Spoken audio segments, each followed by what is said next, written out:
Chapter 1838, Fragmented Legendary Shields, Hidden Effect Inside the Resplendent Meeting Room. Chapter 1838, Fragmented Legendary Shields, Hidden Effect Inside the Resplendent Meeting Room. After Sherphone clicked to upgrade the Titan Guard, the shield began to glow with a brilliant light that forced the players in the room to close their eyes. By the time everyone reopened their eyes, they felt a horrific pressure wash over them. Instinctively, these players took up a defensive stance. What's going on? What's with this powerful aura? Could it be from that shield? This can't be possible, right? This aura is as intense as that of a mythic monster. All of these players were experts, and they had experienced countless life-or-death battles. They had long since developed senses that surpassed that of a wild beast. If they hadn't known that they were absolutely safe in this meeting room, they would have pulled out their weapons and prepared for combat. Once the intensity of the Titan Guard's aura reached its peak, it began to fade. So, this is a fragmented legendary shield. Sherphone was inwardly shocked as he felt the Titan Guard become lighter than it had been. Although the shield had never been particularly heavy, holding it still restricted his movement. Now, however, the Titan Guard was as light as a feather. It felt as if the cold, tough metallic frame were merely an illusion. The shield's hidden effect was truly frightening. It was common knowledge in God's domain that shields were so large so the MTs could effectively block a boss's attacks. In return, the shields were considerably heavy. Of course, there were lighter shields, such as wooden or steel bucklers. Although a buckler was easier to use and gave MTs more freedom of movement, its flaws were apparent. With a buckler's small size, blocking attacks properly was strenuous. This was especially true during a high-speed fight. Hence, the various large guilds, MTs, usually used large, heavy shields. However, now, not only did the Titan Guard possess a huge defensive area, but it was also light. It was a dream shield for any MT. Moreover, compared to the Titan Guard's hidden effect, its new attributes were truly frightening. Titan Guard, Shield, Fragmented Legendary Rank. Minimum Equipment Level, 50 Equipment Requirement. Strength, 1,400 attributes, adjust according to user's level. Defense plus 9,450, level 50. Block rate, 39%. Strength plus 245. Endurance plus 224. Agility plus 190. Defend skill plus 3 levels. Reaction ability plus 2. Strength increased by 35%. Agility increased by 30%. And endurance increased by 30%. Ignore levels plus 20. All item level requirements reduced by 5 levels.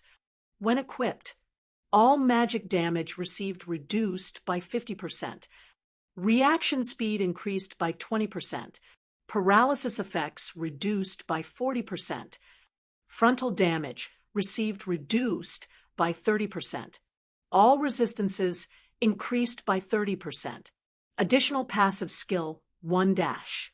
Guardian Shield automatically generates a layer of guardian energy, which can block an attack and absorb a portion of the attack's strength to recover user's stamina every 10 seconds. Additional passive skill 2 dash. Iron Wall reduces the impact from incoming attacks by 50%. If attacks are of a lower tier than user, reduces damage by 70%.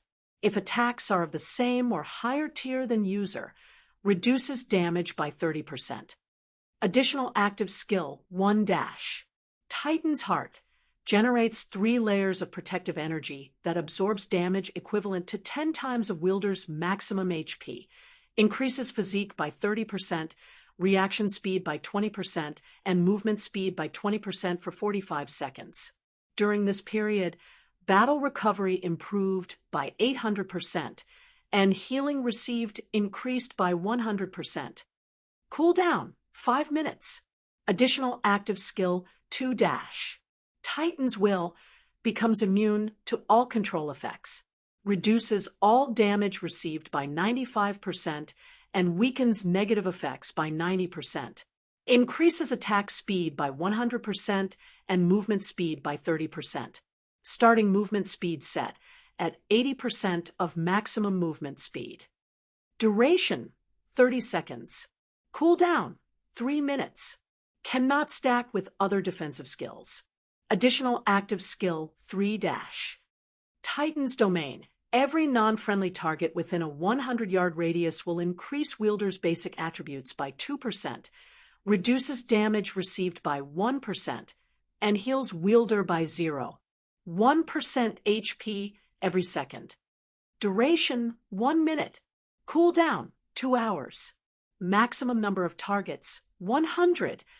With these attributes, an ordinary MT could immediately become a peak MT by equipping the Titan Guard. Guild Leader, how are the attributes? Kola asked excitedly. Take a look for yourself, Shifeng said, chuckling. He then passed the Titan Guard back to Kola. When Kola received the Titan Guard, he noticed the change to the shield's weight. When he saw the shield's attributes, even his breathing became harsh. Guild Leader, can we go find a mythic boss? Kola asked, staring at Shifeng with desire in his eyes. He was like a swordsman that had just acquired a treasured sword and was eager to test out his new weapon. Kola had worn the best equipment in God's domain. Even while wielding the epic-ranked Titan Guard, he could tank a mythic monster of the same level.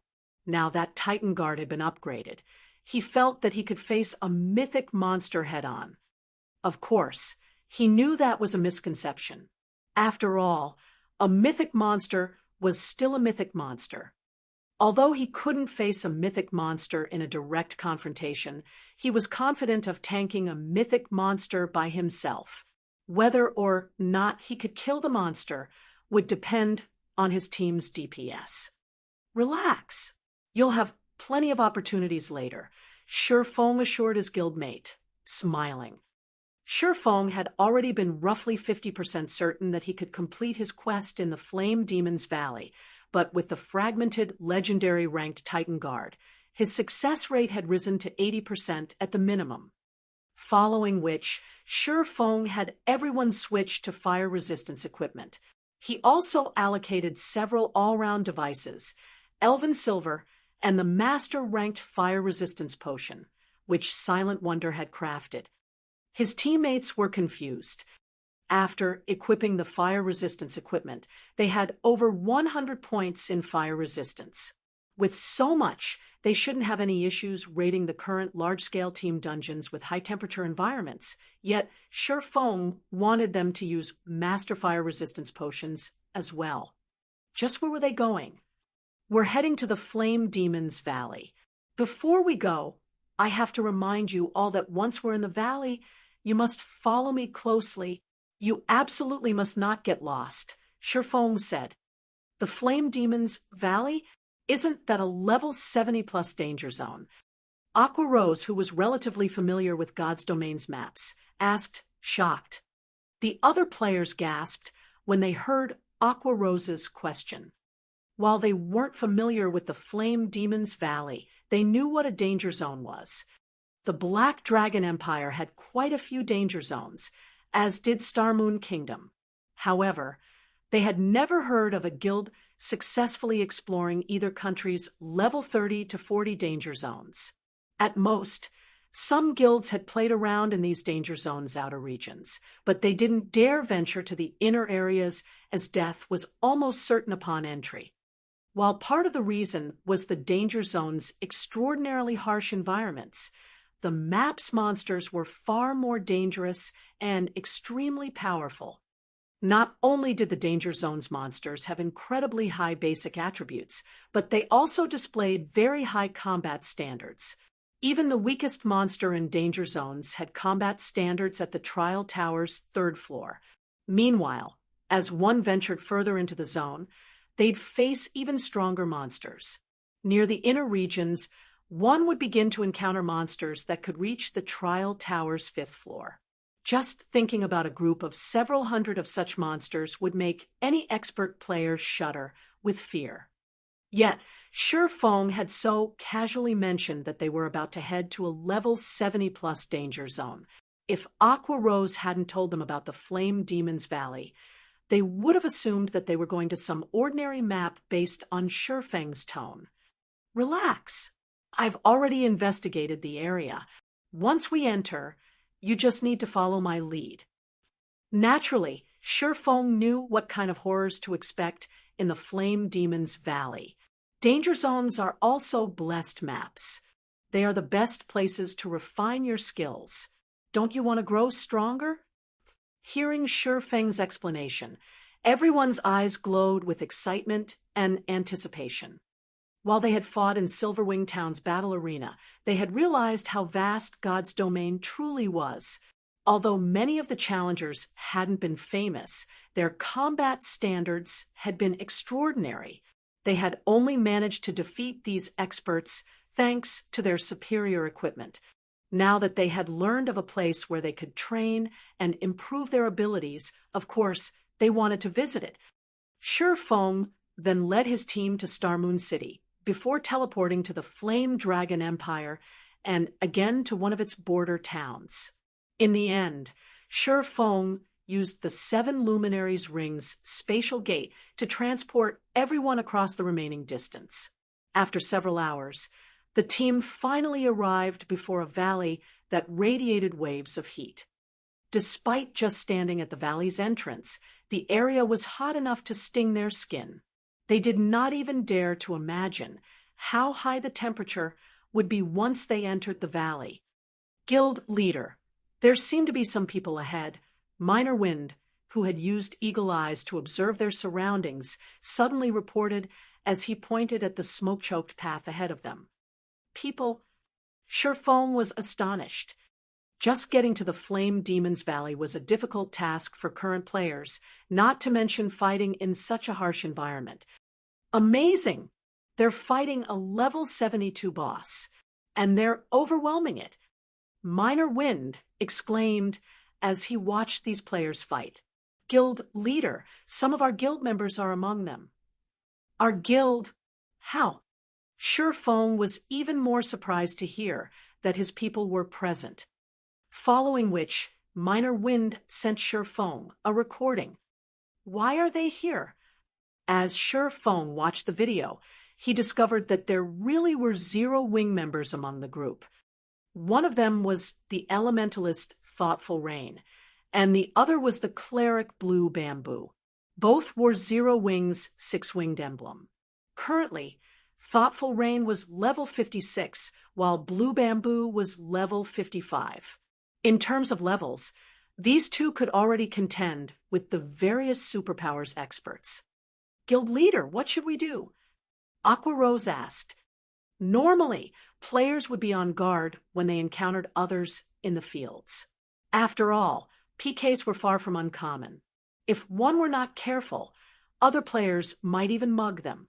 Furthermore, the unexpected party was engaged in a boss fight. They should be even more on guard. However, the Flame Demon's Valley only had one entrance.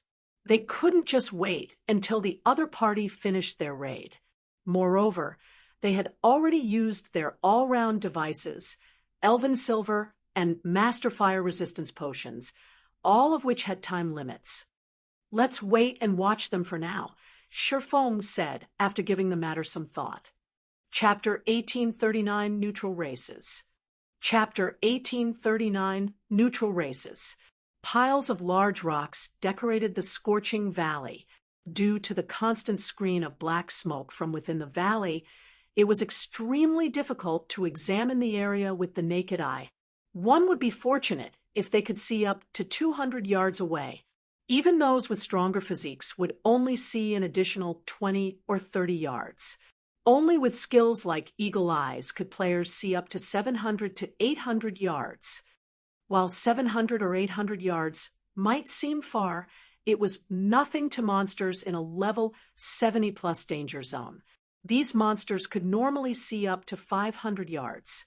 Due to the level difference between these monsters and Zero Wings players, the monsters would have an easier time discovering them.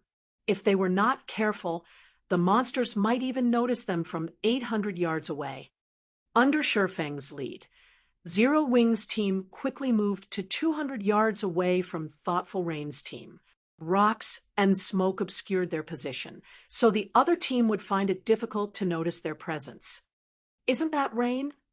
Akka Rose was a little surprised as she watched Thoughtful Rain in battle.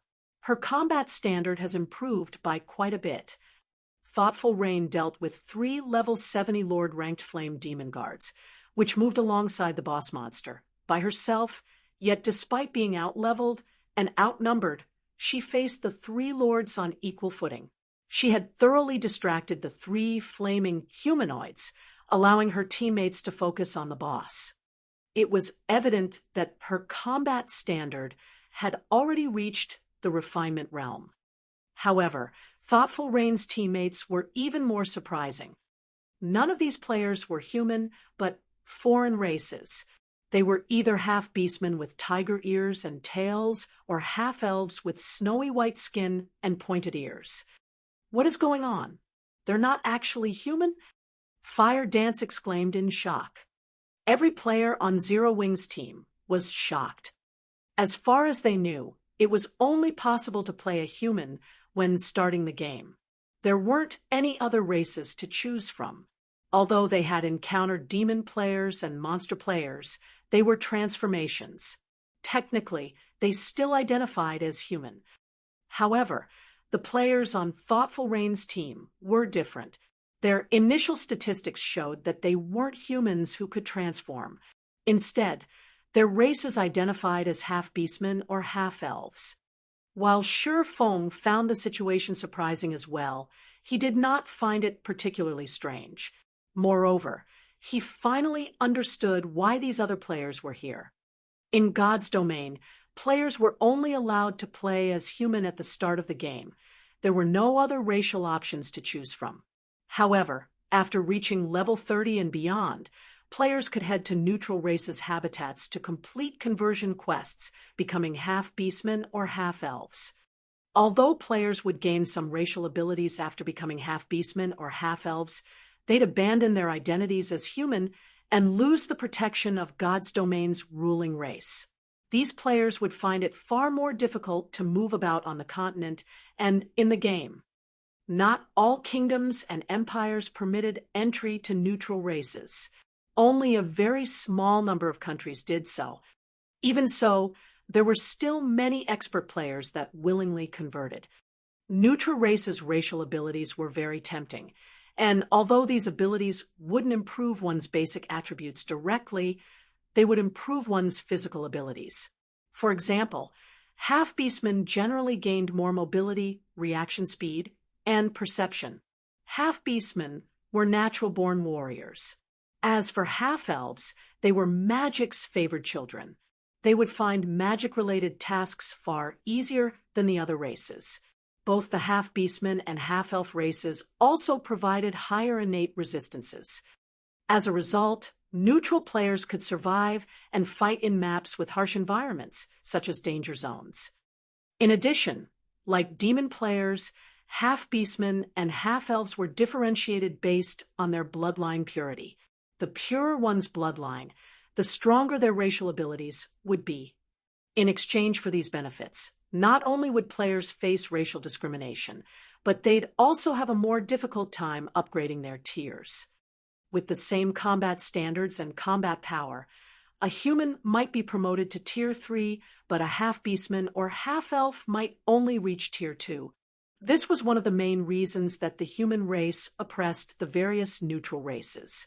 The human race had far more apex members than the neutral races. This was the law of equivalent exchange in God's domain, and it would be up to players to decide which path they would take. Those who were confident in their strength could definitely challenge the limitations neutral races faced. If they successfully broke past those limitations, they would no doubt become much stronger than human players of the same tier. After Shurfeng's team observed these neutral players for some time, The level 72 Great Lord ranked Flame Demon Commander's HP finally fell to 50%. Suddenly, a level 56 half-elf female elementalist shouted, "Melee players, pull back! Dodge the boss's team wipe skill." Hearing this half-elf's command, the 9 half-beastman players fighting the Flame Demon Commander darted back from the boss. The 6-meter-tall Flame Demon Commander roared.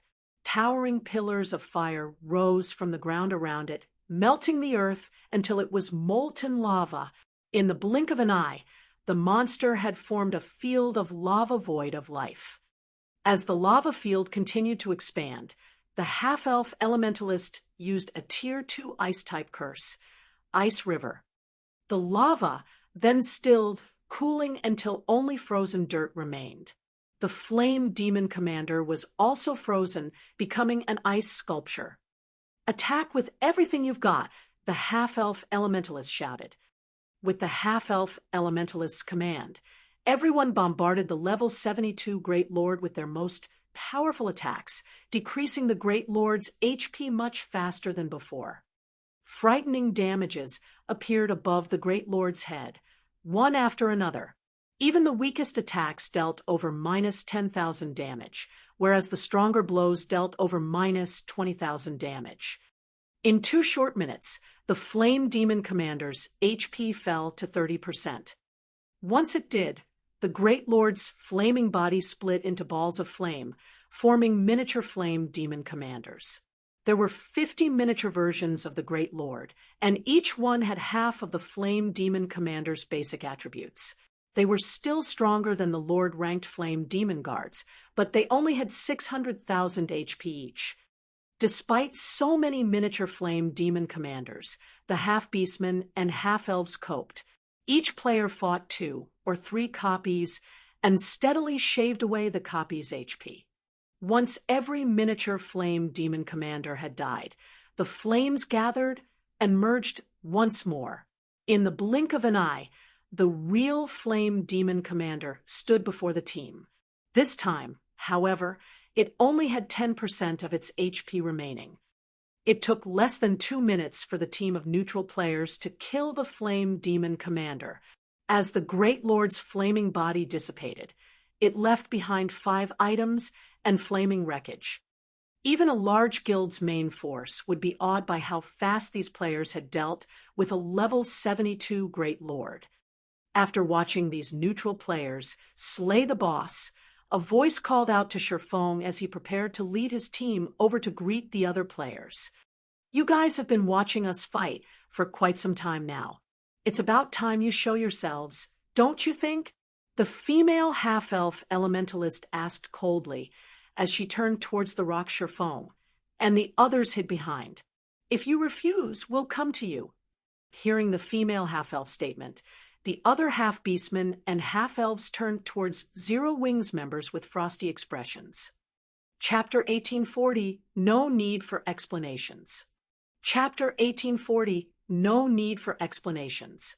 Guild Leader, "It seems that we've been discovered," Aqua Rose said as she felt the killing intent radiating from the female half-elf elementalist. However, she did not reveal any signs of panic at being discovered. Instead, she calmly smiled and said, "It also seems that the other party doesn't appreciate our good intentions." "Forget it since they don't. So be it," Shifeng said, shaking his head and laughing. "Since they've spoken, let's head over." Kill-stealing was a frequent occurrence in the fields. For such expert neutral players to come all the way to such a high-level danger zone, it was highly unlikely that they were just here to kill bosses. The only possibility he could think of was that these players were here for a high-ranked quest or had found a clue leading to one. Either way, they wouldn't like being discovered by other players. For example, Shifeng didn't want anyone to learn about his quest to unseal the Philosopher's Hand. If they did, it would definitely cause trouble for him and his guild. Even now, he hadn't told anyone about the quest, not even his teammates. Any players that had an important quest or were trying to pick one up would conceal their activities. When discovered, They'd greet the offending players with hostility. It wouldn't even be surprising if these players attacked without warning. Hence, to avoid a misunderstanding, Shi Feng had decided to maintain his distance, hiding his team throughout the raid. First, he wanted to avoid unnecessary combat. Second, Thoughtful Rain and Blue Bamboo were members of this neutral team. If Zero Wings members suddenly showed up in this deserted area, the team would suspect Thoughtful Rain and Blue Bamboo of leaking information. Third, he didn't want others to know what Zero Wing was doing in the Flame Demon's Valley. However, the female half-elf elementalist's perception had exceeded Shi Feng's expectations. He had never expected the woman to sense them 200 yards away despite her involvement in the intense battle. Even with his physique, he had barely seen the battle from this distance. The only other player that had seen the battle clearly was Minor Wind, who had activated Eagle Eyes. The other team's members had been busy with the fight, making it impossible to maintain Eagle Eyes. Hence, he hadn't expected to be discovered. However, since the team had noticed them, he had no choice but to reveal himself and see how events unfolded. Meanwhile, the half-beastmen and half-elves warily watched Shi Feng's group approach.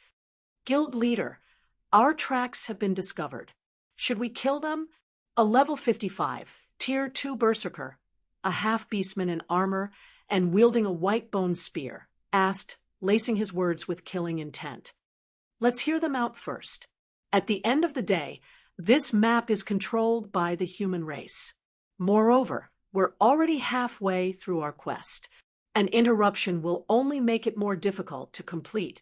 The female half-elf elementalist quietly responded.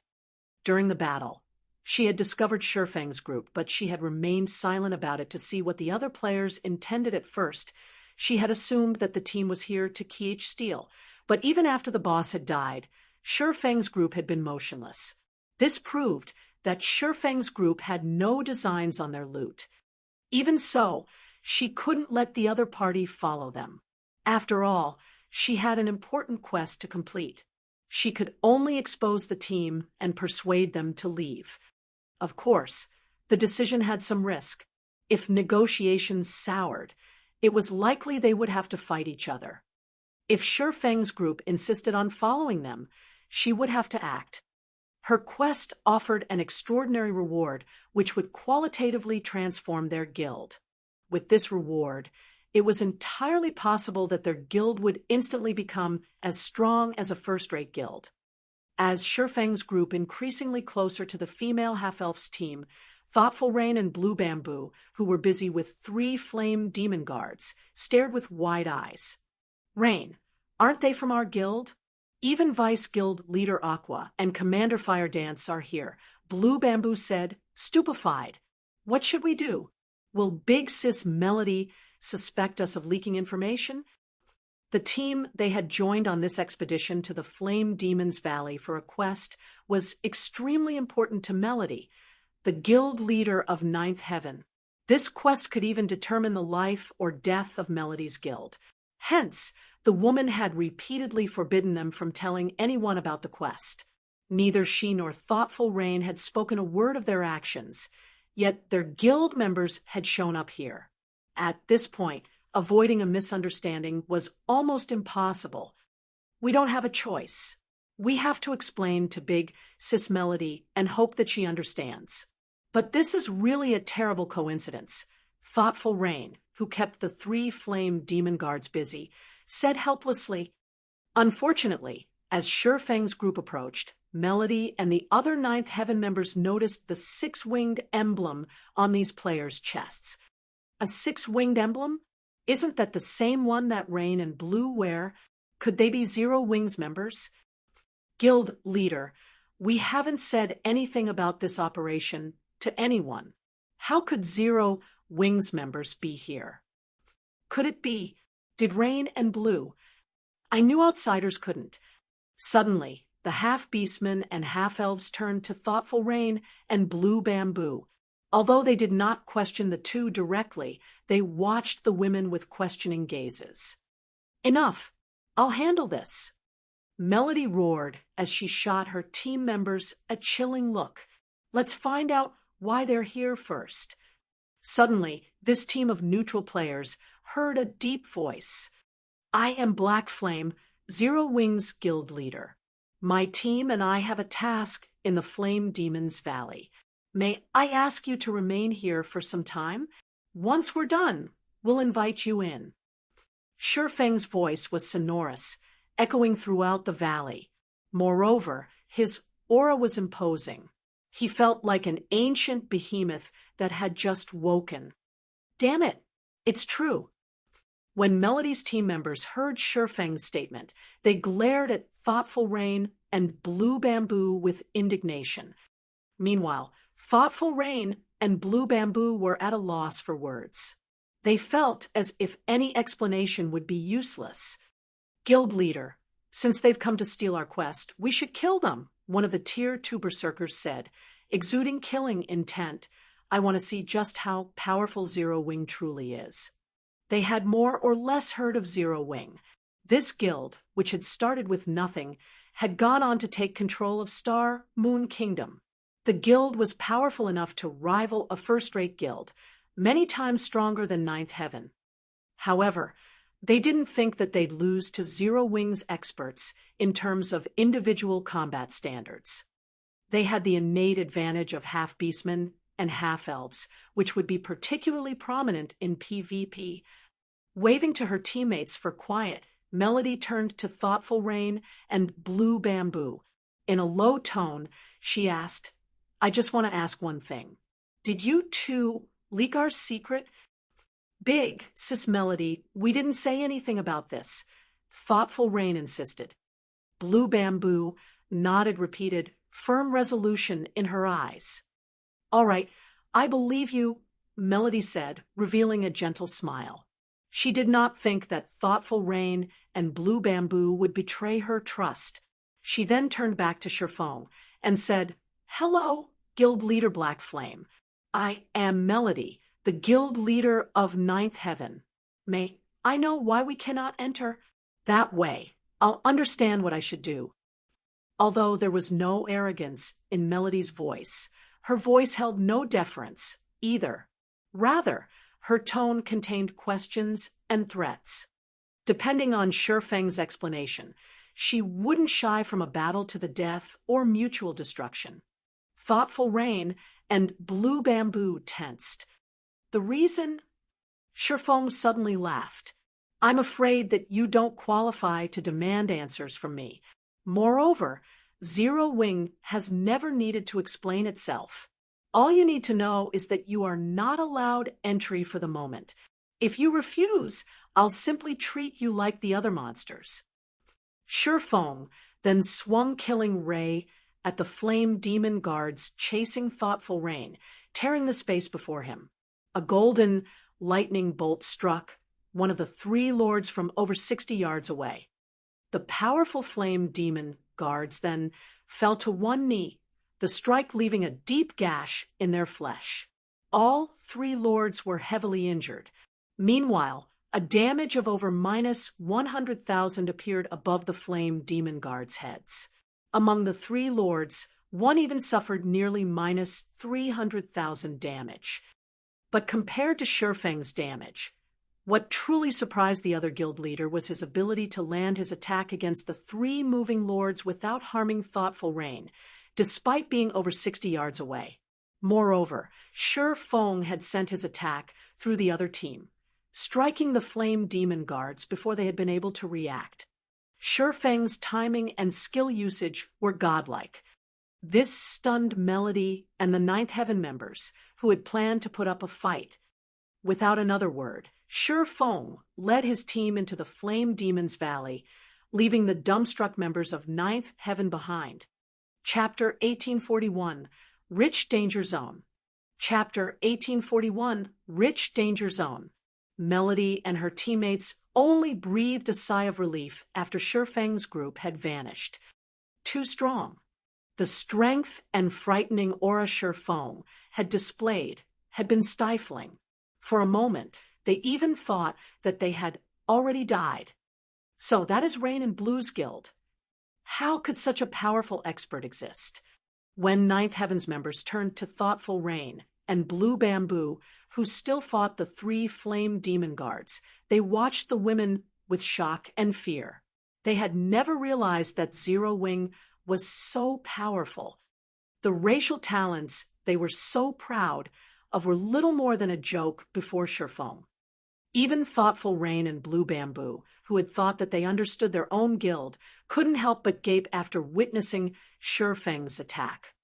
Not only had Shurfeng's single attack alleviated the pressure they faced, but he had also shocked Ninth Heaven's experts, deterring them from attacking. Among the Ninth Heaven experts present, quite a few were even stronger than the 2 of them. This was especially true for Melody. Melody wore 3 pieces of epic equipment and had stronger combat standards than them, yet against Shurfeng's attack, even she had failed to react. Melody also could not help but shake her head and smile bitterly as she looked at the 3 flame demon guards' wounds. She had intended on threatening Zero Wing and questioning Zero Wing's purpose in the Flame Demon's Valley. After all, both teams had roughly the same number of players. Even if their teams fought, she did not think that her team would lose. At worst, their teams would suffer mutual destruction. However, reality proved that her thoughts were laughable. "Guild leader, what should we do? Are we going to give up? Just like that?" a tall, robust Tier 2 Tigerman Berserker asked. Before he had seen Shurfeng's power, he had been confident in defeating Zero Wing's members, but after, he understood one thing. He absolutely must not clash with Shurfeng. He would only find his death if he did. He hadn't only come to that conclusion because of Shurfeng's superior basic attributes, but also because of the technique the swordsman had displayed. Why should we give up? We've gone to great lengths to find this quest, and Flame Demon's Valley is so large. Do you really think that they have eyes in every corner of the valley? A Tier 2 female ranger carrying an icy, crystalline bow said, clicking her tongue. She had no intentions of giving up on their quest. Moreover, she refused to believe that Shurfeng's group would notice them sneaking into the Flame Demon's Valley. "Forget it. Let's just wait here," Melody said, shaking her head. "I don't think that Zero Wing is here for our quest. Anyway, they must be here for something more important. Otherwise, with Zero Wing's strength, they wouldn't need to waste words on us. They could have simply gotten rid of us before entering the valley." Hearing Melody's decision, the other members nodded in agreement, seeing the logic in her words. It would have been much easier and safer just to get rid of them, rather than asking them to wait at the valley's entrance. They had just witnessed Shurfeng's prowess personally, and they doubted that he'd need long to annihilate their team. If Shurfeng wished it, he could have killed several of them with that attack, and they would have been powerless to do anything about it. We should also thank Rain and Blue. Large guilds generally dislike others following them during a large-scale operation. Generally, they seal off the area. Even if they don't, they tend to get rid of any potential threats. Yet Black Flame had simply forbidden us from entering the valley rather than kill us. "Let's not stir up any more trouble," Melody explained. When large guilds were on an important mission, they definitely didn't show mercy. The fact that they were still alive was all thanks to Thoughtful Rain and Blue Bamboo's membership in Zero Wing. If not for these 2 women, she didn't dare imagine what kind of outcome her team would have suffered. Upon hearing Melody's explanation, her teammates gave Thoughtful Rain and Blue Bamboo grateful and apologetic looks. They now felt that their decision to invite the women on this mission had been a wise one. Otherwise, they would have likely died an unjust death at the entrance of the Flame Demon's Valley. This turn of events had also bewildered Thoughtful Rain and Blue Bamboo, who still tried to figure out how to clear up the prior misunderstanding. A moment ago, the team had been hostile towards them, but now their teammates seemed grateful and cordial. It felt like they had been dropped into hell, before being thrown into heaven in the next moment. They had no idea how to react. Zero Wing is so strong, guild leader. And I've heard that Candlelight, the guild's trading firm, is doing quite well. Both Rain and Blue are Zero Wing's core members. If we can get acquainted with Black Flame through them and partner with Zero Wing, our guild's development in Forest City will definitely go more smoothly, the Tigerman Berserker quietly suggested as he looked at Thoughtful Rain and Blue Bamboo. I get what you're trying to say. I'll ask them for their opinions later.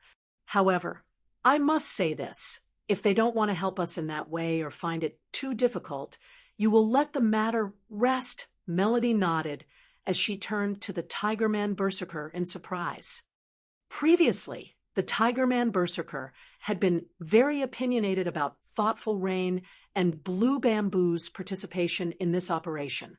She had never expected him to suggest that they cozy up to the women. The Tigerman Berserker nodded silently in response.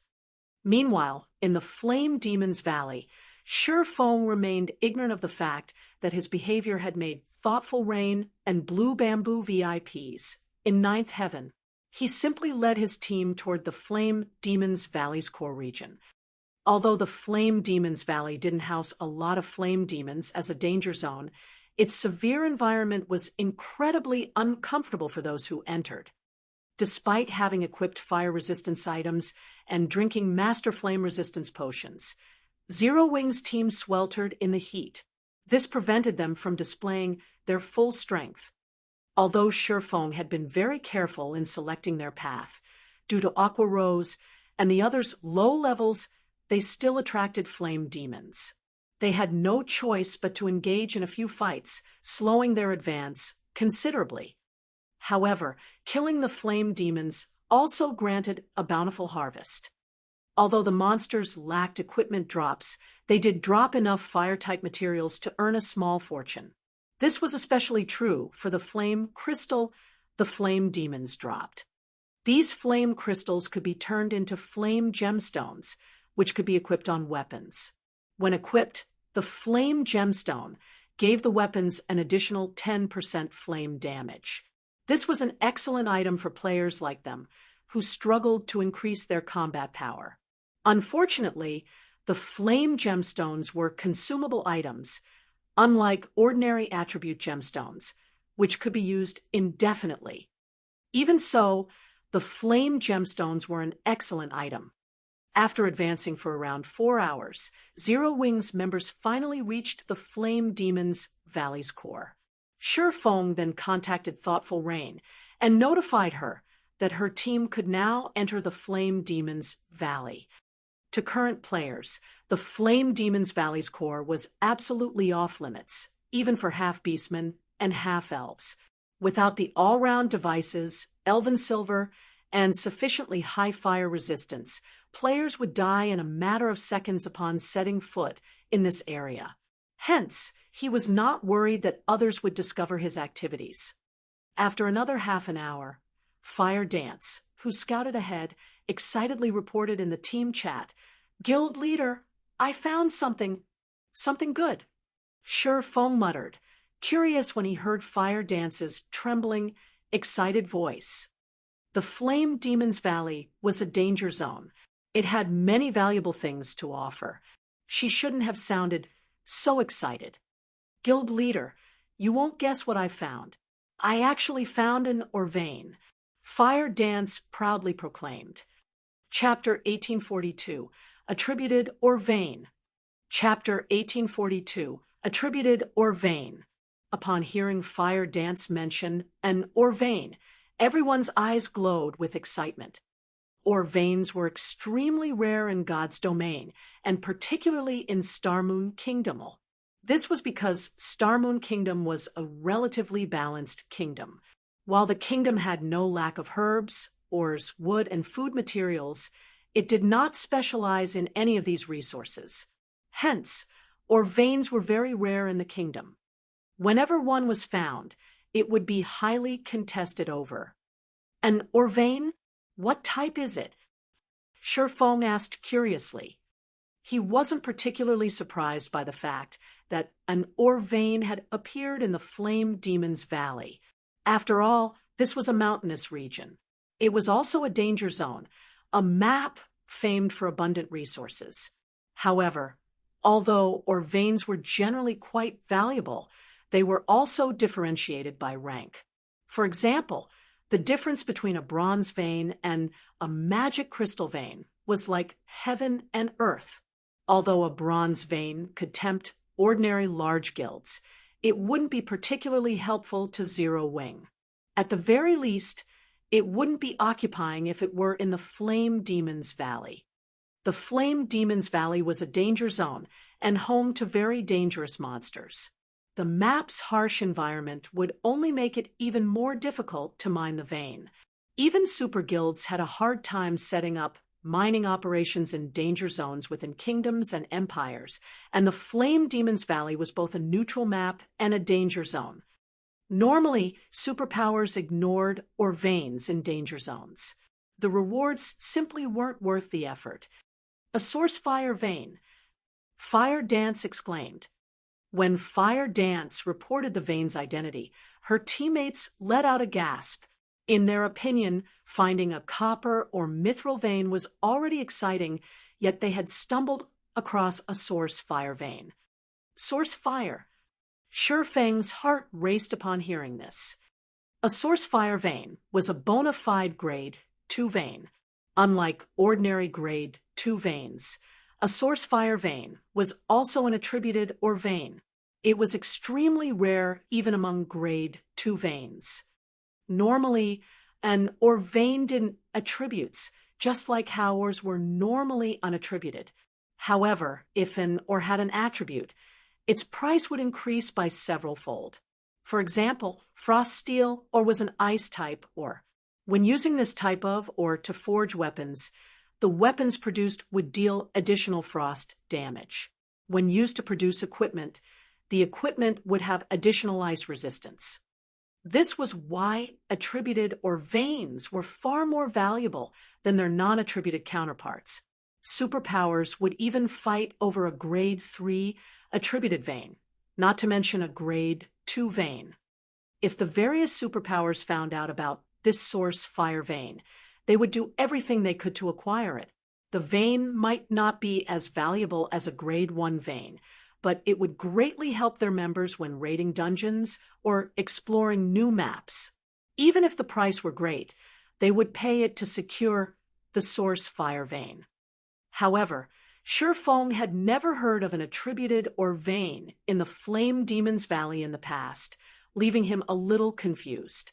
Had such a vein existed, the Flame Demon's Valley would have been a battlefield for the various superpowers, rather than some obscure map that no one cared about. Send the coordinates. We'll head there immediately.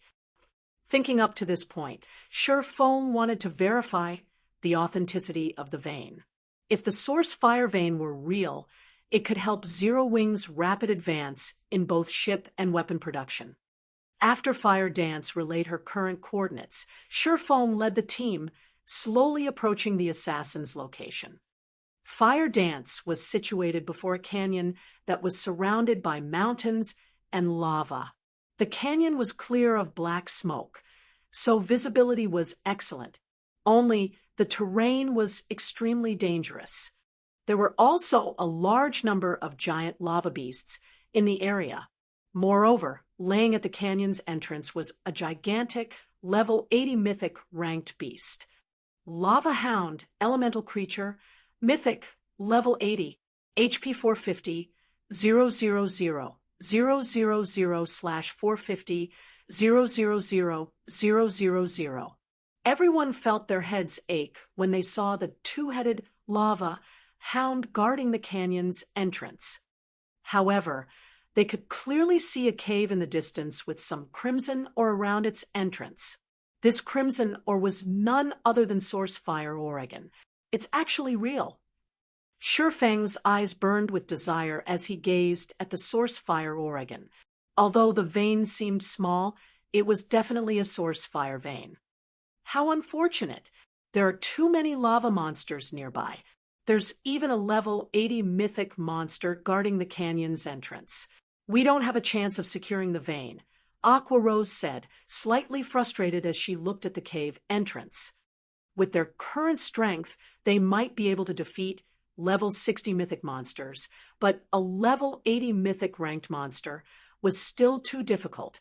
Furthermore, they had to fight the lava creature in such an extreme environment. Under such circumstances, they wouldn't be able to defeat the lava hound even if they were level 80. This was because this was a danger zone. The monsters here had much higher combat standards than monsters in a normal map. Including the frightening attributes of a mythic monster, they had no hope against the level 80 lava hound unless they returned at level 90 or 100. Lava creatures were different from ordinary monsters. Players would be subjected to the burning heat radiating from the monster's body if they got close to it. Even if players had sufficiently high fire resistance to avoid taking any damage, they'd still feel the searing pain. This pain would significantly affect players' combat power and prevent them from fighting at their best. However, this was not the most frightening aspect about lava creatures. Lava creatures' corrosive ability was far more dangerous. Weapons and equipment would rapidly lose durability when they came into contact with these creatures. If the items lost all durability mid-battle, they'd be permanently lost. Because of this, players tried to avoid lava monsters as much as possible. Meanwhile, every monster in the canyon was a lava creature. Trying to clear out these monsters long-term would be hell. Not only would they fail to acquire the vein, but they would also sacrifice a large number of weapons and equipment. If they tried to construct a mining base here, a large number of monsters would assault the base during its construction. If the mining base were destroyed, all resources they had invested would be lost. On the off chance that they managed to construct a mining base here, there was also the problem of manpower. Zero Wing simply couldn't afford to station a lot of players here. This was the Flame Demon's Valley's core. Its harsh environment could easily kill the guild's players. Players needed sufficiently high fire resistance to survive here. They were only able to explore this area because they were fully equipped in fire resistance equipment and had consumed master fire resistance potions. If any other player stood in their place right now, the extreme temperatures would have long since claimed their lives. The rest of the team agreed with Aqua Rose's assessment, a little disappointed. While the source fire vein before them was a priceless treasure, they could only afford to view it from afar. Meanwhile, as Shurfeng examined the roaming lava monsters, he fell deep into thought. Not many people knew the true value of an attributed or vein in God's domain yet. However, he did. The source fire vein would be particularly valuable to the current Zero Wing. Not only did the vein produce source fire ore, which could be used to increase the guild's overall combat power by a significant margin, but the vein also produced the super rare byproduct, flame source crystals. Flame source crystals were incredibly useful to master alchemists, but they were also one of the main materials to produce the epic set equipment, Broken Steel, a set exclusive to his Blade Saint class. Lava creatures? After carefully observing the terrain and the wandering lava monsters, Shurfeng said, "While it would be impossible to set up a mining base here, it isn't entirely impossible to harvest the ore. Guild leader, can we really mine here?" Anticipation burned in Aqua Rose's eyes as she looked at Shurfeng. Nowadays, fire-resistance weapons and equipment were in high demand since the various large guilds had realized how necessary these items were to their development. If Zero Wing could harvest the source fire vein, it would definitely increase the guild's development speed. Given enough time, Zero Wing's members wouldn't be limited to operating near Silverwing Town. They could freely explore the Or Empire and cross swords with the Or Empire's Evil God's Temple. They had long since grown tired of the Evil God's Temple's antics by this point. Chapter 1843, Titan's Might. Chapter 1843, Titan's Might. When Zero Wing's members heard that it was possible to mine the source fire vein, their eyes glowed with excitement.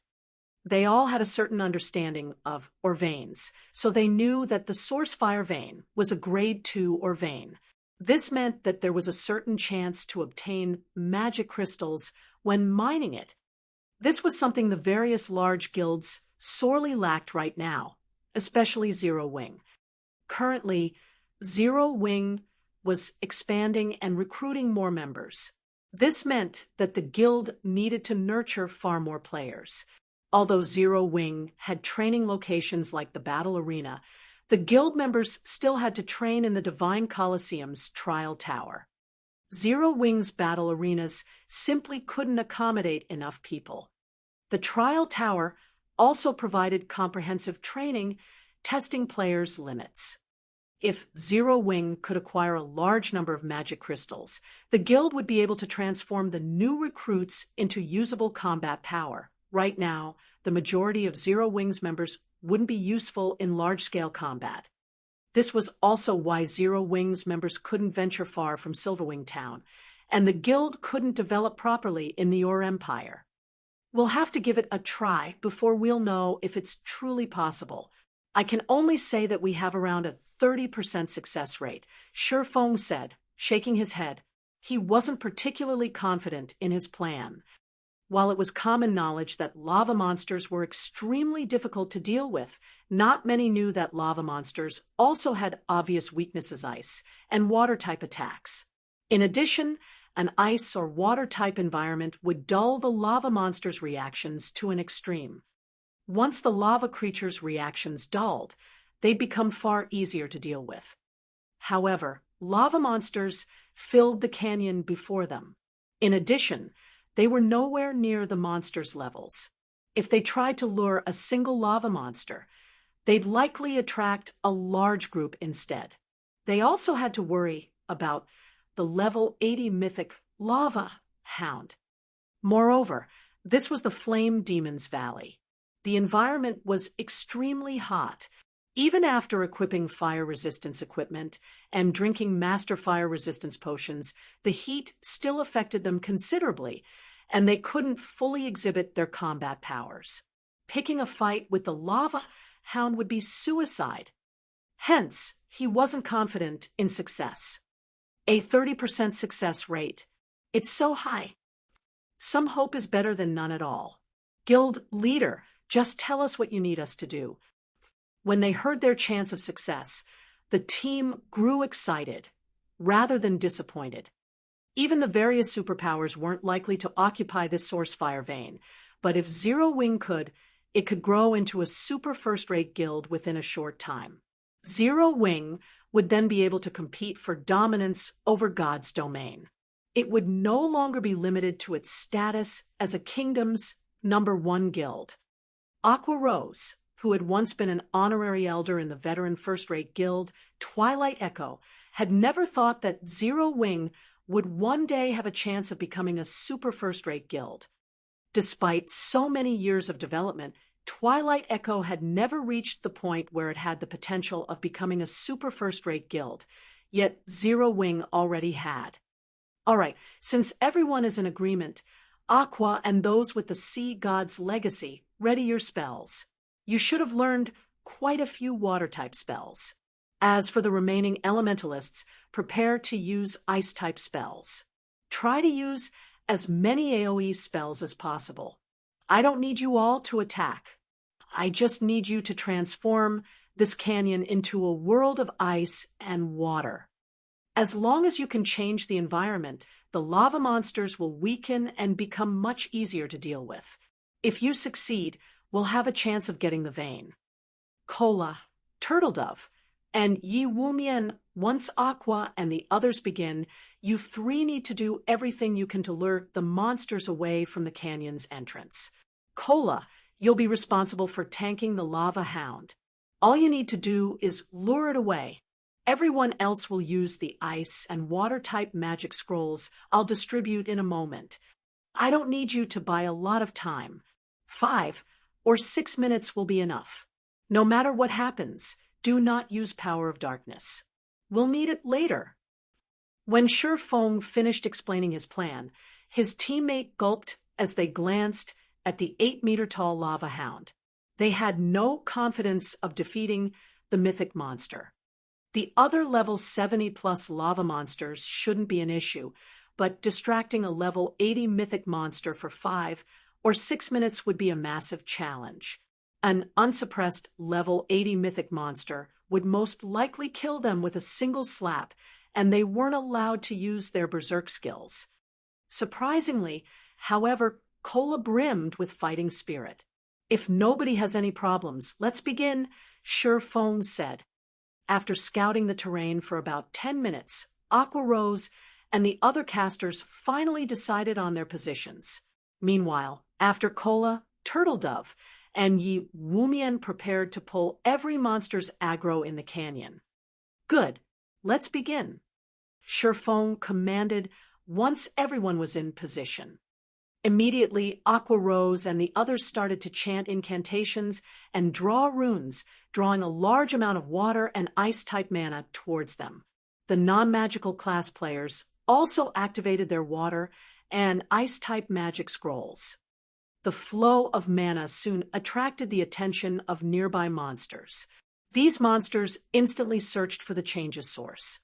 However, before these lava monsters discovered Aqua Rose and her companions' locations, Yoi's spells began to descend. Boom, boom, boom. Suddenly, icicles and waterfalls rained down from the top of the canyon walls. As the streams of ice and water reached the bottom of the canyon, the molten lava vaporized the ice and water, filling the canyon with a dense mist. At the same time, the canyon's temperature began to decrease. Unfortunately, Aqua Rose and the other spells were only temporary. Their spells couldn't stop the lava from spewing out of the ground and canyon walls. "Damn it! Why is there so much lava? If we can't stop it, changing the environment will be impossible," Blackie said, anxiety filling his heart as he watched water and ice become steam. If they failed to change the environment, the lava monsters would easily annihilate them. They shouldn't even dream of securing the source fire vein. Seeing the swarm of lava monsters charge up the canyon, Kola and the other MTs began to grow nervous. These level 70-plus lava monsters hadn't weakened in the slightest. "It seems the effects are quite good. Everything is coming along just as I expected." Shifeng smiled as he watched the rising steam. He then took out the ancient weather book and activated weather control. He hadn't actually expected Aqua Rose and the others to change the environment here by themselves. After all, only powerful domain skills could accomplish such a feat. Only a fool would try to change an area's environment with ordinary AoE spells. While the ancient weather book could alter an area's weather, it was too difficult to do so in such an inferno. It would take a very long time for the ancient weather book to alter this environment enough to impact the lava monsters. Meanwhile, the lava hound would have killed the entire team several times. Hence, he needed Aqua Rose and the others to create enough steam in the valley to hasten the ancient weather book's alteration process. Suddenly, a powerful storm began to brew above the canyon, dark clouds forming in the sky. After 5 seconds, rain began to fall, showering the lava monsters. As the rainwater covered their bodies, the lava monstress cried out in pain. Their body temperatures rapidly began to cool. Not only did the lava monsters' movement speed begin to decrease, but they also seemed sluggish. Awua! The lava hound raged as the rain drenched its body, its howl so powerful that it even pushed away the descending rainwater and rubble on the ground. The lava hound then charged for Shifeng, swiping a paw as it pounced on the swordsman. "You're not getting past me." When the lava hound ignored him, Kola activated Titan's domain and ran at the beast with his shield raised. Boom! Sparks scattered when the lava hound's nails scratched against Cola's Titan guard. The lava hound's gigantic body came to an abrupt halt. Meanwhile, Cola only stumbled 3 steps backward, a damage exceeding -1,000 appearing above his head. To Cola, who had over 90,000 HP, this damage was practically negligible. So strong. Cola can actually tank that thing by himself. Everyone was surprised to see Cola barely harmed. This was a level 80 mythic monster they were talking about. Although the rain had somewhat weakened the lava hound, it was a mythic monster. Yet Cola had received its attack effortlessly without any help. Even Sherfone was shocked by how little damage Cola had taken. He finally understood just how frightening a fragmented legendary shield was. By the looks of it, the Guardian Knight should have no problems tanking the lava hound by himself even if he didn't use Titan's domain. Sherfone also dismissed the worry that plagued his heart. He then activated Gale Domain and flew toward the cave entrance in the distance. He quickly reached the mine, realizing that its entrance was so small that barely 3 people shoulder to shoulder would be able to enter at the same time. The instant Sherfone set foot in the mine, a series of system notifications reached his ears. Moreover, he wasn't the only person to receive the system notifications. Everyone in the Flame Demon's Valley had received them. Chapter 1844, Underground Country. Chapter 1844, Underground Country. System, congratulations. You have discovered the Fire God's ancient land. Flame Demon's Valley Region System announcement. A player has triggered the new expansion pack, Underground Country, and activated the Primordial Taboo Seal. Players may enter the Underground Country in 10 days. The system announcement repeated 3 times, the system's indifferent voice echoing in everyone's minds for quite some time. Underground Country? Sherfone was stunned. Fire God's ancient land. He had never heard of the Flame Demon's Valley containing some kind of underground country during his previous life. He only knew that the Fire Demon's Valley's monsters had a high drop rate for source fire and magic crystals, and a few superpowers had fought fiercely over the area. However, this new expansion pack had never been triggered in the past. Although he had never heard of the Fire God's ancient land before, he was very familiar with ancient lands. Any location that was considered an ancient land had existed before the Great Destruction. Only these locations had disappeared from the public eye after the Great Destruction. Meanwhile, these ancient lands were rumored to have been blessed by ancient gods, which was why they had survived for so long. But as time passed, these ancient lands had become relics. Among the various ancient lands that had been discovered during Sherfeng's life, some contained items that had even been famous during ancient times. These items had all been highly sought after by the various superpowers. Hence, the various superpowers had fought desperately to claim any discovered ancient lands in the past. Sherfeng had never thought that the source fire vein they had found was actually an entrance to the Fire God's ancient land. This rendered Sherfeng speechless. Now that the system announcement had been made, the underground country in the Flame Demon's Valley would be exposed sooner or later. The source fire vein would definitely be discovered as well. Meanwhile, the Flame Demon's Valley was tens of thousands of miles away from Starmoon Kingdom. If the Fire Dragon Empire's superpowers wanted to claim the vein, he'd be powerless to stop them.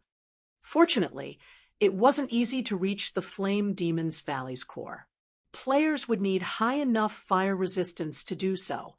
Triggering this new expansion pack also excited Zero Wings members. Although they didn't know what the underground country was, they knew that this expansion pack represented a huge opportunity. Every kingdom and empire had its own specialty products, and no player had ever explored this underground country yet. This meant that they could monopolize the underground country's specialty products. Depending on the item's value, they could make a fortune by reselling them. although Zero Wings members were excited about the new expansion pack. When they returned their attention to the horrific number of approaching monsters, they suppressed their excitement and focused on their enemies. As for Shifeng, after a moment of surprise, he quickly charged into the source fire vein and started building a marker for a teleportation magic array. Trying to get all of his team members into the Flame Demon's Valley's core had already been incredibly difficult, not to mention sending an army into the valley. No guild in God's domain would be able to do so at this stage of the game, so it was impossible to mine this source fire vein long-term. However, while this task might be impossible for other guilds, the same was not true for Zero Wing. As long as he set up a teleportation marker, he could transport players via teleportation array. Not only would it save his players a lot of travel time, but they could also avoid unnecessary battles in the Flame Demon's Valley. Unfortunately, due to the massive distance between teleportation arrays, the magic crystal cost would be considerable. But compared to the source fire vein's value, the teleportation fees were almost negligible. Aside from the fact that magic crystals could drop from the source fire vein, the source fire ore was incredibly valuable. It also had a small chance of dropping flame source crystals. Meanwhile, in a hot, sandy area in the Flame Demon's Valley's inner region, Melody and her team worked on clearing out the monsters in an ancient ruin. When Shifeng entered the source fire vein, they too had heard the regional announcement regarding the new expansion pack. Amazing! Someone actually triggered a new expansion pack in the Flame Demon's Valley. That should be Zero Wing's doing. Is it the matter they mentioned earlier? Although I don't know what the underground country is, it must have a lot of valuable items. Our ninth heaven has struck gold. The only other guild that should be in the Flame Demon's Valley is Zero Wing. Our two guilds should be the only ones who know about this underground country. We'll make a fortune by reselling the items from it. Excitement flashed in the eyes of the Ninth Heaven's members when they heard the system announcement. Traveling into human kingdoms and empires was intensely difficult for neutral races, so any items they purchased in Forest City were far above market price.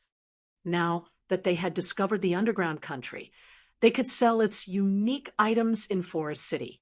They'd be able to make a fortune and rapidly develop their guild. So, this is Zero Wing's strength. Melody revealed a bitter smile when she read the system announcement. She had been smug and satisfied because she had accepted a high-ranked quest with an extraordinary reward. In contrast, Zero Wing had triggered a new expansion pack in the Flame Demon's Valley. The difference between them was immense. Previously, she had still suspected Zero Wing of targeting Ninth Heaven. But now, her suspicions were laughable. To Zero Wing, her high-ranked quest wasn't likely worth a second glance. While Ninth Heaven's members envied Zero Wing for activating a new expansion pack, Shifeng frantically set up the teleportation array's marker. Setting up a teleportation marker was not an easy task. Players needed a considerable understanding of magic arrays to succeed. The procedures were extremely complex, and normally a player would need a lot of time to set up the marker and connect it to a teleportation array. However, to Shifeng, who was adept in drawing advanced magic arrays, this task was easier. He swiftly etched magic arrays on one crystal after another before placing the crystals on a large magic array he had carved into the ground. Very quickly, the mana in the mine started to gather in the magic array. Shifeng could feel the mine's dense mana begin to dwindle. Awoo! Suddenly, Shifeng heard a furious howl from outside of the mine, echoing on the mine's stone walls. Guild leader, trouble! The lava hound went berserk and is charging towards you. It's ignoring aggro completely. Aqua Rose shouted in the team chat when she saw the enraged lava hound rush back to the canyon. To current players, A berserk level 80 mythic monster was an absolute nightmare. Kola had tried to stop the lava hound with his shield, but had instantly lost over 30,000 HP when the boss had responded with an angry swipe. The lava hound's strength was terrifying. If anyone else had taken that attack, they would have likely died instantly. As soon as Aqua Rose fell silent, the lava hound arrived before the mine's entrance. Fortunately, the mine entrance was too small for the lava hound, so the boss couldn't get in. Seeing this, Aqua Rose and Kola breathed a sigh of relief. However, something then happened that stupefied Zero Wings members. The gigantic lava hound split into 3 miniature copies. Each copy was still a level 80 mythic monster, but they did have slightly lower basic attributes. Before Zero Wings members could react, the 3 lava hounds charged into the mine. Hurry! Hurry up!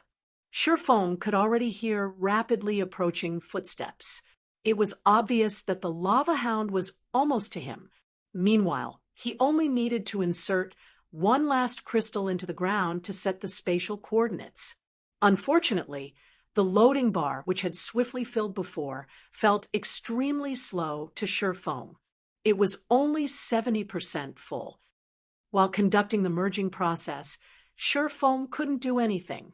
He couldn't even activate a skill. When the loading bar reached 90%, 3 1-meter-tall lava hounds appeared before Sherfong. Despicable mortal, you dare violate this sacred ground. You'll pay for your crimes with your soul. The 3 lava hounds spoke in the human language, rage flaring in their eyes as they spat 3 scorching white beams at Sherfong. Like lasers, the white beams vaporized everything in their path. Chapter 1845, Evil God's Sword. Chapter 1845, Evil God's Sword. Just before the 3 scorching beams slammed into Sherfong, the loading bar before him finally reached 100%. When the beams were less than 10 yards away from Sherfong, a barrier of divine runes appeared. When the 3 beams met the barrier, it shook violently. As for Sherfong, he shot backward like a cannonball. Boom! Sherfong crashed into one of the mine shaft's sturdy walls. What power! Sherfong was shocked as he stared at the mine shaft's deformed terrain. He had never thought that the lava hound would possess such frightening power even after dividing itself into 3 copies. They were currently inside a source fire vein. The walls surrounding them were sturdy and fire-resistant. Especially the source fire Oregon ordinary flames wouldn't melt it, let alone vaporize it. One could easily imagine how high the lava hound's flames were. If those white-hot flames struck a player's equipment, not even magically enhanced, dark gold equipment would survive. Only epic equipment might. If he hadn't activated absolute domain in time, he likely would have died from that attack. Retreat! Everyone, retreat immediately! Sherfong shouted through the team chat once the flames dissipated. Kola could barely tank 1 lava hound, now that they had to face 3 miniature lava hounds, which were only slightly weaker than the full version. He knew they couldn't stay here for a moment longer. After issuing his command, he switched the aura of Earth to the aura of space, preparing to teleport out of this map. Awua!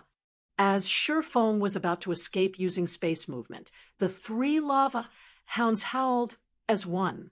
3 light red ripples radiated from the beasts, and as if space had frozen, the 7 luminaries' ring failed to open a tear in space. Spatial lockdown. Sherfang's expression darkened when he saw the growing spatial tear before him disappear. A monster with such peerless strength and the ability spatial lockdown were a nightmare for players. Coming across one such monster almost guaranteed death. Monsters that possessed the spatial lockdown ability were extremely rare in God's domain. Normally, only NPCs at the peak of God's domain could execute the ability. Sherfong never thought that an elemental creature like the lava hound would be able to use it as well. You have touched on the almighty fire god's taboo. Sacrifice your soul to beg forgiveness from the fire god. The three lava hounds spoke in a chilling tone before charging at Shurfeng. Although the three lava hounds were small, their movements were so powerful that space itself trembled in their wake. Their strength could even rival the complete lava hounds. As the three lava hounds approached Shurfeng, they split up and assaulted Shurfeng from three different directions, transitioning into a battle formation as smoothly as NPCs. Is this a god's guardian? Shurfeng's expression turned somber as he watched the three lava hounds approach. It was normal in God's domain to find treasures guarded by powerful monsters, and there were some incredibly powerful existences among these guardian monsters. These guardians had been created by the gods. Normally, gods only created such powerful guardians to protect their wealth. Not only did these guardians have an eternal lifespan, but they were also undying.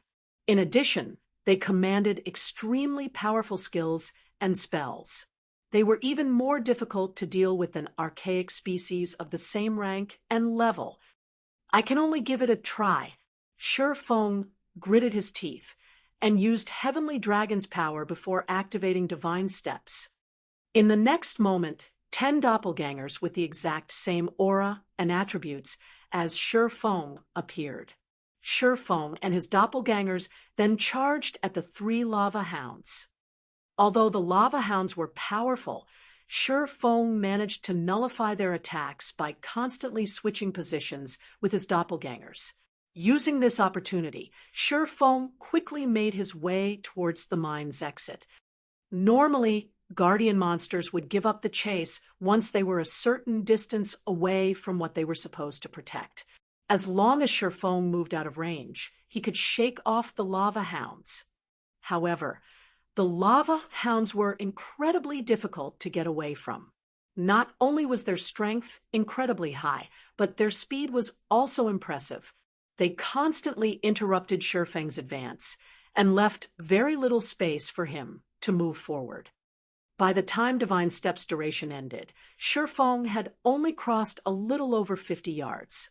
He was still over 100 yards away from the mine's entrance. The instant Shurfeng's doppelgangers disappeared, a lava hound swiped its paw at Shurfeng so fast that it was impossible to dodge. With no other choice, Shurfeng raised Killing Ray to block the attack.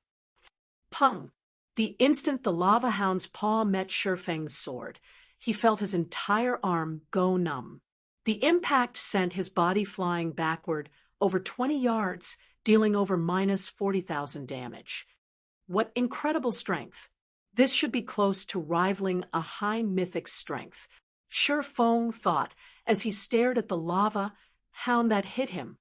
His encounter with the lava hound had been brief, and the beast hadn't used any skills, yet he had lost so much HP. He had already activated Heavenly Dragon's power, as well drastically increasing his strength and defense. Right now, his defense was even higher than Kola's, although he didn't have the passive skills that provided damage reduction. Even then, he had still lost over 40,000 HP. The current lava hound before him definitely had much higher strength than the original. Meanwhile, he had to face 3 of these lava hounds. Before Shurfeng could figure a way out of this situation, another lava hound pounced at him. Hurriedly, Shurfeng activated Parry to block its attack. Pung! Once more, Shurfeng flew backward by over 20 yards. Not only hadn't he moved closer to the mine's entrance, but he was actually further from it. This was clearly what the lava hounds had intended to do with their attacks. These lava hounds' combat standards were in no way inferior to expert players. Am I going to die here? Shurfeng could not help his bitter smile as he watched the third lava hound pounce at him. It would seem that he had taken on too large of a risk to set up the teleportation marker. While he did not mind losing 1 level of EXP, he carried multiple tools that would drop on his death. Moreover, These items would not simply remain on the ground after being dropped. After a certain time had passed, these valuable items would disappear. Meanwhile, when players died, they'd only resurrect after half an hour unless someone resurrected them with a skill or special tool. By the time he returned to this mine, his dropped items would be gone from this world. As Shurfong clashed with the lava hounds, his HP continued to decrease. 80%, 70%, 60%. Although he had tried to use void steps to blindsight the beasts, the technique was ineffective against the lava hound's sharp sense. Even though the lava hounds couldn't see him, they could pinpoint his location with their other senses, launching another paw swipe or bite attack. Why hasn't the guild leader come out yet? Aqua Rose, who had long since distanced herself from the canyon, muttered as she watched the swarm of lava monsters return to their home. The guild leader should be fine. If he goes all out, he can even contend with mythic monsters, Blackie reassured. It's been so long, though. Moreover, there were 3 lava hounds. I think it's best if I go take a look, Fire Dance said worriedly. I'll go with you, Flying Shadow offered as he followed Fire Dance. Meanwhile, inside the mine, Shurfong watched the circling lava hounds and glanced at the small percentage of HP he had remaining with a bitter smile. Despite activating twofold Berserk, which temporarily granted him the power to contend with Tier 4 mythics, he still couldn't come within 100 yards of the mine's entrance. While he was confident that he could escape a single lava hound, 3 were too much for him to handle. To make matters worse, the 3 lava hounds coordinated perfectly. Although he had thought of using a magic or summoning scroll, the 3 lava hounds were simply too fast. They gave him no opportunities to use such tools. As twofold Berserk's duration continued to run out, Shurfong frantically searched through his bag for items that could help him out of this predicament. Suddenly, he discovered a broken longsword that had been inactive in his bag for quite some time. This longsword was none other than the evil god's inheritance, a treasured sword that had once belonged to the evil god. Seeing that the lava hounds charged at him again, Shurfong gritted his teeth and took out the evil god's inheritance. He then inserted his power into the weapon. Protecting the items that would drop if he died was undoubtedly more important than losing 10 points in all of his attributes. After Shurfong powered the sword, the evil god's inheritance pulsated. An invisible force then spread out from the sword, sweeping through the mine with so much power that even space shook with the intensity. A moment later, a deathly aura pervaded the mine shaft. Chapter 1846, Broken Sword's Power. Chapter 1846, Broken Sword's Power. As the aura of death saturated the mine, space itself froze. The 3 lava hounds slid to a halt as they glared at the broken sword in Shurfeng's hand, wary. Pitch black divine runes had appeared along the broken blade, as the sword released plumes of dark smoke. The weapon felt cold and evil. The lava hounds finally discerned the broken sword's identity, and fear flashed in their eyes. It was as if they had remembered something horrific from their past. Despicable heretic, you dare set foot in this sacred land. Let the almighty fire god's flames purify your soul. After Shurfong replaced the abyssal blade with the evil god's inheritance, the broken sword seemed to trigger something in the 3 lava hounds. Suddenly, they began to grow larger as golden flames flared across their bodies. Despite standing still, the solid rock beneath the lava hounds' feet began to crack. Space tore around them as if it couldn't withstand the golden flames' power. It was as if the space around them was no longer able to withstand the power of the golden flames. Shurfong could also sense a threat of death from that golden fire. Moreover, Shurfong could tell that this death wouldn't just end with a single lost level. He could feel a power akin to soul fire, although this was many times stronger. burning and devouring his soul would be child's play for this strange fire. If these golden flames burned a player's soul, the player's account would likely be left permanently crippled. Before Shifeng could think of a plan to get out of this troubling situation, the three lava hounds pounced as one. At this point, Shifeng had no skills that he could use to protect himself. In addition, the lava hound's movement speed had significantly increased. With no other options, Shifeng instinctively executed Sword's orbit. Countless sword lights enveloped Shifeng, clashing with the three gigantic, flaming beasts as they attacked. Boom, boom, boom. The resulting impacts tore the nearby rocky ground. The scattered sparks ignited anything they touched, transforming the area into a sea of fire.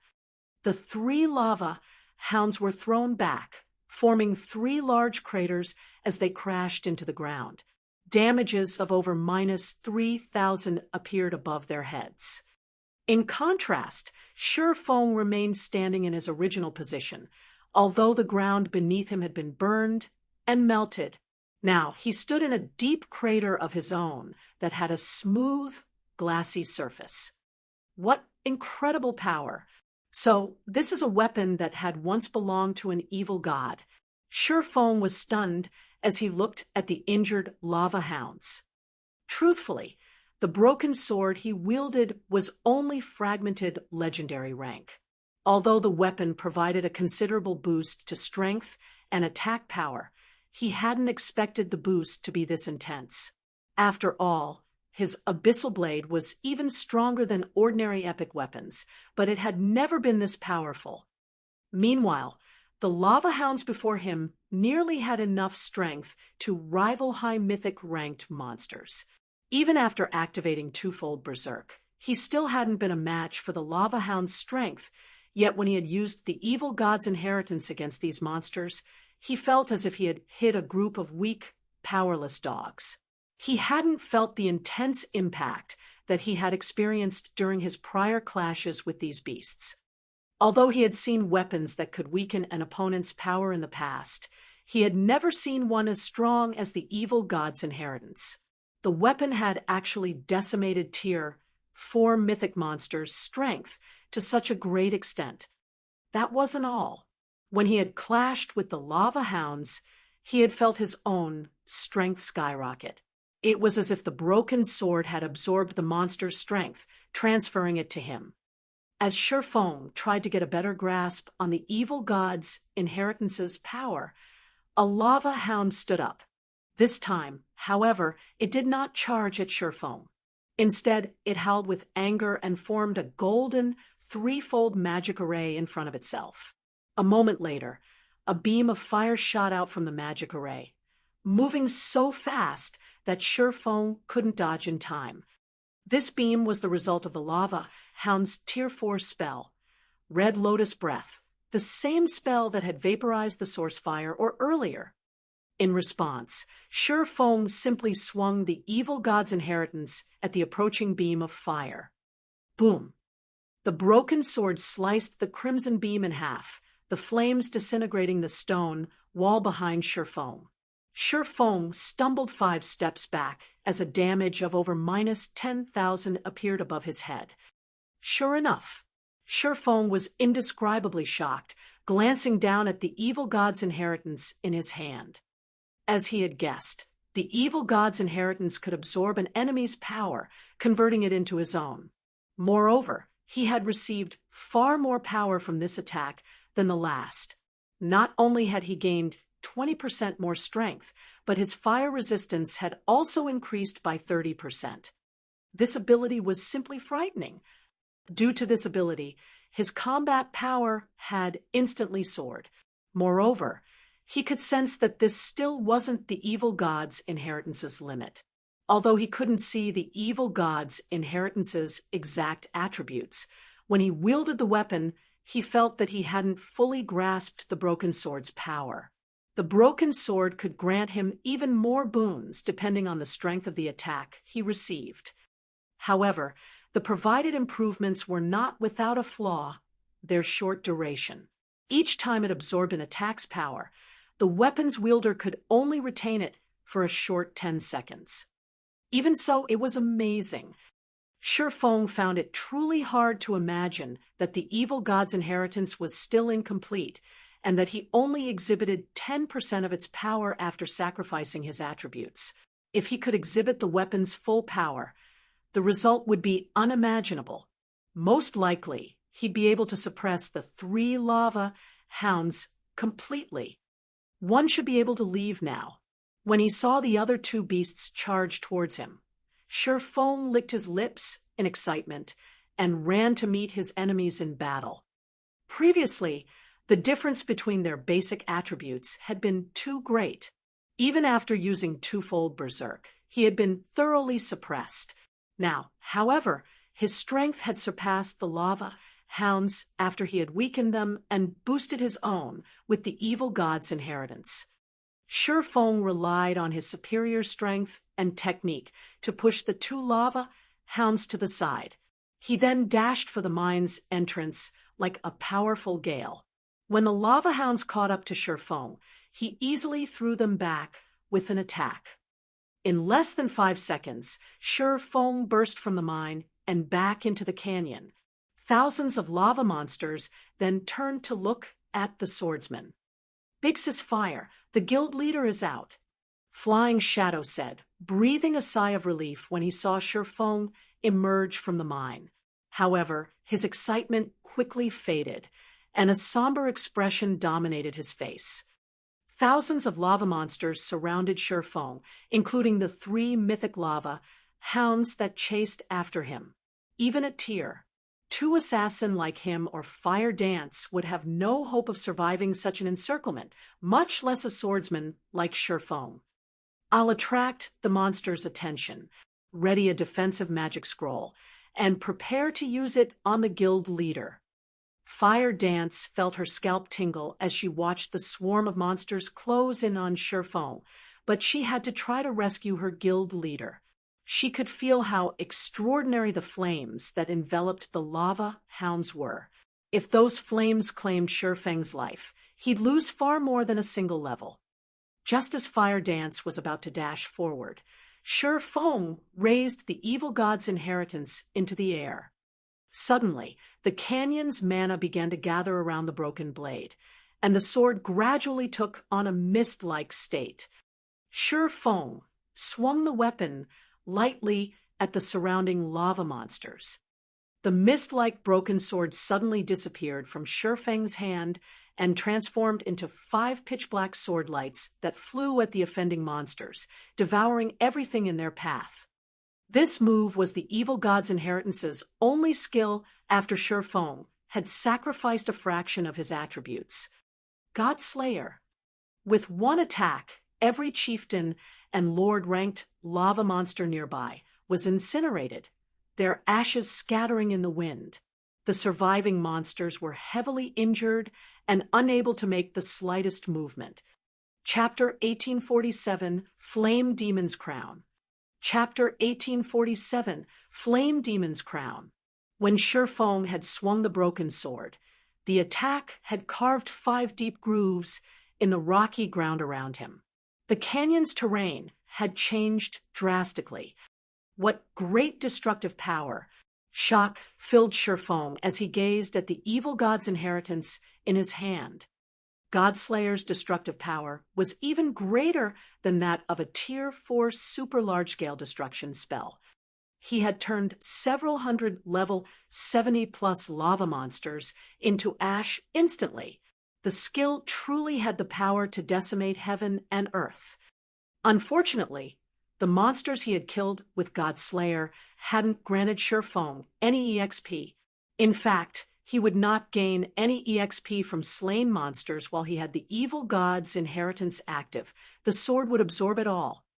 After killing so many monsters, the black mist the evil god's inheritance emitted had become denser, following which Shifeng heard the sound of a system notification. System: Evil god's inheritance has accumulated sufficient life force and recovered the first evil god's mark, activating a portion of its power. The evil god's inheritance has such an effect.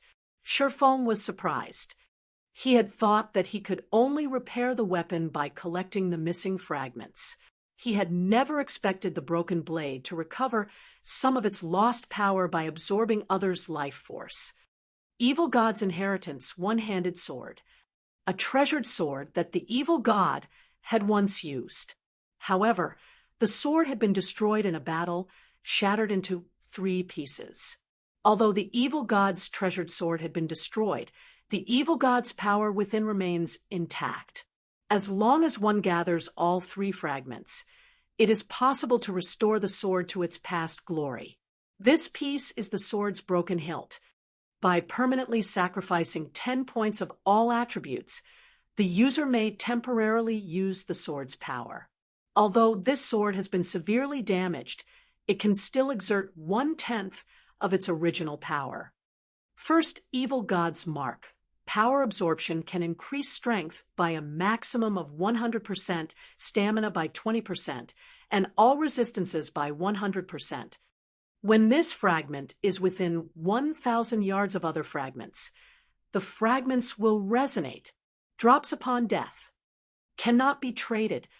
Although he could strengthen the evil god's inheritance by killing a large number of monsters, he had no intentions of doing so. While Shifeng might wield extraordinary power when he used the evil god's inheritance, he'd have to sacrifice 10 points from every basic attribute permanently each time he wielded the weapon. While 10 points in all attributes might not be much to a Tier 2 player, it would add up. If he used the weapon for too often, he would cripple his account. One could say that the evil god's inheritance was even more evil than magic weapons. Hence, the evil god's inheritance should only be used as a final trump card. Shifeng had no intentions of feeding the evil god's inheritance any more life force right now, either. He only had half an hour to use the weapon after activating it. How much life force could he possibly accumulate in half an hour? However, the ability to strengthen the evil god's inheritance had truly been an unexpected boon. Following which, Shifeng charged out of the hole he had opened in the monster encirclement. Now that the evil god's inheritance had grown stronger, he had a much easier time dealing with the 3 lava hounds that chased after him. Is this the guild leader at his full strength? Flying Shadow, who watched from the valley's entrance, was astonished as he watched Shifeng take on 3 level 80 lava hounds without trouble. Even Fire Dance, who prepared to move out, was stunned. She had assumed that after so many battles and adventures, the distance between her and Shifeng had shortened. Looking at it now, however, it would seem that the gap was larger than ever. What the 2 assassins did not know was that Shifeng fully relied on the evil god's inheritance to command such power. Without it, he might not have survived even after activating twofold Berserk. Shifeng quickly escaped the lava hound's grasp, and although this further enraged the mythic monsters, they didn't dare leave their domain by as much as a centimeter. They could only watch until Shifeng left their sight. Despicable heretic, the almighty fire god will not let you get away with this. After Shifeng had vanished, the lava hounds released furious howls, the sounds echoing throughout the valley. At the same time, a system notification reached Shifeng's ears. System, you have incurred the Arari god's wrath. As long as you enter the fire god's territory, its guardians will hunt you to the death. How ruthless! Shifeng could not help his astonishment as he read the system notification. He had only set up a teleportation marker in the fire god's ancient land, yet he was now prohibited from entering any location the fire god sheltered. This penalty was truly severe. After all, the fire god was a god who had left behind many areas in God's domain. The fire god had even been responsible for creating a number of other worlds. This penalty basically warned him that he could lose his life if he entered any of these locations. Unless he was strong enough to defeat the area's guardians, he shouldn't even consider exploring the locations. But after giving the matter some thought, Shi Feng didn't mourn the loss. Now that he had constructed a teleportation marker in the fire god's ancient land, he could lead a team to mine the source fire or without revealing themselves to the lava hounds as long as he prepared properly. In 10 days, he could also visit the so-called underground country, possibly obtaining another significant harvest. Overall, he considered this transaction quite profitable. After leaving the canyon, Shi Feng regrouped with Zero Wing's other members. He then briefed Aqua Rose about the teleportation marker and had her contact her subordinates to prepare. They would need enough fire resistance to survive in the Flame Demon's Valley's core region. Moreover, only intermediate miners or higher could mine the source fire, or they'd only be able to revisit the mine after fulfilling these two conditions. It would take quite some time to prepare. After the team rested for a short moment, Shi Feng led his team into the heart of the Flame Demon's Valley. Although they came across quite a few monsters on their way, and Shi Feng was currently weakened, the team advanced relatively quickly with their powerful MTs like Cola, and Shi Feng summoned Tier 3 demons. As no one had explored the Flame Demon's Valley thus far, it was home to a lot of monsters, which, fortunately, provided far more EXP than normal. Moreover, a large number of treasure chests hid in the area. After venturing through the core region for 4 hours, some of the team's level 56 members had risen to level 57. Fire Dance and Flying Shadow had also discovered 6 treasure chests in the area. They had found 3 bronze treasure chests, a mysterious iron treasure chest, a secret silver treasure chest, and a fine gold treasure chest. The discovery surprised both Fire Dance and Flying Shadow, who frequently searched for treasure chests in the fields. It was common knowledge that treasure chests were extremely rare in God's domain. Normally, a map only had 2 or 3 at one time. Yet, after wandering in a small section of the core region, they had discovered 6. Moreover, one was a fine gold treasure chest. Past level 50, a bronze treasure chest would contain loot that could rival the items a High Lord dropped, while mysterious iron chest items were on par with a Great Lord, and secret silver treasure chests dropped items on par with a Grand Lord's loot. As for a fine gold treasure chest, its loot could rival that of a mythic monster. However, in the Flame Demon's Valley, both the monsters and the treasure chests offered weapons and equipment that were all level 70 or higher. Unfortunately, current players couldn't use these items unless they had weapons and equipment that could reduce level requirements by 15 levels or more. As Shi Feng activated the fine gold treasure chest, it released a light that illuminated the gloomy sky above the Flame Demon's Valley. Even players several thousand yards away could see the glow. The Flame Demon's crown. Shi Feng was flabbergasted when he saw the exquisite flaming crown inside the treasure chest. Chapter 1848, Ancient Demon. Chapter 1848, Ancient Demon. Guild Leader, did you find something good? Aqua Rose asked curiously as she watched Shi Feng's blank expression. The rest of the team turned to look at Shi Feng as well, anticipation flashing in their eyes. They all wanted to know what kind of treasure a fine gold treasure chest had to offer. A fine gold treasure chest was almost impossible to find in level 50+ maps. The best players normally found were secret silver rank. Meanwhile, even mysterious iron treasure chests could cause a heated struggle between guild teams. The higher quality treasure chest players found, the more of a commotion activating the treasure chest would cause. In turn, this would lead to more players finding out about the treasure chest. Moreover, after players acquired the items inside a treasure chest, there was a 2-hour period when the items would be guaranteed to drop upon death. Hence, whenever a treasure chest appeared in the fields, a slaughter would soon follow. Fortunately, Zero Wing's team didn't have to worry about being attacked. After all, this place was the Flame Demon's Valley. The only other players that might see the glow from the fine gold treasure chest were the Ninth Heaven members. Even if other players with hostile intentions discovered them, they had no fear that anyone would try to rob them. "Something good has dropped," Sherfone said, laughing. He then retrieved the Flame Demon's crown and shared its statistics in the team chat. Flame Demon's crown, head, fine gold rank. Equipment requirement: Strength 800, Agility 800, and Intelligence 800 defense, plus 100 additional passive ski-dash. Flame Demon's body.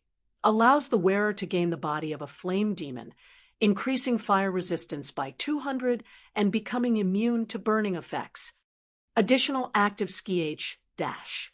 Flame Avatar becomes immune to all flame damage for 1 minute. Cooldown, 10 minutes. After reading the Flame Demon's crown's details, the team lost their prior excitement. Guild leader, this crown is a scam. Not only does it have such a high equipment requirement, but it doesn't actually offer any basic attributes. The only good thing about it is its high fire resistance, but it isn't worth sacrificing everything else. I feel the same. The monsters in harsh environments are generally very powerful.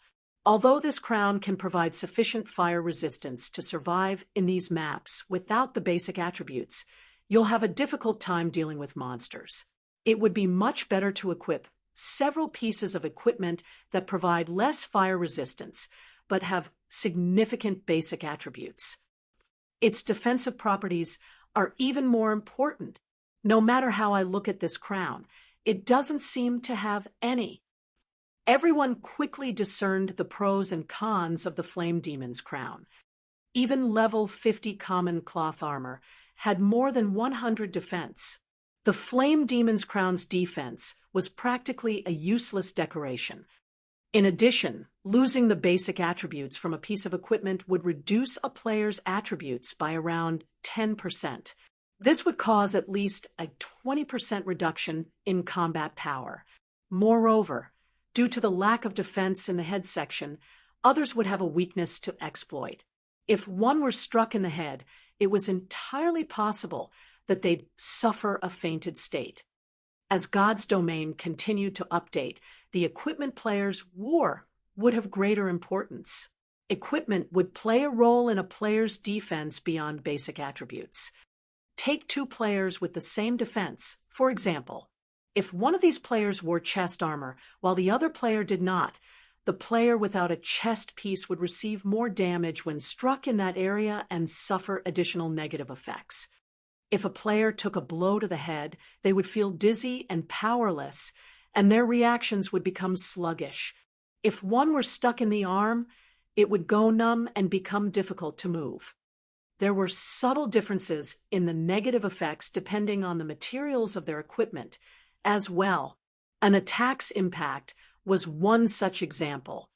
During the early stages of the game, these negative effects were barely noticeable, but as players took on higher-level monsters, these negative effects would become more prominent. As a result, players would have to choose their equipment carefully. It wasn't enough to prioritize basic attributes. Players also needed to focus on their equipment's compatibility and defensive properties. Meanwhile, the Flame Demon's crown, made of fire with a pitiful 100 points in defense, clearly didn't have any. It was a costume piece at best. If one equipped the Flame Demon's crown during battle, they'd be asking for an early death. Sherfone simply revealed a bitter smile as he stored the Flame Demon's crown. He had to admit that his guild members' standards had significantly improved. Their understanding of weapons and equipment was no longer limited to basic attributes. Unfortunately, they were still somewhat ignorant. This didn't particularly surprise Sherfone. His teammates were still relatively low-leveled. After all, they still didn't fully understand resistances. They did not know just how valuable a piece of equipment capable of increasing fire resistance by 200 points was. Among the items in the fine gold treasure chest, the Flame Demon's crown was easily more valuable than the other items combined. By the time mainstream players had reached level 100 and beyond in the past, a Flame Demon's crown had sold for a whopping 5,000 gold. With that amount of money, one could purchase an epic equipment with poor attributes.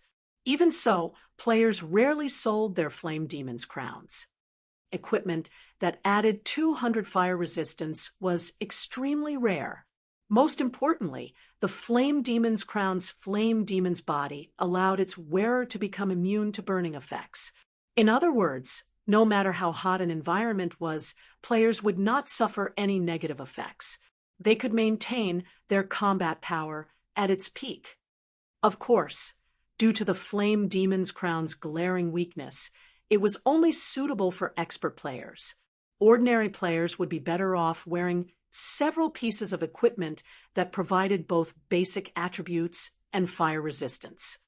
Ordinary players already fought to get their basic attributes up to standard and, as a result, struggled against monsters and in team dungeon raids. They would be asking for trouble by using a piece of specialized equipment like the Flame Demon's crown. However, expert players were different. They would easily have enough basic attributes even without wearing a headpiece. When fighting in sweltering environments, it was far more important for expert players to have high fire resistance. Hence, during the later stages of the game, the various large guilds' main force members had stopped focusing on basic attributes. Instead, they had prioritized resistances and physique. Moreover, the Flame Demon's crown was like an entry pass to the Flame Demon's Valley. As long as one had a Flame Demon's crown, they could travel anywhere within the valley. They wouldn't even have any issues exploring the Flaming Valley's core. Originally, Feng had worried that he didn't have enough fire resistance to survive in the central area, but now that he had the Flame Demon's crown, he wasn't concerned. Now, only the Flame Demon King himself would be a problem. In God's domain, the Flame Demon King was categorized as a world boss. Counter to most expectations, world bosses were not much stronger than ordinary field bosses. The system did not grant world bosses any special traits either. However, they did have full control over their territories. While in a world boss's territory, players would be prevented from using magic scrolls and magic arrays. It wasn't even possible to use magical tools. At most, players could use their weapons and equipment skills. It was a nightmare for most players.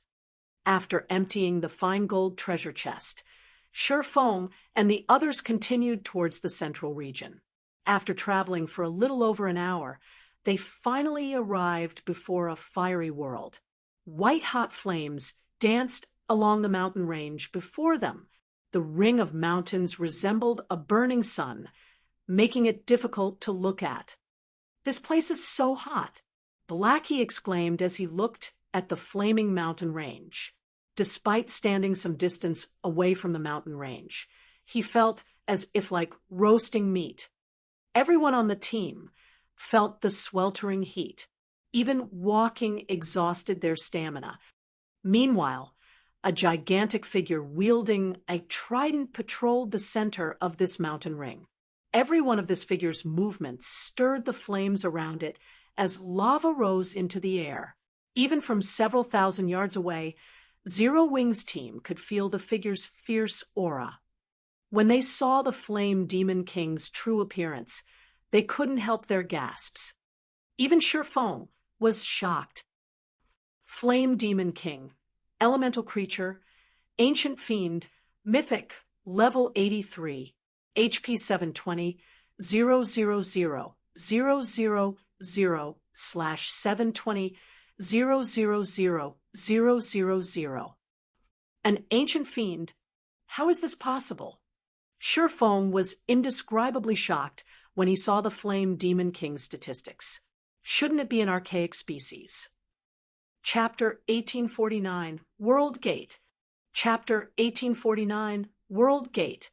Guild leader, don't tell me we're supposed to fight that boss. Is that really a mythic monster? The Flame Demon King was a 50-meter-tall giant. Every one of its movements stirred up a storm in the sea of fire around it. Zero Wing's team could tell how terrifying this monster was just by looking at it. When he saw the Flame Demon King, Kola, who had brimmed with confidence, felt his scalp tingle.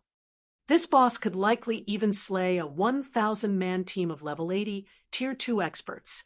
Compared to the mythic monsters they've encountered thus far, the Flame Demon King was on an entirely different level. Could the new expansion pack I triggered have made the Flame Demon King stronger? Shifeng pondered as he looked at the Flame Demon King. The more he thought about it, the more his theory seemed plausible. After all, the Flame Demon's Valley was only a level 70+ map. It wasn't a level 100+ map. An ancient fiend shouldn't be here. An ancient fiend was an elemental creature that had fully unlocked its bloodline and reverted to its ancestral form. Although ancient fiends were no match for dragons in terms of life rating, they were fully capable of rivaling ferocious beasts. Even an expert team that was 20 levels higher wouldn't be a match for a mythic-ranked ancient fiend, much less an expert team of the same level. In addition, the Flame Demon King had a world boss's special ability. Not even a 100-man team of level 100 Tier 3 players could defeat this monster. There's no helping it, I can only adjust my plans. Following which, Shifeng addressed his team. I had thought that I could complete this quest and get everyone out of here safely, but that's no longer possible. I'll have to ask you all to sacrifice yourselves to lure the Flame Demon King away from its territory. Try to buy as much time for me as possible. Violet, you won't be joining the fight. I need you to hide in the distance. Once the battle is over, you'll be responsible for resurrecting the team. All he could do now was lure the Flame Demon King away from the World Gate. The players that would be responsible for buying time would die, but with the resurrection skill he had given Violet Cloud, they could reduce the death penalty his teammates suffered. I understand. Violet Cloud nodded. None of his teammates had any objections to Shifeng's proposal. They were the guild's main force members. Their weapons, equipment, and levels had been granted by their guild. It wasn't unusual to die for their guild's benefit. Very quickly, the team followed Shifeng's instructions. Kola would be the first player responsible for attracting the Flame Demon King's attention and luring it to the designated area. After Kola died, Turtledove and Iwumian would take over.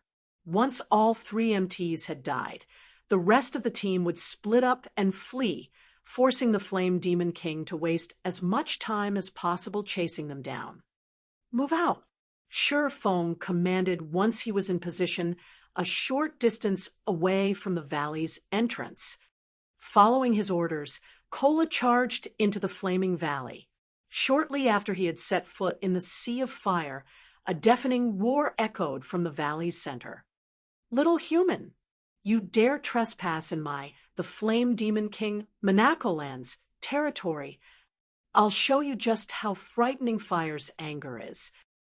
As the voice faded, the Flame Demon King emerged from the raging flames, its movements causing waves of fire that washed over Kola.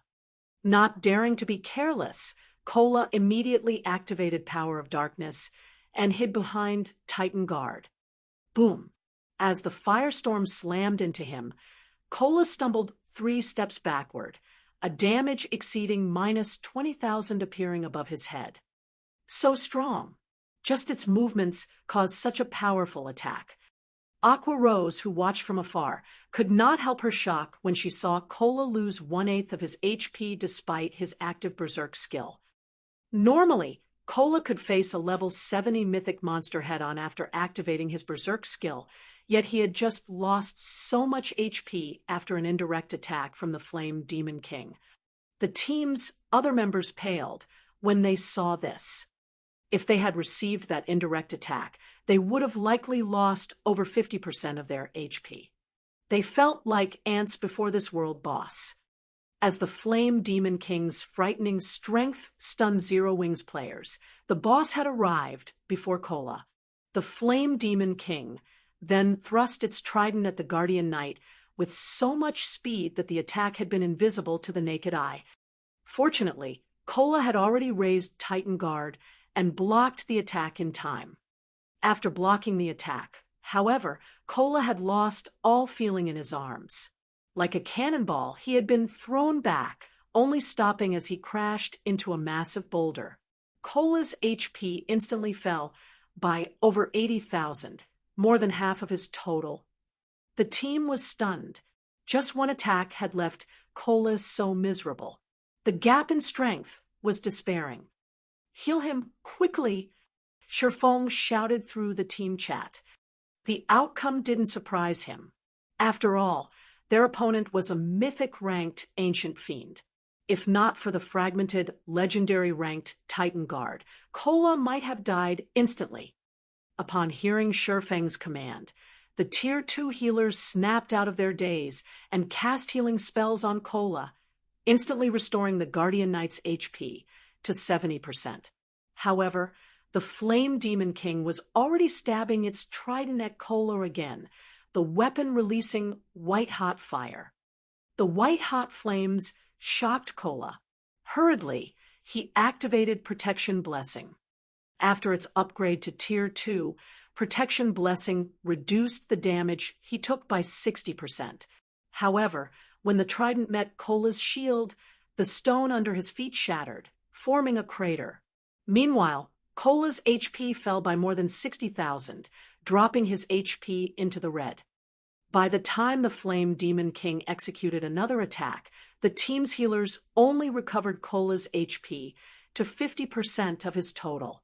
Realizing how precarious his situation was, Cola used Titan's Heart, forming 3 layers of protective energy, which could absorb up to 10 times his maximum HP around him.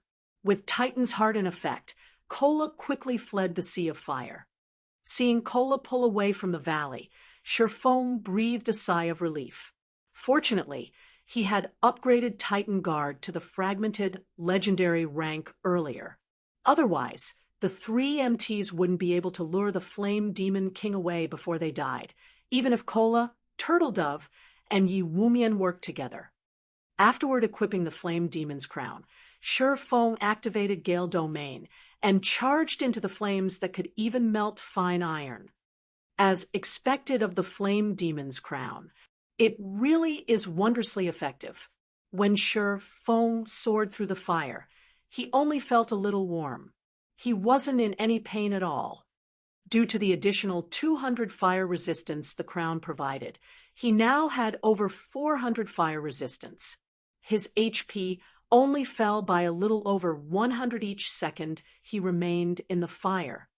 After flying for about 40 seconds, he noticed Cola's name darken among the list of his team members. It was obvious that the Flame Demon King had killed Cola. So quickly, when Shifeng realized that he was still over 200 yards away from the stone gate in the center of the valley, his expression darkened. Cola was the sturdiest player in the team. He had thought that the Guardian Knight alone would be able to buy him enough time to reach the World Gate, but it seemed that the Flame Demon King was much stronger than he had expected. As soon as Shifeng reached the World Gate, he pulled out the Philosopher's Hand and used it to activate the stone doors. At this point, Turtle Dove had also fallen, and only Yi Wumian remained alive of the team's 3 MTs.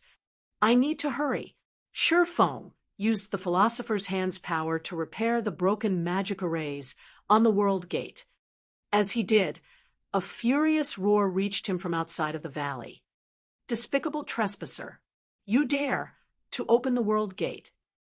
As the voice faded, a pillar of fire rose from its origin, following which everyone but Shi Feng and Violet Cloud's names went dark. This situation put immense pressure on Shi Feng. He pushed himself to work faster. Faster.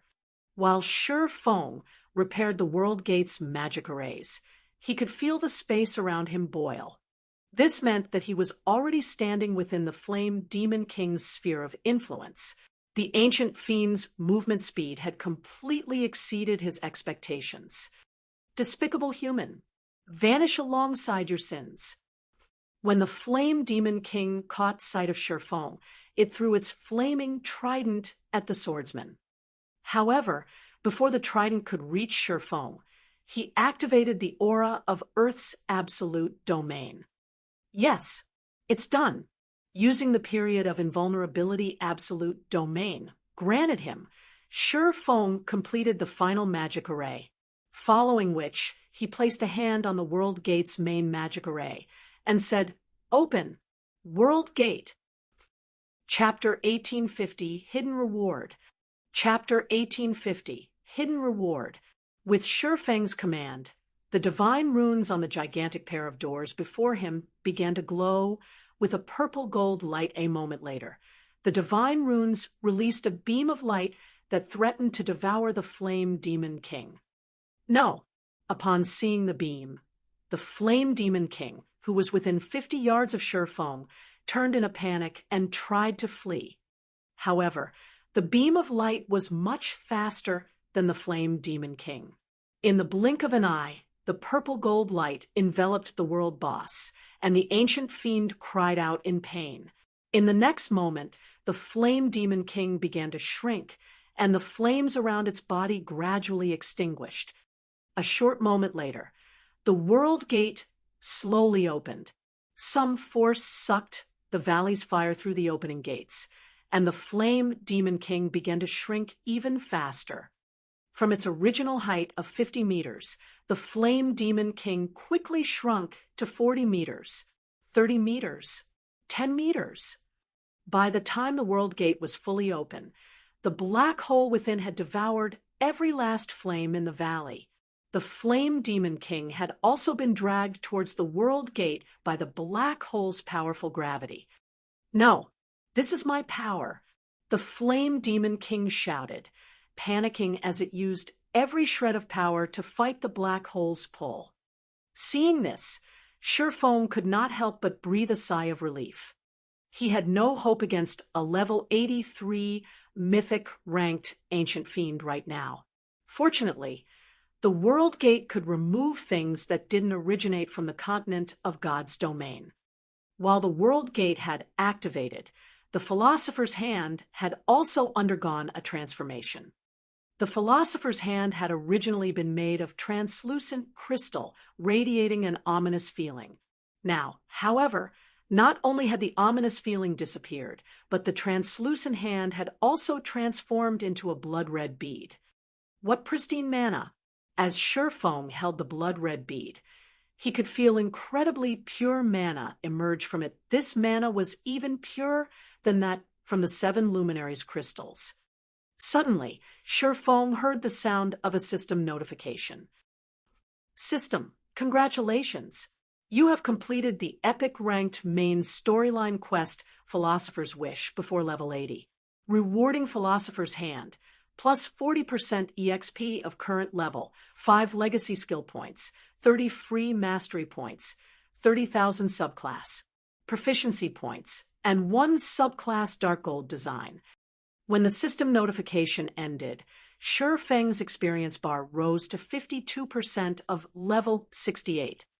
However, obtaining the complete Philosopher's Hand excited Shi Feng far more than the bountiful EXP. This was a bona fide legendary item. Any superpower in God's domain would easily go mad over this. Moreover, Shi Feng was surprised by the additional reward for completing the quest before reaching level 80. 5 legacy skill points were no small matter. In addition, the awarded 30,000 subclass proficiency points would save him a lot of time when upgrading his Forger subclass. After reaching the master rank, players would still need a ridiculous number of proficiency points to rise from a basic master to an intermediate master. While ordinary master lifestyle players might not have trouble earning the required proficiency points, it was a different story for Shifeng. Shifeng had many matters he needed to deal with, and he only had a small amount of time to invest in his forging. As a result, he didn't obtain forging proficiency points very quickly. However, the most valuable of the rewards had to be the subclass Dark Gold design. This subclass Dark Gold design wasn't like ordinary designs. Not only could it upgrade a design to Dark Gold rank, but the new design would be a player creation. It was common knowledge that becoming a master lifestyle player was incredibly difficult. Players needed to create completely new items, which had to meet certain requirements.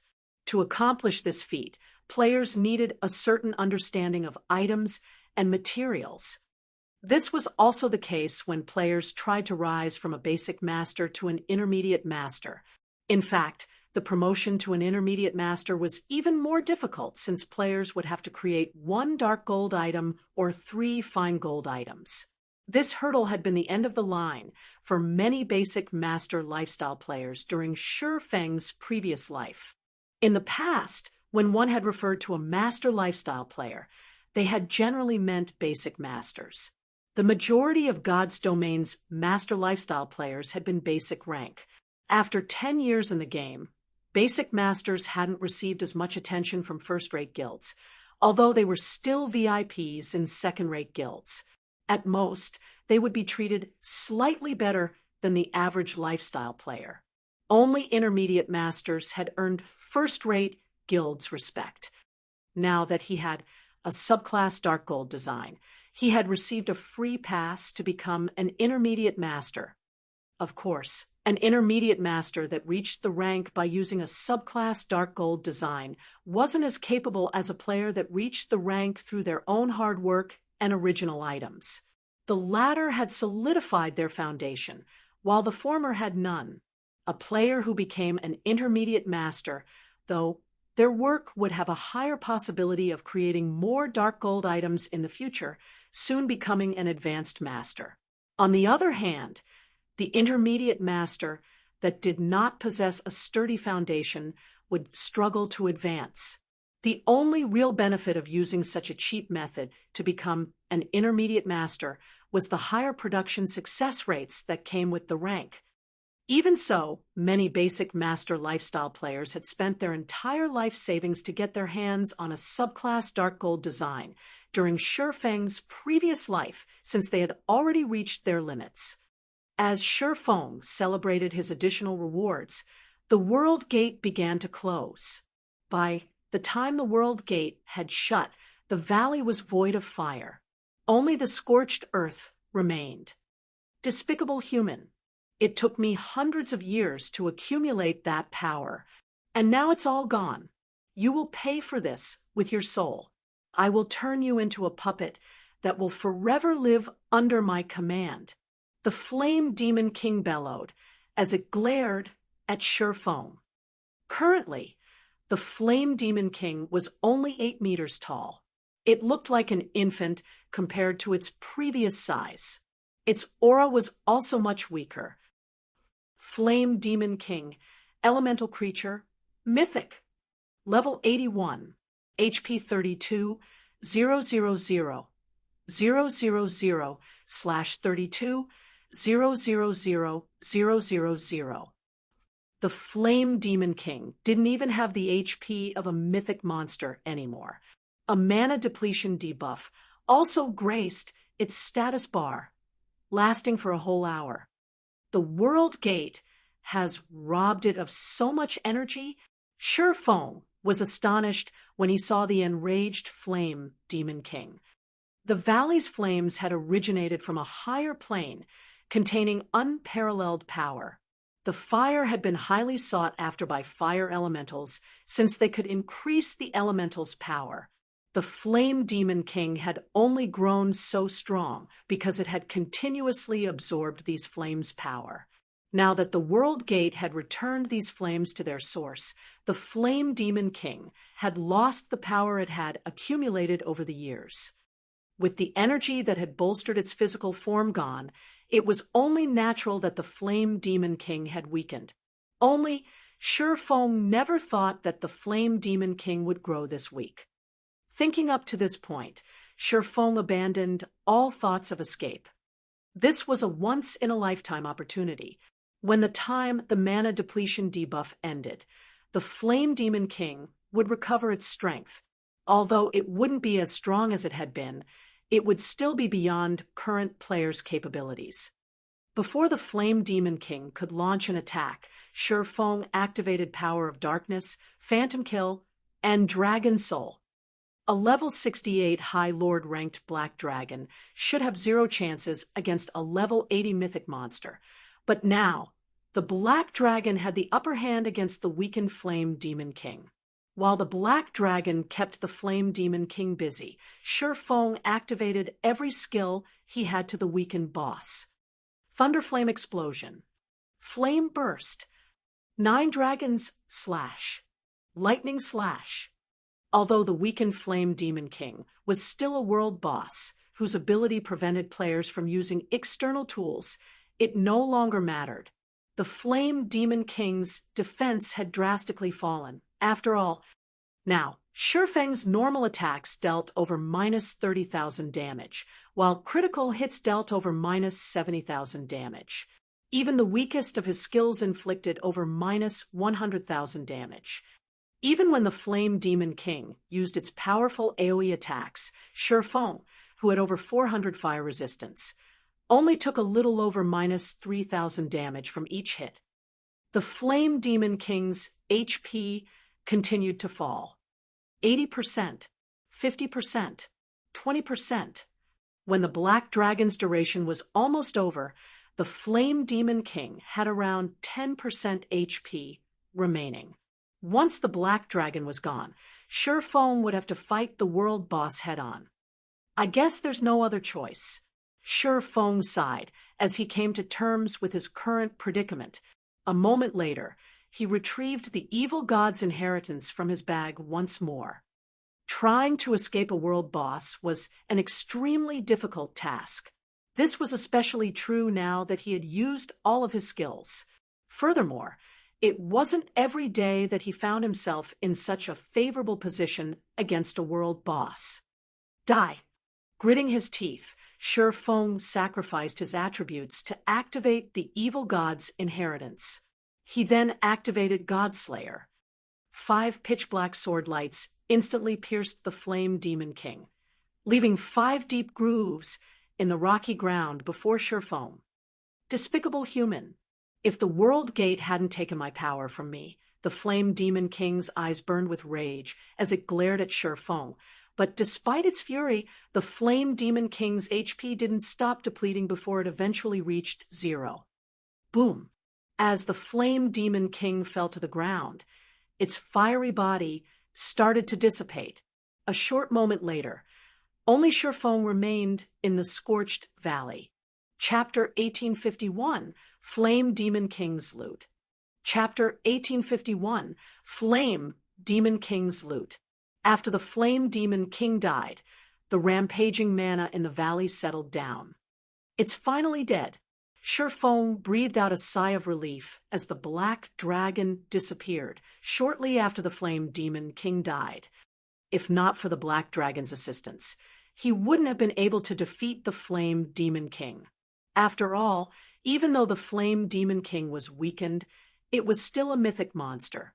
The boss had possessed not only superior strength, but also far more HP. Even if the Flame Demon King had only 10% of its HP left, it would still have had more than enough time to kill him. Although he had to sacrifice another 10 points of every basic attribute to kill the Flame Demon King, he forgot about the loss when he saw the small mountain of items the boss dropped. The Flame Demon King was a world boss. Although it had been weakened due to his quest, it was still a mythic-ranked world boss, hence the extremely bountiful loot. Not to mention, as this was the first time the Flame Demon King was killed, it was guaranteed to drop a 4-star guild promotion order. Future Flame Demon Kings killed would have only a certain chance of dropping the promotion order. This item was also the reason why he had persisted in killing the Flame Demon King to the point of permanently weakening himself. Currently, Zero Wing was a 3-star guild and held a significant advantage over other guilds. However, as the various superpowers started raiding level 50, 100-man Hell mode team dungeons, it was only a matter of time before they became 3-star guilds as well. Meanwhile, compared to Zero Wing, the various superpowers would gain much more of an advantage from being a 3-star guild. Be it the Guild Employment Center or Guild Training Room, these two facilities needed guilds to reach a certain scale in order to display their usefulness fully. In other words, the larger a guild was, the better the guild could leverage these two facilities. In the case of Zero Wing, despite the rapid expansion it was currently undergoing in terms of member count, it was far from rivaling even first-rate guilds. The operations of the various superpowers spanned over a dozen kingdoms and empires. Their member counts naturally dwarfed Zero Wing's. Once these superpowers became 3-star guilds, their development speed would undoubtedly skyrocket. At that time, not only would these superpowers be able to nurture a large number of elite players, but the income their guilds generated would also increase substantially. If Zero Wing, a guild that ruled over only a single kingdom, wished to surpass these superpowers, which had become 3-star guilds, in terms of development speed, then there was only one way to do so: by getting promoted into a 4-star guild. Unlike a 3-star guild, the benefits offered by a 4-star guild did not manifest with the scale of a guild. Instead, these benefits were apparent in the finer details. Reaching the 4-star rank would not give a guild the privilege to construct any additional facilities. Instead, what a guild gained from the 4-star rank was the recognition of the Adventurers Association as a large-scale guild. At that time, the Adventurers Association would directly issue large-scale quests to the guild. These large-scale quests ranged from easy to very difficult. Even national-level quests were available. The rewards for these quests were extremely generous. Moreover, these quests also provided players with good opportunities to raise their ranks in the Adventurers Association. In addition to receiving large-scale quests, 4-star guilds would be designated a temporary rest area in every Adventurers Association on the continent of God's domain. While this rest area was relatively small, it allowed members of 4-star guilds to receive commissioned quests from every NPC town and city on the continent, not just from towns and cities where their respective guilds had residences. Due to this benefit, members of 4-star guilds could travel all over the continent to do quests, no longer hindered in their leveling speed and acquirement of resources by competition over a limited number of quests. The only downside to this was the Adventurers Association's tax on players' quest rewards when completing commissioned quests accepted from these designated rest areas. This, in turn, reduced the guild's income from these quests. Even so, this benefit would still help guilds generate much more wealth than before. At the same time, guilds would also be able to raise their popularity in the various NPC kingdoms and empires significantly, killing 2 birds with 1 stone. This was the distinguishing feature of a 4-star guild. After reaching the 4-star rank, a guild's development would no longer be tied down to the territories they controlled. Of course, the consequence of this feature was also very obvious. The amount of competition guilds had to face would increase drastically. However, so long as Zero Wing managed to become a 4-star guild ahead of others, it would seize a significant advantage over the other guilds. Hence Shifeng's persistence in killing the Flame Demon King. Following which, Shifeng started going through the Flame Demon King's loot. Just like he expected, there was indeed a 4-star guild promotion order among the dropped items. So long as a 3-star guild possessed 200,000 guild popularity, it could be upgraded into a 4-star guild using this promotion order. as expected of a world boss. Its loot sure is bountiful. Feng was inwardly astonished as he looked over the statistics of the other dropped items. The Flame Demon King had dropped over 100 items in total, the majority of which were rare materials, including the extremely rare 7 Luminaries crystal. Although only 3 7 Luminaries crystals dropped, the equivalent often units, the value of these 7 Luminaries crystals still exceeded that of the other materials by a large margin. The rest of the loot were level 70+ weapons and equipment. Practically every one of these weapons and equipment was of fine gold rank. Only one of them was epic rank. Among the fine gold equipment dropped, for pieces belonged to the level 70 fine gold ranked Sins of Thunderfire set. The boss also dropped the entire level 70 fine gold ranked Scorching Wind set. While the weapons and equipment dropped looked subpar at best, Feng's eyes glowed with excitement when he saw them. His reaction was because the Sins of Thunderfire set was top-tier set equipment for magical classes.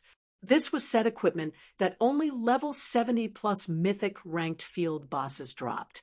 The set had a total of 6 pieces, and even superpowers would need to expend a lot of effort to collect the complete set. As for the Scorching Wind set, it was similarly top-tier set equipment, but for plate armor classes instead of magical classes. Not only did the Scorching Wind set provide higher fire resistance than the Dark Corrosion set, but its 6-piece set effect was also extremely heaven-defying. It allowed players to transform into a war god of fire and acquire a life rating that could rival archaic species. Although players would incur double damage from ice and water-type attacks than they normally would, it was still plenty amazing.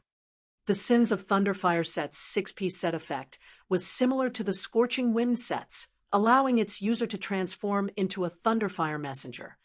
Due to these 2 set effects, despite the ordinary basic attributes that 2 sets provided, they had ended up publicly recognized as the strongest level 70 set equipment available in the game. Even level 70 Dark Gold set equipment could not rival them. Feng had never thought that he would be able to obtain the entire Scorching Wind set.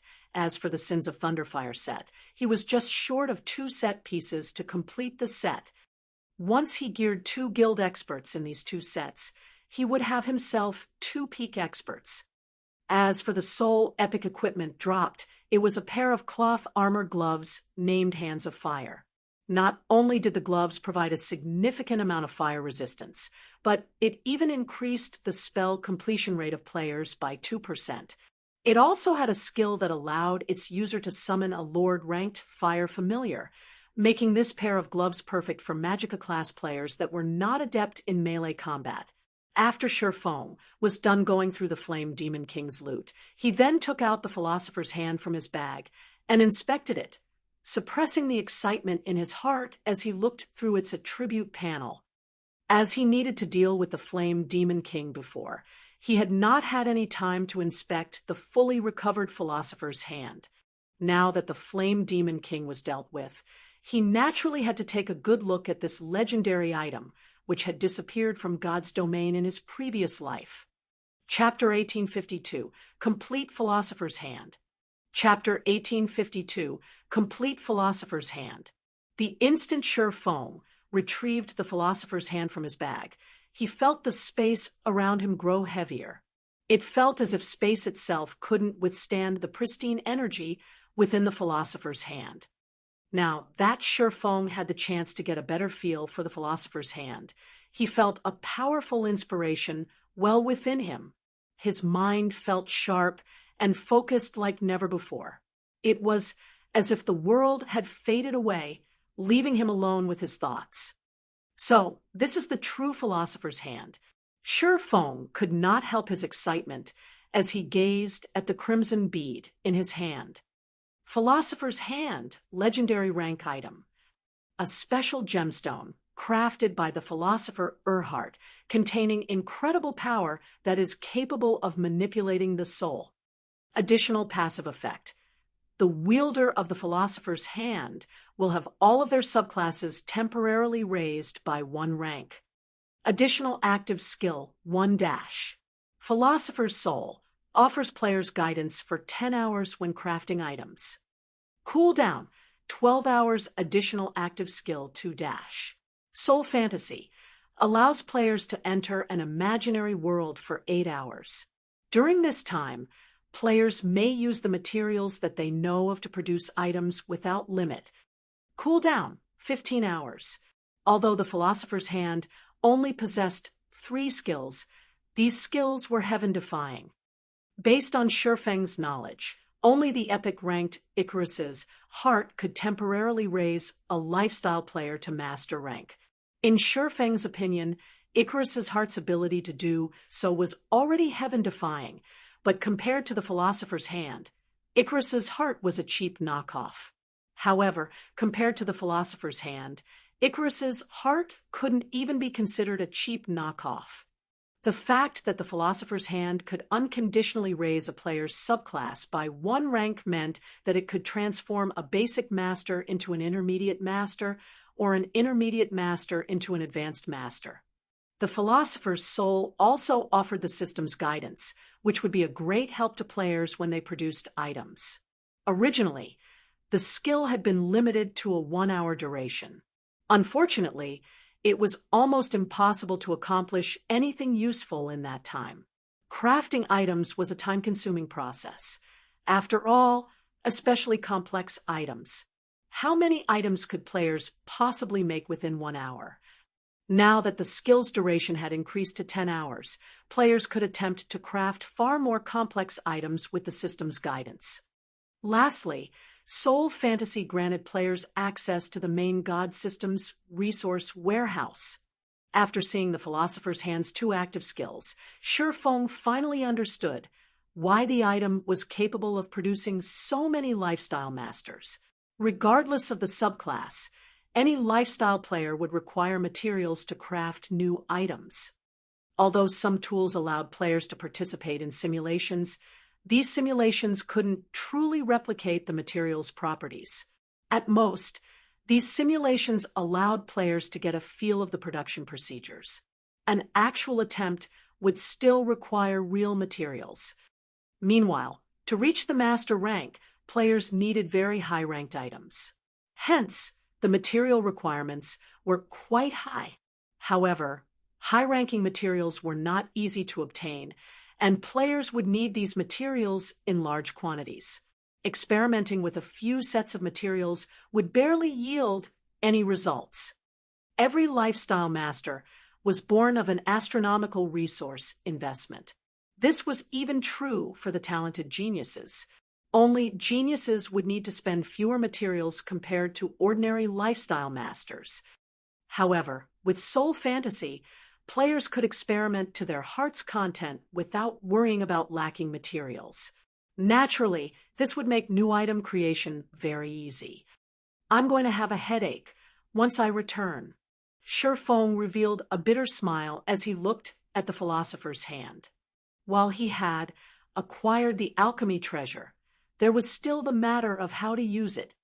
There was only 1 Philosopher's Hand, yet the Candlelight trading firm had tons of advanced lifestyle players waiting to use it. He would have to decide which players were worthy of the privilege. Most importantly, he'd have to worry about information leaks. Due to an information leak, Kingdom's Sword, the Philosopher's Hand's owner in the past, had become a target for the various superpowers, eventually vanishing from God's domain altogether. Although Zero Wing was impressively powerful right now, if multiple superpowers decided to make it their target, it would suffer a similar fate. He needed to be extremely careful when using the Philosopher's Hand. Shurfeng stored the Philosopher's Hand and exited the Scorched Valley. When Zero Wing's members, whom Violet Cloud had resurrected, saw Shurfeng emerge, they breathed a sigh of relief. Due to the Flame Demon King's outburst, the entire team had been annihilated in an instant. They had barely bought their guild leader any time. Guild leader, how did the quest go? Aqua Rose asked worriedly. Not only were high-ranked quests incredibly dangerous, but they also gave players very few chances of success. Plenty of quests only gave players a single attempt, and since their deaths had been so unexpected, they knew it was likely that this attempt had been a failure. Hence, Aqua Rose wondered if they'd have a second chance. On the off chance that this quest didn't offer a second chance, Surefoam would have to suffer the system's penalty. To ordinary guild experts, suffering a system penalty wouldn't be much of a problem. At worst, if the penalty were severe, they could just start over with a new account. However, Surefoam was different. He was Zero Wings guild leader. If he suffered such a severe penalty, it would shake the very foundation of the guild. Relax. I completed my quest, Surefoam said, chuckling at the worried expression on Aqua Rose's face. That's wonderful. I worried that we had failed the quest, and you'd have to pay a high price for it. Now that the quest is complete, we didn't waste our trip here, Aqua Rose said, breathing a sigh of relief. She then looked at Surefoam curiously and asked, "But, Guild Leader, you really are amazing. You actually escaped the Flame Demon King after completing your quest. Looking at the terrain, there should only be one path out of the valley. How did you manage to hide from the boss, Guild Leader?" She had experienced the Flame Demon King's frightening might personally. The world boss had been beyond terrifying. It was basically a god to current players. She found it very difficult to imagine any players defeating the Flame Demon King, even after reaching the same level. She didn't even know if a 100-man team of level 100 players had any hope against the Flame Demon King. Hearing Aqua Rose's question, the rest of Shurfeng's team turned towards him, curious. The Flame Demon King had slain Turtle Dove, a tier 2 metric tons who had activated her berserk skill in just 3 hits, yet Shurfeng had escaped the boss unharmed. It was incredible. Hide. I wish I could have hidden from it, but the valley is only so large. Where would I possibly hide? Shurfeng said, shaking his head. If you didn't hide from it, how did you get away safely, Guild Leader? Didn't the Flame Demon King discover you as you left? Shurfeng's reply on confused Aqua rose further. When the Flame Demon King had killed her, she had caught a glimpse of the boss as it charged back into the valley where Shurfeng had still been. It discovered me, of course, Shurfeng said, smiling. But rather than wait for it to attack, I decided to strike first. Then, Guild Leader, how did you get out? Aqua Rose asked, utterly confounded. Did you use an auto-resurrection tool? Although auto-resurrection tools were very rare and precious in God's domain, they were nothing new. Aqua Rose couldn't think of any other way that Shurfeng would have escaped the Flame Demon King's pursuit. Take a look at this, Shurfeng said, smiling as he retrieved a gigantic crimson crystal ball from his bag. The fire-type mana within the crystal ball was so dense that the ambient fire-type mana automatically gathered around it. Isn't that a flame core? But the fire-type mana in the core is incredibly dense. It's even denser than the flame cores we obtained from Great Lord-ranked flame demons. Looking at the gigantic flame core in Shurfeng's hands, Aqua Rose realized a possibility. Doubtfully, she asked, "Could it be? Guild Leader, did you kill the Flame Demon King?" Chapter 1853, Returning to White River City. Chapter 1853, Returning to White River City. Looking at the flame core in Shurfeng's hand, Kola and the others fell silent, incredulity flashing in their eyes. "Guild Leader, are you for real?" They had all witnessed and experienced the Flame Demon King's might.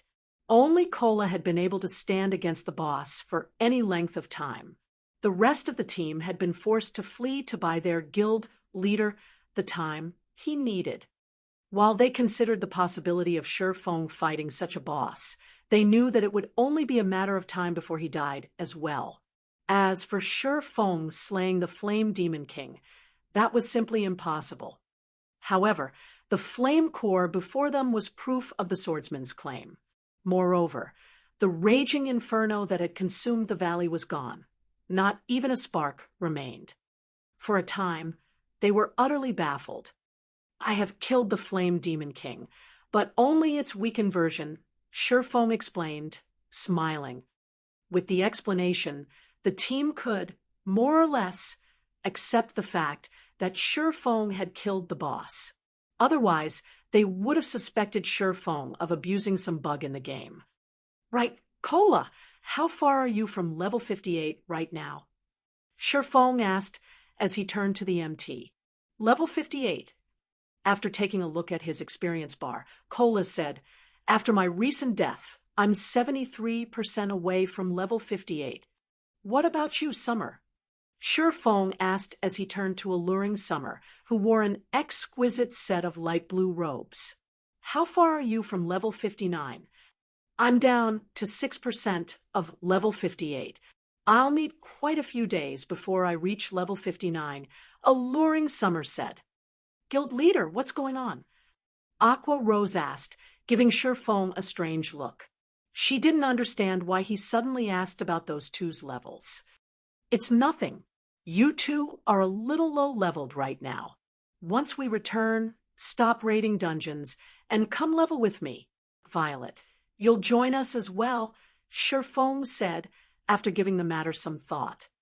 Now that he had the Scorching Wind set and Sins of Thunderfire set, it would be a waste to let them collect dust. Although the level 70 equipment requirement was quite high, it wasn't a problem without its solutions. Both Cola and Alluring Summer had equipment that reduced items' level requirements, though only by 5 levels. However, he had requirement gemstones, which could reduce the level requirements by another 5 levels. Once they equipped the requirement gemstones, Cola and Alluring Summer could wear items that were 10 levels higher than them. Once they donned the set equipment, it would increase the overall strength of the guild's main force by a significant margin. "We're low-leveled." Alluring Summer blinked in astonishment at her own level. She already had the highest level in the team. Even in an empire, she'd be the undisputed #1 player on the empire's ranking list. However, the comment didn't dampen Alluring Summer's excitement in the least. After all, she was going to level up alongside Shifeng. "Guild leader, we've rested already. Let's hurry and head back," Cola said impatiently after hearing Shifeng's intentions. Their teammates looked on with a little envy. When leveling up with Shifeng, not only would they rise in levels with astonishing speed, but they'd also improve their combat standards quickly. Following which, everyone used return scrolls to teleport back to White River City.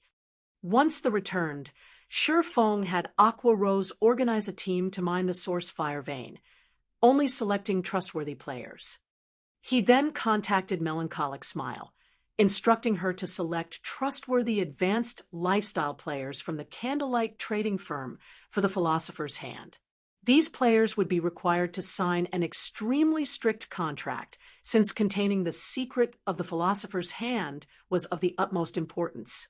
He could not afford for the public to discover its existence.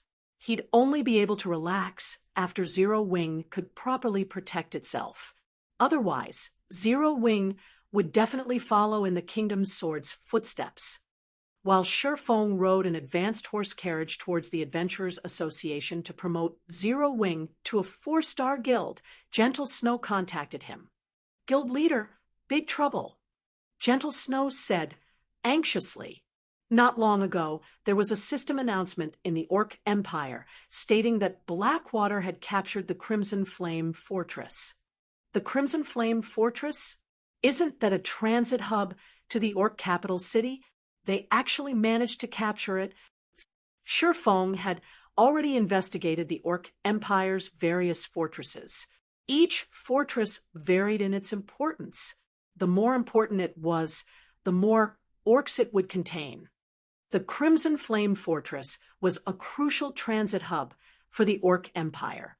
Players heading for the Orc capital city or other kingdoms or empires through the Orc Empire would have to pass through this fortress.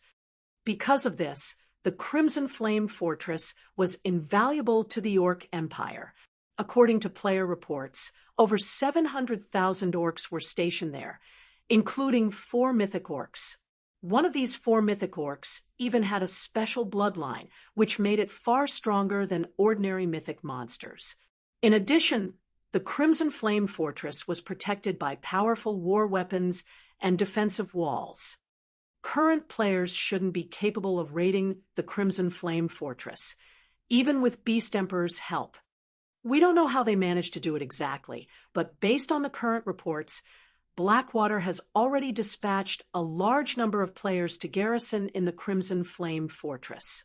Blackwater has also officially announced the fortress's grand opening to the public on the Orc Empire's official forums. In addition, Blackwater has placed a bounty on every Zero Wing member. Right now, players gain 1 point for killing a normal member, 5 points for elite members, and 50 points for core members. These points can then be traded for coins or weapons and equipment. In addition, depending on how many points a player has collected, they can get discounts for the Crimson Flame Fortress's teleportation arrays. Players will receive a 10% discount for 500 accumulated points, 20% if they accumulate 3,000 points, and 30% if they accumulate 10,000 points. Those with over 10,000 points will even enjoy the benefits of a Blackwater core member. Shortly after this forum post was uploaded, a large number of players swarmed towards the Crimson Flame Fortress. The Orc Empire is in chaos. I doubt it will be long before this news reaches players in the neighboring kingdoms as well.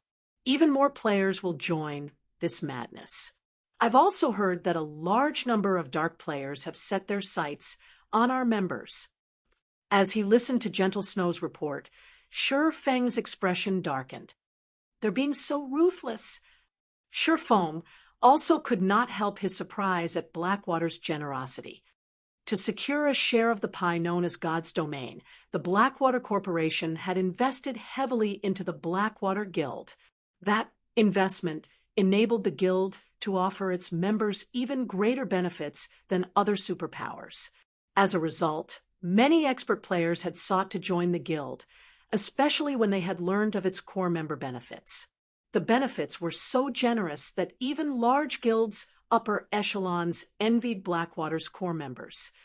However, becoming a core member in Blackwater wasn't easy. It wasn't enough to be an expert player. One also needed a list of noteworthy achievements. Moreover, Blackwater limited the number of core members the guild could have at a single time.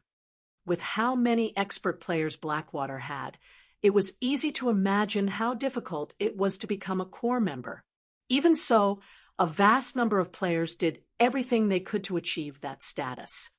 Now that Blackwater offered those same benefits for kill points, how could players ignore the temptation? Moreover, by doing so, Blackwater could scout for true peak experts. Even if Blackwater couldn't convince these peak experts to bear the responsibility of a core member, the guild could persuade these experts to become allies. Guild leader, should we limit our guild members' activity within the Orc Empire? Gentle Snow suggested. No. Sure Feng shook his head. We're already limited to a small area. If we reduce that further, our members in Silverwing Town won't be able to level up. Since Blackwater has already declared war against us, then we'll prepare for war as well. Post an announcement on the Orc Empire's forums, stating that Zero Wing will offer the same point system as Blackwater. But Blackwater has too many advantages over us. Even if we establish a similar system, I'm afraid that very few people will side with us, Gentle Snow said worriedly. Relax. I have a surprise for Blackwater, Sure Feng said, smiling. Sure Feng disconnected the call as the carriage arrived before the Adventurers Association. After alighting from the carriage, he walked into the building brimming with confidence. Chapter 1854, Promotion to a 4-Star Guild. Chapter 1854, Promotion to a 4-Star Guild. Dark Knight Empire, Light Shadow City, Dark Souls main headquarters. Zero Wing is quite interesting. I don't know if this guild is brave or overestimates itself. It's provoked so many powers that nobody usually dares to. Not only has Liu Xinglua targeted Zero Wing now, but Blackwater also wants to exterminate the guild, Tiger Breaker said, smiling as he read the report he had just received regarding Blackwater's official declaration of war against Zero Wing. This latest move from Blackwater was particularly vicious. Not only could Blackwater's bounty destroy Zero Wing's members regardless of rank, but the guild would also be able to lure a large number of players to the Crimson Flame Fortress, earning considerable profits. In addition, it would have its pick of peak experts, killing 3 birds with 1 stone. Although Zero Wing's foundation was sturdy, Blackwater was on an entirely different level. It wouldn't be long before Zero Wing's economy crumbled. Alliance Master, should we proceed with our original plan? Pathless, the Tier 2 Elementalist, quietly asked from beside Tiger Breaker. Of course. We had only accepted Starling's commission, but now that Blackwater has joined the fray, not only are we going to proceed with our plan, but we'll also increase the number of participating members, Tiger Breaker said. Snorting, we suffered quite a loss at Zero Wing's hands. It's time for Zero Wing to pay back that debt tenfold. Notify every adventurer team and tell them to send their experts to the Empire. I'll take command of the operation personally. We'll teach Zero Wing to fear Dark Soul. Understood. Pathless nodded slightly, a hint of excitement flashing in his eyes. Since Dark Soul had grown famous, his and Tiger Breaker's adventurer team, the strongest in the Alliance, had rarely taken action. Normally, they left the toughest commissions to the Dark Hunters and Shadow Claw adventurer teams. White River City Adventurers Association. As soon as Shifeng entered the building, he noticed players crowding the lobby, chatting about Blackwater and its Crimson Flame Fortress. Blackwater is amazing. It actually captured the Crimson Flame Fortress so quickly. Exploring the Empire will be much easier now. I've also heard that the Crimson Flame Fortress can teleport players to any nearby locations like Zero Wing City. We'll be able to avoid the Ore's inspection points in the Empire's inner region and reach its core area. That's right. I've heard that the Empire's core area is basically a treasure trove. It has a lot of rare ores and herbs, and the monsters in that area provide far more EXP than in the inner region. If we can get into the capital city, we'll have an even greater time. I've heard that the monsters in the regional dungeon have a chance of dropping magic crystals. I've heard that as well. The capital city is an extremely rare Azura mode regional dungeon. Moreover, it's a level 50 to level 100 super large-scale regional dungeon. Including the fact that it's in a neutral map, it'll offer far better loot than any regional dungeon available right now. Zero Wing is in trouble this time. Now that Blackwater has made such a vicious move, I'm afraid Zero Wing will struggle to survive in the Empire. I've heard that quite a few WH-known and top adventurer teams were doing everything they could to garrison in Silverwing Town, but those that succeeded probably regret their decisions now. When the players in the lobby spoke about the Crimson Flame Fortress, their eyes glowed with excitement and anticipation. When they spoke about Zero Wing, their tone carried disappointment and pity. At this point, nobody had an optimistic view of Zero Wing's chances against Blackwater. After all, the difference between both sides was simply massive. Previously, Zero Wing had held its ground thanks to Silverwing Town, but now that Blackwater had secured the Crimson Flame Fortress, Zero Wing had lost the advantage Silverwing Town granted. News sure spreads quickly. Shifeng revealed a bitter smile when he overheard the conversations around him. It seems Blackwater had prepared to advertise this matter, waiting for the right moment. Blackwater's successful capture of the Crimson Flame Fortress had only been announced recently, yet White River City's public was already talking about it no matter how he thought about it. This shouldn't be possible. While it wasn't unusual that the various major powers' upper echelons had learned of the situation very quickly, they had intelligence members everywhere, but the same couldn't be said for ordinary players. Most ordinary players only learned about other countries' news through other players. Normally, it took a few hours or even days before White River City's populace would learn of something happening in the Or Empire. Yet, as soon as he had received news about the Crimson Flame Fortress from Gentle Snow, the ordinary players in the Adventurers Association were already talking about it. The information had spread too quickly.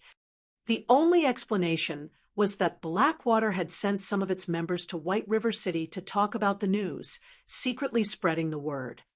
However, Shi Feng did not particularly mind as he headed toward the association's second-floor hall. As Shi Feng arrived before the VIP counter on the second-floor hall, he received a call. The caller was none other than Phoenix Rain. Guild Leader Black Flame, I've just heard about Blackwater's declaration of war on Zero Wing. As an ally, how can I be of help? Phoenix Rain asked. Zero Wing's development had progressed well lately. Moreover, Zero Wing's naval force continued to grow stronger, assisting her on Thunder Island. This help gave her more leeway. Now that Zero Wing was in such a predicament, she had to pay back the debt she owed. Since Phoenix Pavilion Master has offered, I won't shy away. I've been informed that Blackwater has been quite close with Nine Dragons Emperor recently. I'm guessing that Nine Dragons Emperor helped the guild capture the Crimson Flame Fortress. I hope that you can help me hinder Nine Dragons Emperor as much as possible, Shi Feng said, his gratitude obvious in his voice. That won't be a problem. I'll send some people to cause him some trouble.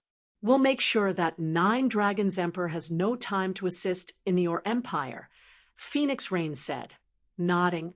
However, Blackwater and Beast Emperor are still allies. Their combined forces should not be underestimated. I can have Blue Phoenix lead a team of experts to assist you.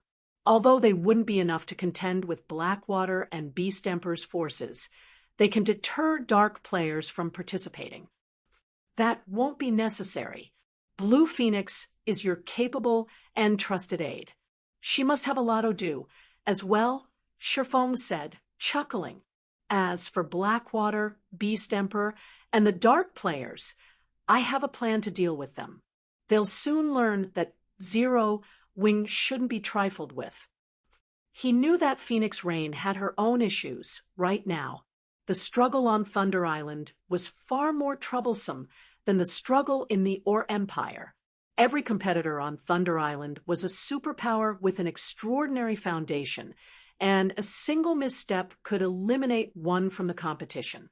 If Phoenix Rain could prevent Nine Dragons Emperor from joining the fight in the Or Empire, that would be enough. All right, if you need extra funds, you can contact me for help at any time. Phoenix Rain was a little surprised that Shi Feng had rejected her goodwill, but it wouldn't be right to insist on sending him reinforcements. After discussing the Dark Corrosion set, Phoenix Rain disconnected the call. Big Sis Rain, how did things go with Zero Wing? Should I lead some of my men over? Blue Phoenix asked curiously. Not at the moment. It seems that Zero Wing has already prepared for this. However, since Blackwater has decided to go all out, I doubt those preparations will last very long. It's best if you are ready to head out at a moment's notice, Phoenix Rain said. I understand. Blue Phoenix nodded. She felt as if Zero Wing was being too stubborn this time. Blackwater had occupied the Iron Empire, and its development speed was ridiculously fast. Even the great Pavilion Master was awed by Blackwater's success.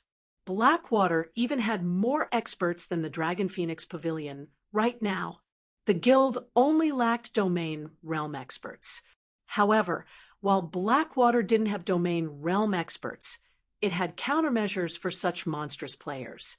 Otherwise, it wouldn't have been able to remove the super first-rate guilds that had occupied the empire. Meanwhile, inside a VIP room of White River City's Adventurers Association. Lord Protector, how may I be of service today? An NPC senior administrator asked Shifeng respectfully. I wish to promote Zero Wing to a 4-star guild. Here is the promotion order, Shifeng said. He then retrieved the 4-star guild promotion order and placed it on the table for the senior administrator to inspect. Chapter 1855, Town Level Guild. Chapter 1855, Town Level Guild.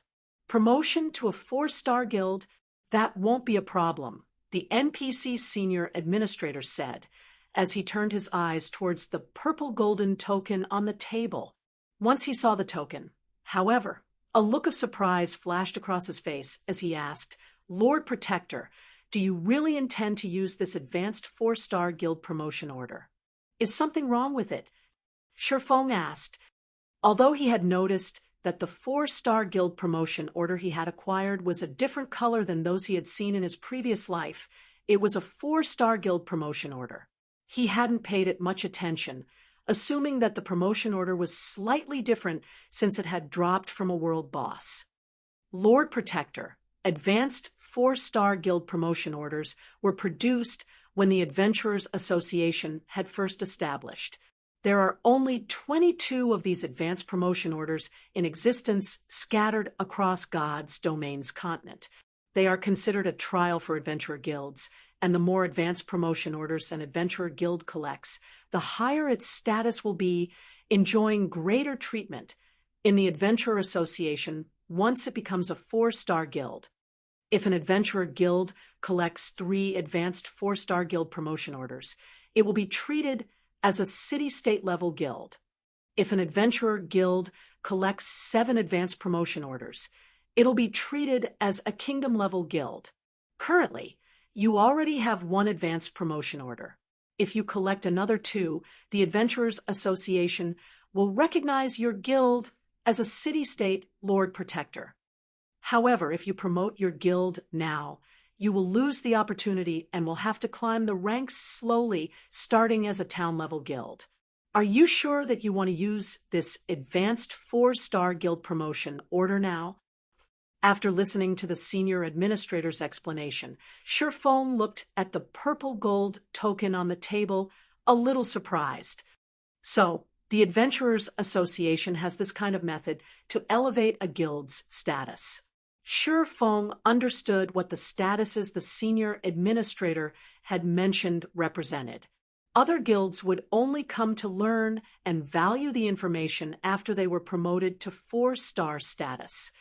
Once guilds reached 4-star status, they'd open a path in the Adventurers Association, gaining a temporary residence in every Adventurers Association across the continent of God's Domain.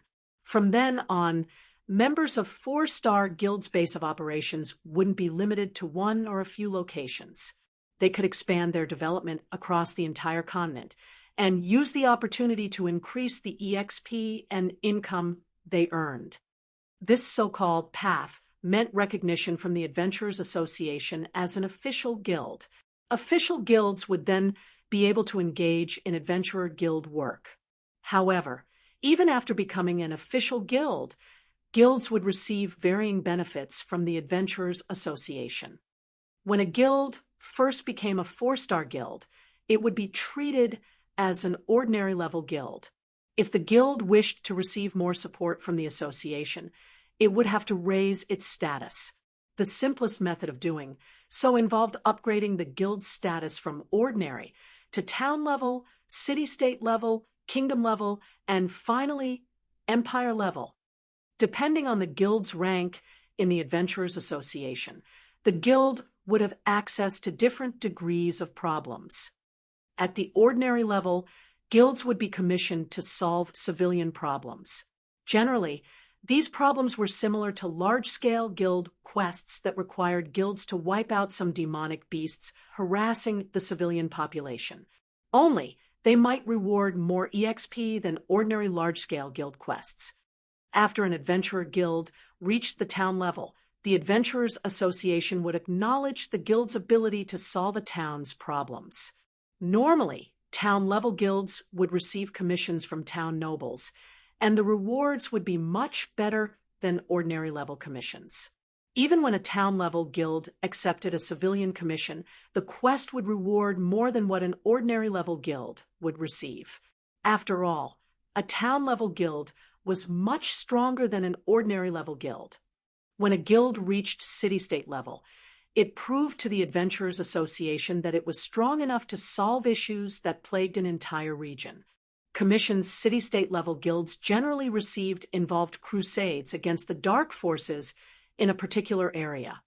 Normally, to rise from ordinary level to city-state level, a guild had to complete a significant number of large-scale guild quests, slowly accumulating prestige in the Adventurers Association. Large-scale guild quests only awarded 3 to 5 prestige points, but becoming a town-level guild required 700 to 1,000 prestige, depending on where the guild's main headquarters was located. The number and quality of large-scale guild quests would differ depending on the size of its NPC city, so the more prosperous the city was, the more prestige a guild needed to increase its rank. "Thank you for the advice, but I have decided to go through with the promotion," Shifeng said, after giving the matter some thought. The revelation was indeed surprising. After all, just one advance promotion order was enough to promote a guild to town level. Normally, it would take a large guild several years to achieve such a feat. As for reaching the city-state levels, not many large guilds would rise so high within their lifetimes. This was because promotion to the city-state level required a guild to complete a large-scale promotion quest in addition to earning enough prestige. This promotion quest was despairingly difficult.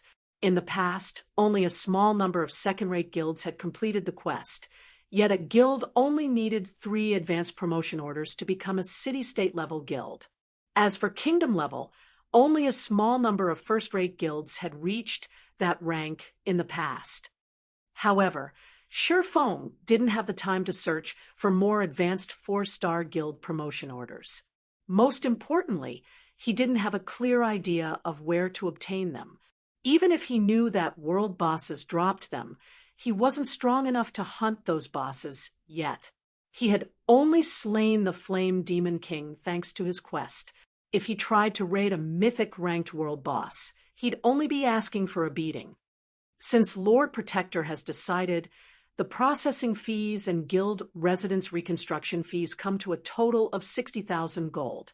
However, due to your status, we can offer you a discount of 10,000 gold, dropping your total to 50,000 gold, the senior administrator said after making some calculations. 50,000? Doesn't a normal promotion to 4-star status only cost 12,000 gold? Shifeng had already begun to retrieve the money from his bag, but after hearing the total cost, he froze with shock. As you are using the advanced 4-star guild promotion order, the promotion will require more work than usual. We also have to notify the various cities' nobles and announce the officialization of the Zero Wing Guild. Hence, the procedural fees are slightly higher, the senior administrator said. How fraudulent! The senior administrator's statement rendered Shifeng speechless. However, when he thought about how Zero Wing would instantly become a town-level guild, he considered the cost relatively low. This was basically spending money to save time, following which he obediently took out 50,000 gold and handed it to the NPC. While he had seen to his quest, Phoenix Rain, an unyielding heart had paid off the materials they had purchased, earning him another 120,000 gold. Otherwise, he wouldn't have been able to afford the promotion fees. Once the NPC confirmed Shifeng's payment, a series of system notifications reached Shifeng's ears. Chapter 1856, Shock. Chapter 1856, Shock. Star Moon Kingdom Region System Announcement. Congratulations to Zero Wing for becoming Star Moon Kingdom's first 4-star guild. Rewarding 1 set of intermediate guild defensive magic arrays, 3,000 gold in guild funds, and 50,000 guild popularity. Guild emblem upgraded to Mysterious Iron rank. Star Moon Kingdom Region System Announcement. Congratulations to Zero Wing for becoming the first guild to own a 4-star guild residence, rewarding 100 Adventurers Association prestige and 20,000 guild popularity. Guild battle flag upgraded to bronze rank. Upon hearing the system announcements, Star Moon Kingdom's players couldn't help but gasp. I'm not hearing things, am I? Zero Wing actually became a 4-star guild. Zero Wing is amazing. I haven't even heard of a 3-star super guild. Yet Zero Wing has already been promoted to a 4-star guild. Zero Wing's members are so lucky. I've heard that joining a 3-star guild will help new players quickly become elites. The Bronze Guild emblem even increases the buffs when you're in a party with other guild members. A 3-star guild receives more high-ranked quests than a 2-star guild. 2. What kind of benefits will a 4-star guild enjoy? I don't know, but the benefits are definitely going to be better. Moreover, Zero Wing's guild emblem has been upgraded to Mysterious Iron rank. The buffs the emblem provides will be much stronger. Maybe I should try my luck with joining Zero Wing. As expected of Zero Wing, Blackwater has just declared war on the guild, yet Zero Wing has retaliated with such power. Blackwater will likely find Zero Wing a difficult opponent. There's no doubt about that. I just received some insider information from a friend of mine. He just got his Mysterious Iron Guild emblem from the guild residence, and he says it's much stronger than before. The bronze emblem only provides 3% more HP and 1% more attack power, but the Mysterious Iron version provides up to 2% to all basic attributes, attack power, defense, and EXP gain. As long as 6 or more guild members are within 150 yards, players will enjoy the maximum buff. There's no need to be in the same party. Right. There's also the bronze-ranked guild battle flag. That's basically a treasure for raiding dungeons. As long as you purchase it, you can plant it in a dungeon, and all guild members within 200 yards will receive a 10% increase to all attributes for 5 minutes. After seeing the system announcements, Star Moon Kingdom's independent players engaged in a heated discussion on the official forums. Many players had abandoned the thought of joining Zero Wing after Blackwater's declaration of war, but now that Zero Wing was a 4-star guild, it offered even better benefits. When these independent players learned about these benefits, they began to reconsider their positions. Zero Wing's new benefits were simply too tempting, especially the guild emblem. Previously, the Bronze Guild emblem had offered free teleportation between guild residences and increased attributes when in a party with other guild members. Not only did the Bronze Guild emblem save Zero Wing's members money, but it also made it easier to grind monsters. Now that the guild emblem had been upgraded to Mysterious Iron rank, its effects had more than doubled. Moreover, the guild now had access to the Bronze Guild battle flag. With the battle flag's help, Zero Wing's members would have a much easier time with dungeon bosses. After all, not every player in the game had the opportunity to learn a berserk skill. Meanwhile, the guild battle flag's buff was akin to a mini berserk skill for the entire team. Meanwhile, the various major powers soon learned of Zero Wing's latest promotion. So, this is what Black Flame was talking about. Phoenix Rain could not help but shake her head and smile as she read the latest report regarding Zero Wing. Sure enough, Zero Wing hasn't changed. It is always full of surprises. Big Sis Rain I wish I could see the expressions of Blackwater and Nine Dragons Emperor's people when they hear about this, Blue Phoenix said, giggling.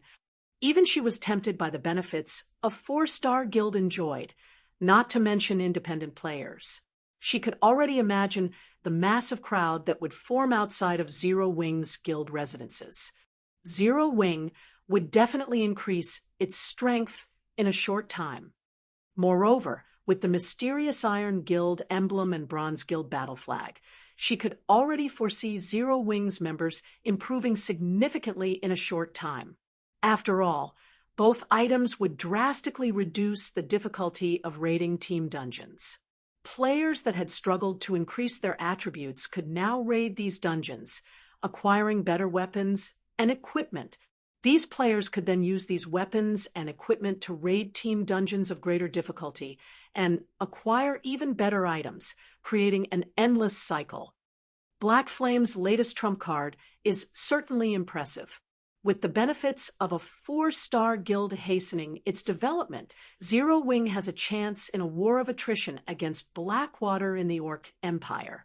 As more time passes, Zero Wing will also be able to include more members in the fight.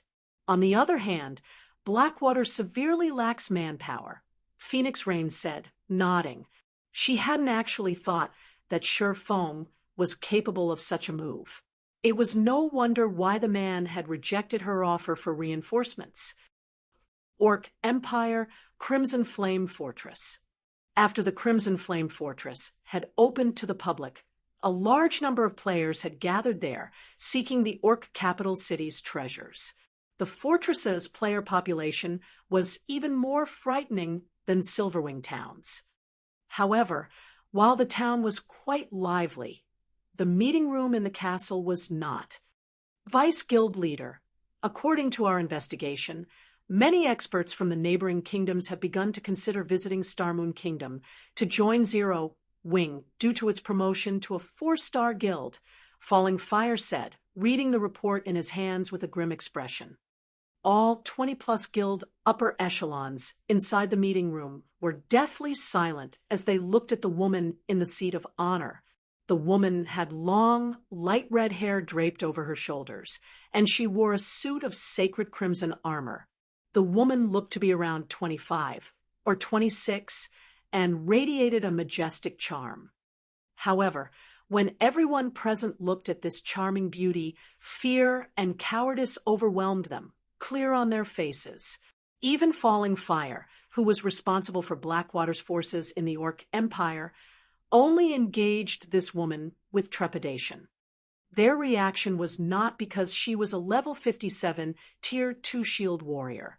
Rather, it was due to her identity as one of Blackwater's vice guild leaders and her title as the Iron Valkyrie, granted by the Secret Pavilion. Xuanwu-Qisha. Despite her age, Xuanwu-Qisha had become a master-level expert in the Blackwater Corporation's dojo. She was also one of the corporation's heirs. After joining God's Domain, she had displayed monstrous talent. First, she had defeated over 50 experts on the God's Domain experts list. Then, she had challenged several old monsters from the various super guilds before leading Blackwater's forces to dominate the Iron Empire, relying on her vicious tactics until she secured the guild's position as the Empire's overlord. Now, to secure Blackwater's hold of the Orc Empire, she had arrived to oversee the guild's development personally. She was also responsible for the plan to target Zero Wing. Good. Then, can anyone here tell me why we only learned about Zero Wing's promotion after the fact? Xuanwu-Qisha asked softly as she swept her gaze over the people before her. Chapter 1857, Airport. Chapter 1857, Airport. The atmosphere inside the quiet meeting room became even tenser at Xuanwu-Qisha's question. After the silence continued for some time, a young man who was a level 56, Tier 2 assassin, stood up.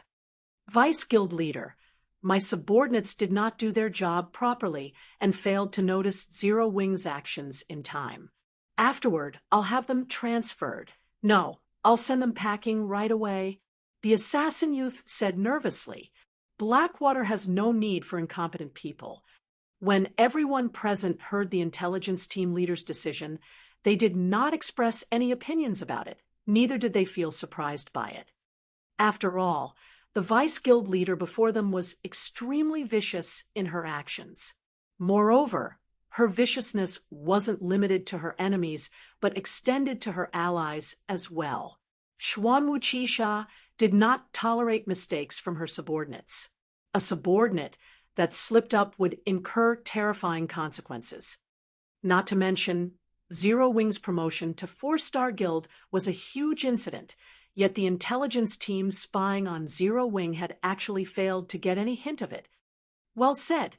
Xuanwu smiled, clapping her hands as she walked up to the assassin youth.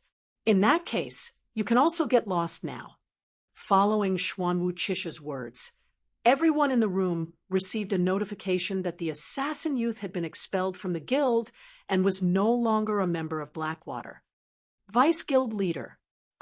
When the assassin youth saw the expulsion notice, he turned to Xuanwu in shock.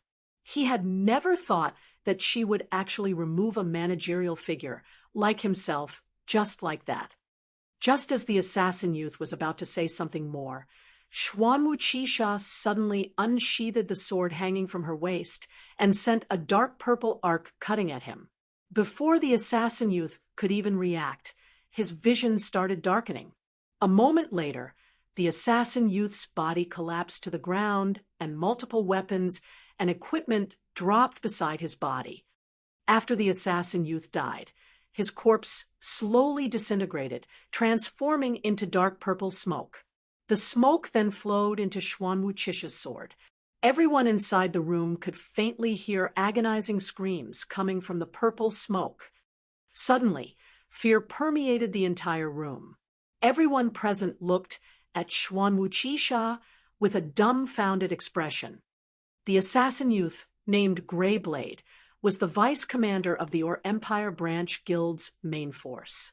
At the same time, he was the head of the Branch Guild's intelligence department. Despite his high position, Xuanwu had actually expelled him after just a few words. She had even killed Greyblade without hesitation.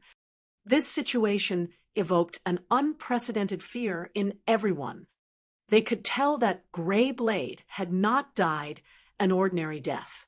Otherwise, the assassin youth wouldn't have dropped over half of the weapons and equipment he wielded and let loose such soul-piercing cries. He also definitely did not lose just one level. Once Greyblade resurrected, his account would most likely be crippled. After Xuanwu sheathed the glowing purple sword she wielded, no one inside the meeting room dared to look at her in the eye. Everyone simply lowered their heads and fixed their eyes on the floor, deeply afraid of becoming the next Greyblade. Snowscar, you'll take over his job from now on. I believe you won't disappoint me, right? Xuanwu said as she looked toward a cloaked and thin level 56, Tier 2 berserker standing by the entrance of the room.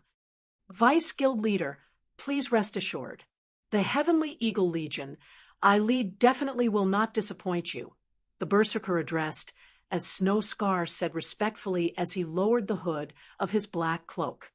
Upon hearing the name Snowscar, everyone present turned automatically to look at the berserker.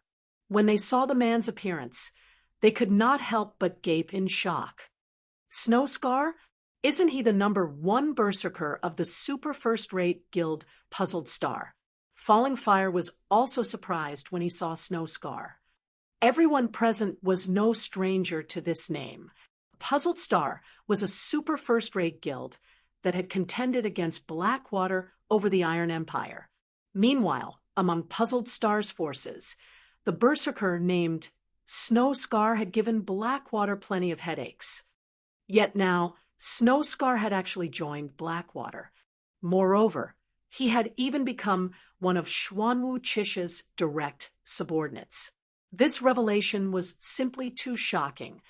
Since Zero Wing plans on using the benefits of a 4-star guild to fight a war of attrition with us, let's play along with them, Xuanwu Qisha said as she eyed the map of the Or Empire displayed at the center of the meeting table.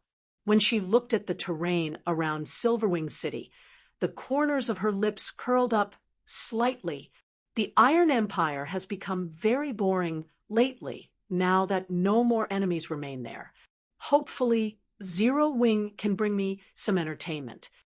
Meanwhile, inside Zero Wing's residence in White River City, the atmosphere was extremely lively. Due to Zero Wing's promotion to 4-star guild, the guild residence in White River City had gotten upgraded into a 4-star residence. The new guild residence was much more majestic than before. The guild hall was now a massive 9-story tall building. Not only were there more private rooms available, but even the first-floor lobby had undergone significant changes. Now, aside from the counter that issued high-ranking quests, there was also a counter operated by the Adventurers Association inside the lobby. This counter allowed players to pick up high-ranking quests that were normally out of reach. Meanwhile, these quests could help Tier 2 players not only quickly raise their reputation in the Adventurers Association, but also acquire tons of EXP and remuneration. Guild Leader. Thus far, the number of applicants for the guild test has increased by 50%. Many of our guild's experts have also started forming teams with elite members to raid level 50 team dungeons. I believe it won't be long before our guild elites have level 50 secret silver equipment as well, Aqua Rose reported excitedly. Then, we'll be able to dispatch large numbers of well-equipped elite and expert members to Silverwing Town and show Blackwater and those dark players who's boss. Although mainstream players had already reached level 50, due to the sharp decrease in drop rate for level 50 weapons and equipment, players weren't particularly well equipped right now, let alone elite players. Even level 50 plus expert players currently had only a few pieces of level 50 secret silver equipment on them. Excellent. Since so many people in the guild wish to raid level 50 team dungeons, let them prioritize raiding these team dungeons, Shifeng said as he pointed out a few level 50 team dungeons in Starmoon Kingdom. Although these team dungeons did not drop the best weapons, equipment, and materials, they were sources of fire essence stones, ice crystal water, and Titan Oregon. These 3 materials were extremely rare and were very difficult to acquire from the market. However, they were also the main materials necessary for the Hell Tank. Currently, due to Zero Wing's promotion to 4-star guild, the guild's fame had skyrocketed, and the guild's growth potential had risen considerably as a result of this change. However, the guild had also earned the attention of many superpowers. Originally, he had planned on directly taking control of the secret stone fortress. However, if he did so now, the consequences would be extremely severe. The various superpowers coveting the fortress would definitely go crazy over the matter. Hence, what he needed to do right now wasn't to take control of the secret stone fortress, but to boost the guild's combat power. Meanwhile, the simplest way to do so was to expand the guild's arsenal of war weapons. Currently, he had 2 new war weapons he could make. One was the Guardian Puppet, while the other was the Hell Tank. He had just acquired the Philosopher's Hand, and it would take Melancholic Smile some time to select trustworthy advanced lifestyle players. Nurturing these advanced lifestyle players into masters would also take quite a lot of time. The production of the Guardian Puppet required too many masters. It simply wasn't feasible to nurture the necessary masters within the amount of time remaining to take control of the secret stone fortress. Hence, the only option he had left was the Hell Tank. With sufficient Hell Tanks, although these wouldn't allow Zero Wing's members to roam the Or Empire uncontested, defending the secret stone fortress should not be a problem. I understand. I'll have our guild members focus on raiding these dungeons, Aqua Rose said, nodding. She then started making the necessary arrangements. Meanwhile, after Shifeng was done assigning tasks, he went to White River City's teleportation hall and teleported to Star Moon City, then headed to the capital's City Hall. "Lord Protector, how may I be of service to you today?" An NPC senior administrator greeted Sherfong as soon as he entered the building. "Hello, I wish to construct an airport linked to Star Moon City in Silverwing Town. Here is my airport's construction certificate," Sherfong replied as he retrieved an ancient parchment from his bag. Chapter 1858, Medium Airship. Chapter 1858, Medium Airship. After the senior administrator verified the airport building order's authenticity, he presented a list of airport designs for Sherfong to choose from. Unlike other advanced constructions, players only needed an airport building order to construct an airport. The airport's size would depend on the player's budget. Players had 3 sizes to choose from: small, medium, and large. The larger an airport was, the more airship docks it would have. Moreover, the system would allocate higher quality airships. How expensive? As Sherfong examined the various airports' prices, he felt like a poor bastard. The cheapest airport on the list the senior administrator had provided cost 50,000 gold to construct, whereas the most expensive small airport cost 150,000 gold. Needless to say, the medium and large airports cost even more.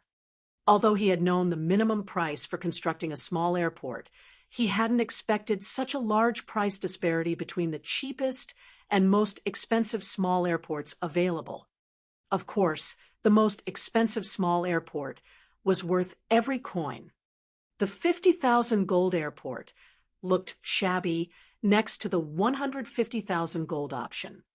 The 50,000 gold airport only had 4 small docks, which were only available to ordinary small airships.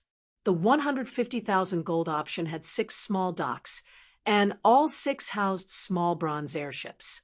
Not only were small bronze airships 30% faster than ordinary small airships, but their load capacity was also 50% higher. The profits a small bronze airship could generate was more than double that of an ordinary small airship. However, after deducting the promotion fees he had paid earlier, he only had a little over 90,000 gold on hand. It was obviously not possible to construct the best small airport available right now. Moreover, if he wished to become the Secret Stone Fortress's advanced manager, he needed to fork over another 60,000 gold. He still had 2 days left before he had to pay the 60,000 gold for the Secret Stone Fortress. Although he could earn a lot of money through the guild's territories and selling the rare materials from the ice crystal world, he should have barely enough money for the cheapest airport and the required fees for the Secret Stone Fortress with the total profits. "It seems I have no choice but to go with the cheapest option for now and rebuild a better one once I have the money to do so." Sherfong could not help his sigh as he read the list. As long as players qualified to build an airport in a town, they could build whatever kind of airport they wished. However, once an airport had been constructed, it couldn't be upgraded. If players weren't satisfied with their small airport and wanted to construct a medium airport, they'd have to remove the current construction and build the desired airport from scratch. In other words, players would have to pay the full price for a medium airport rather than the price difference. This was why even super guilds didn't dare to expand their airports casually. "Lord Protector, as you are the first heaven-blessed individual in Starmoon Kingdom to construct an airport, we have 2 additional small airport models and 1 medium airport model we can offer. May I know if you are interested in seeing them?" the senior administrator asked, smiling at Sherfong, who was deep in thought. "Let me take a look." Sherfang's eyes glowed with interest when he heard the NPC's offer. This additional recommendation was the equivalent of a bonus reward. Naturally, he wouldn't ignore the potential opportunity. The senior administrator then retrieved a second list, handing it to Sherfong. Although the list only had 1 page, listing only 3 airport variations, descriptions covered the page. Only a fraction of the descriptions included simple introductions, while rules and regulations took up the majority of the page. Model 024, small airport, price, 150,000 gold, has 5 small docks, each equipped with a small bronze airship. Has 1 medium dock, equipped with a medium bronze airship. Installment plan, down payment of 60,000 gold and pay an additional 200,000 gold within 1 month. If payment is not completed within that time, the airport will be repossessed. Model 039, small airport, price, 180,000 gold, has 6 small docks, each equipped with a small bronze airship. Has 1 medium dock, equipped with a medium bronze airship. Installment plan, down payment of 80,000 gold and pay an additional 240,000 gold within 1 month. If payment is not completed within that time, the airport will be repossessed. Shifeng couldn't ignore the temptation of these 2 models. Not only could he pay in installments, but the small airports even had a medium dock and a medium bronze airship. Normally, this benefit was only included with medium airports. A medium airship wasn't just larger than a small airship. It also allowed NPC merchants to transport large and special cargo that small airships couldn't handle. As for the medium airport the NPC recommended, Shifeng had instinctively ignored it. 500,000 gold was more than enough of a reason to pass the option by. Lord Protector, are you satisfied with the airports listed? The senior administrator asked. If you cannot decide or lack sufficient funds, we can reserve these 3 options for you for 3 days. No need. I'll go with Model 024, Shifeng said without hesitation. He definitely couldn't afford the medium airport, even if he bankrupted himself. As for Model 039, he would have chosen it if he could have. After all, it only cost an additional 30,000 gold, or a total of 60,000 if he chose the installment plan for an additional small dock and small bronze airship. However, if he paid the 80,000 down payment, he would have a very difficult time collecting the 60,000 gold required to claim the secret stone fortress. Hence, he had chosen Model 024. Although paying the remaining 200,000 gold within 1 month would be a little troublesome, with Zero Wing's current development rate, it wasn't entirely impossible. Moreover, with an additional medium dock and medium bronze airship, his airport would likely generate enough income to cover a significant portion of his debt. Furthermore, the airport's construction would increase the income from Silverwing Town's other facilities. Lord Protector, the Model 024 you have chosen comes to 150,000 gold. Would you like to issue a one-time payment or pay in installments? The senior administrator asked respectfully. I'll pay in installments, Shifeng said. He then retrieved 60,000 gold from his bag, leaving him with just a little over 30,000 gold. All right. Once the senior administrator confirmed the payment, he explained, I have received the 60,000 gold. I will soon send people to Silverwing Town to start the construction. The airport will take 2 natural days to complete. If you wish it, you can reduce the construction time to 1 natural day by paying an additional 6,000 gold. Just build it normally, Shifeng replied. Building an airport required a lot of time, which he knew. That was also why he had chosen to construct the airport now. If he completed the airport a day before schedule, it would do more harm than good.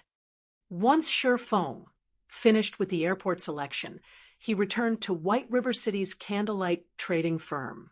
He had to set aside his original plan of helping Kola, an alluring summer level up, sending the 2 to Beslow Hills, a neutral map near Star Moon Kingdom. Once they had formed a 6-man party instead. The Beslow Hills was a level 70 neutral map and home to the undead. Although the monsters there were roughly as strong as the monsters in the Flame Demon's Valley, the party would face far less danger than in the valley. Moreover, Undead generally had below average HP. With Cola's current equipment, he'd be able to resist the undead army in the area.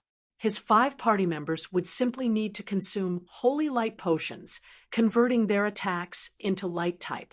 Light type attacks dealt double damage to undead, which would significantly increase the party's grinding speed. Many of Starmoon Kingdom's large guilds had used this method to power-level new, low-level members in the past. The only downside to this was that undead monsters were very poor. Even after killing an army of several hundred undead, one wouldn't earn enough money to cover the cost of a single holy light potion. After making the necessary arrangements for Cola and alluring Summer's leveling, Feng returned to his special forging room in the Candlelight trading firm. He then took the subclass dark gold design from his bag. Anticipation flashed in Feng's eyes as he gazed at the blank parchment before him. He then pulled the Hell Tank designal from his bag. The Hell Tank required multiple subclasses to craft its various components. The Forger subclass was only one of them. Among the parts the Forger subclass had to craft, the most important were the power source and the sturdy outer shell. As an intermediate tank, both were fine gold rank. If he could upgrade one of them to dark gold rank, it would definitely improve the overall Hell Tank. With his current forging standards, modifying the Hell Tank's power source or outer shell would be impossible. Not even an advanced Master Forger was guaranteed to accomplish the task. However, the subclass dark gold design before him could forcefully modify and upgrade a low-rank design to dark gold rank, making the impossible possible. Of course, he had never actually heard of anyone achieving the feat, so he wasn't sure if it was possible, but if he succeeded, the Hell Tank would become far more powerful. Improving the outer shell will only increase the tank's defense and durability, but the tank's offensive abilities are more important. Let's go with the power source. After examining the Hell Tank design before him for some time, Feng decided to upgrade the tank's power source. Feng activated the subclass dark gold design and designated the Hell Tank's power source design as the target. A loading bar then appeared as the system analyzed and modified the design. Please succeed, Feng silently prayed as he watched the loading bar slowly fill. TL notes: Hell Tank changed Hell Chariot from Chapter 1771 - Hell Tank. Chapter 1859 Improved Power Source. Chapter 1859 Improved Power Source. As the light blue loading bar filled, the analysis began to take more time to complete. Once the analysis reached 90% completion, each subsequent percentage took over a dozen seconds. Don't tell me it's going to fail? Feng couldn't help his growing nerves as he watched the loading bar. Blank subclass designs generally had a 100% modification success rate, but as far as he knew, no one had ever tried to modify parts of a design. The subclass design was a one-time use item, vanishing regardless of whether the modification succeeded or not. Nobody would take the risk of losing an opportunity to upgrade their subclass to the next rank. Finally, after more than 10 minutes, the modification finished, and Feng heard the sound of a system notification. System, congratulations!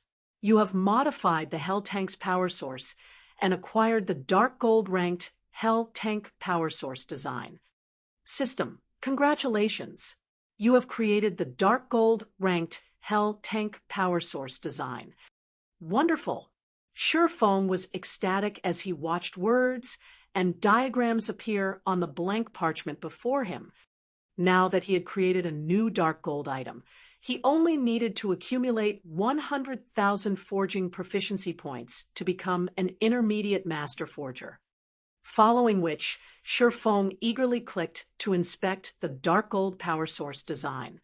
The upgrade would improve the power source's transfer of energy throughout the Hell Tank. Not only would this increase the Hell Tank's movement speed, but it would also increase the power of the tank's cannons. Amazing! It's so much stronger after the modification. Shifeng was astonished as he inspected the upgraded power source. At the fine gold rank, the power source could supply anywhere from 200 to 300 units of energy per second. This energy would power the Hell tank's movement, defenses, and attacks. After its upgrade to dark gold rank, the power source could generate between 320 and 400 units of energy per second. In terms of performance, the power source had improved by more than 30%. Moreover, the new power source's energy output was far more stable. Now, the Hell tank's dark gold power source could rival the power source of an advanced tank. Although advanced tanks' power sources were also dark gold rank, they required far more precious materials to construct the required materials for the Hell tank's modified power source. On the other hand, hadn't changed. Only the design now required a higher quantity of materials. The fact that it could rival an advanced tank's power source was amazing. The various empires commanded advanced tanks to combat mythic monsters. These war weapons weren't available to players. Guild leader, I've already collected all the materials you've requested in Blackwing City. Abyss and the others have also returned from Ocean Viewing Town. Melancholic Smile reported joyfully as she entered Shifeng's forging room. Should I bring them to you? MHM, send them here, Shifeng said, nodding. Now that he had completed the modifications, he could start the Hell tank's production. With Titan City and Burning Abyss's tutelage, the Candlelight trading firm had gained 2 more master engineers, bringing the total to 3, the minimum required to craft the Hell tank. Although Shifeng wasn't an intermediate master forger yet, with the Philosopher's Hand, he could perform like one. In addition, he had a much higher success rate when forging the power source than ordinary intermediate master forgers, since he had created the upgraded power source. A short moment later, Burning Abyss and the 2 other master engineers stepped into Shifeng's special forging room. Despite these 3 players' status as master engineers, they still looked at Shifeng with nervous and excited energy. Anywhere else, even a first-rate guild's guild leader would have to treat them with respect due to their identities as master engineers. However, as employees of the Candlelight trading firm, they knew their place in the trading firm. Master lifestyle players might be good, but they were not irreplaceable. With the Candlelight trading firm's strength, it would have no issues nurturing more masters in the future. They were proof of this. Guild leader, do you need us for something? Burning Abyss asked. I've asked you here today to help me produce an item. However, before we do, you'll need to sign a confidentiality agreement. Shifeng told Burning Abyss's group of 3. If any of you don't wish to do so, I won't force you. I'll just find someone else to replace you later. If there are no problems, the contracts are on the table. Burning Abyss and his companions revealed confused expressions. Before they had become master engineers, they had signed Candlelight's core member contract, which was already quite strict. Logically, there should be no need to sign an additional confidentiality agreement. Although these 3 were curious, they didn't hesitate to sign the new contract Shifeng had presented. Good. Since you've signed the contract, take a look at this, Shifeng said, as he revealed the Hell chariot design to the 3 master engineers. If you don't have any issues with it, you may begin production right away. When the 3 master engineers saw the design, they were dazed. Amazing! This is an intermediate tank. Burning Abyss's eyes glowed with excitement as Head read the Hell tank's introduction. The other 2 master engineers couldn't tear themselves away from the design after seeing it, and they wanted nothing more than to test their skills on the Hell tank's production. Although they had learned a lot while producing speedboats, the knowledge they had gained was a drop in the ocean compared to what they would learn as they crafted this intermediate tank. If they grasped the Hell tank's production method, It could even help promote them to intermediate masters. Guild leader, we don't have any problems with the engineering aspects of this design, but some of its components will require an intermediate master forger, Burning Abyss said awkwardly. Don't worry about that. I'll send the components to you soon. Feng said. Feng's decisive, confident reply stunned the three engineers. Has the guild leader already been promoted to intermediate master forger? This thought popped into the master engineers' minds. They couldn't think of any other explanation for how Feng would acquire the required components. An intermediate master. They had only become basic masters after a long struggle, and even now they had no idea how to become intermediate masters. They didn't even know if they could reach the intermediate master rank, yet Feng had just hinted that he had already become one. All right, you guys should get to work on the basic components. I'll have the forging components sent over soon. Naturally, Feng knew what these three were thinking, but he didn't bother to refute their assumptions. Although he wasn't an official intermediate master, he wasn't far from becoming one. After all, he only lacked sufficient proficiency points. He could easily deal with that by investing time into forging items. Following which, Burning Abyss and the others went to another special workshop and started to craft the necessary basic components. As for Feng, he activated the Philosopher's Hand's Philosopher's Soul. He then began to refine the Titan and the various other materials Melancholic Smile had delivered. After 8 straight hours of work, Feng had finally crafted all of the Hell Tank's forged components. Although he had failed multiple times and wasted a lot of materials, the losses were within his expectations. Burning Abyss and his engineers had long since completed their part, and once they received the forged components, the trio carefully began to piece it all together. As Feng watched the 3 master engineers combine the individual components and transform them into a full-fledged tank, he could not help his growing excitement. The Hell Tank was crimson and 4 times the size of a tank in the real world. The Hell Tank took up nearly half of the special forming room, like some gigantic, slumbering beast. Guild leader, it's a success. We combined all of the components successfully. Burning Abyss shouted in elation as he inserted the final piece and received a notification from the system. Chapter 1860, New Hell Tank. Chapter I-860, New Hell Tank. Burning Abyss's joyful voice echoed inside the spacious and messy special workshop. When the other 2 master engineers saw the cold, pitch-black Hell Tank before them, they, too, could not help but become excited. As the makers of the Hell Tank, they knew very clearly just how amazing it was. The Hell Tank's armor was made from Titan ore, an incomparably tough material that was basically indestructible to current players. If players couldn't damage the Hell Tank's armor, then they wouldn't be able to reduce its durability either. With the frightening mana output of the Hell Tank's power source, the tank would be capable of rolling over any Tier 3 monsters in its path. As for Tier 2 players, they were no different from powerless children before the Hell Tank. The destructive power of the Hell Tank's body itself was already plenty troublesome to players. What more the firepower the Hell Tank possessed. When they thought about fielding the Hell Tank in combat in the future, they could easily imagine the Hell Tank's destructive power instilling fear into their enemies. They really wished they could put the Hell Tank to use right away. Excellent! Feng also could not help a little excitement as he looked at the completed Hell Tank. Burning Abyss and the other 2 only understood that the Hell Tank was a very powerful weapon.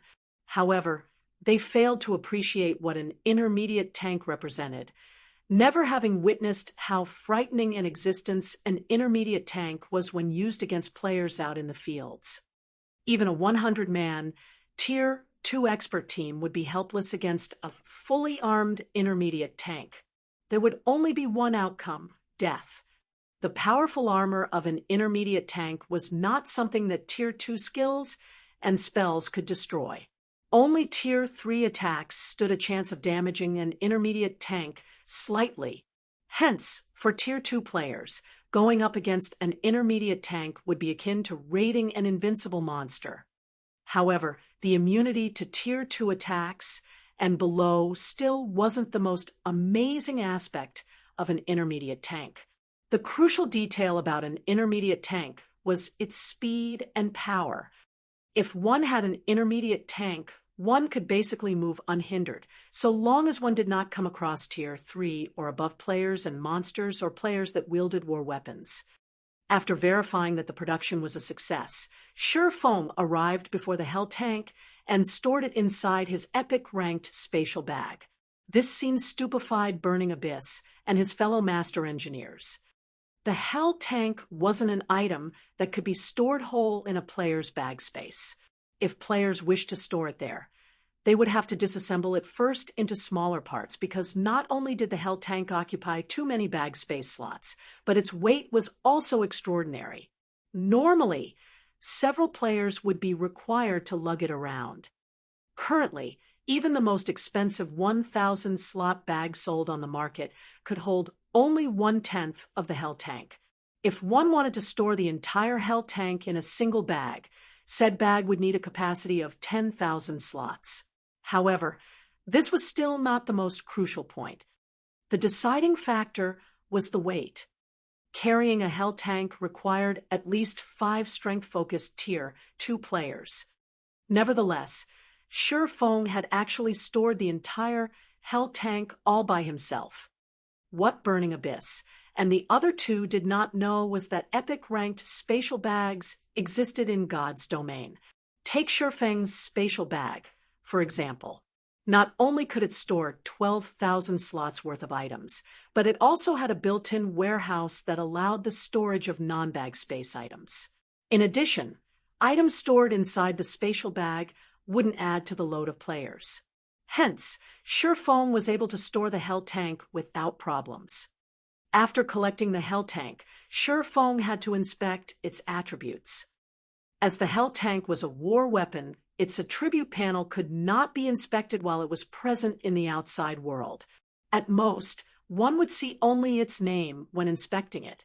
Only after storing it in a bag space could one inspect it.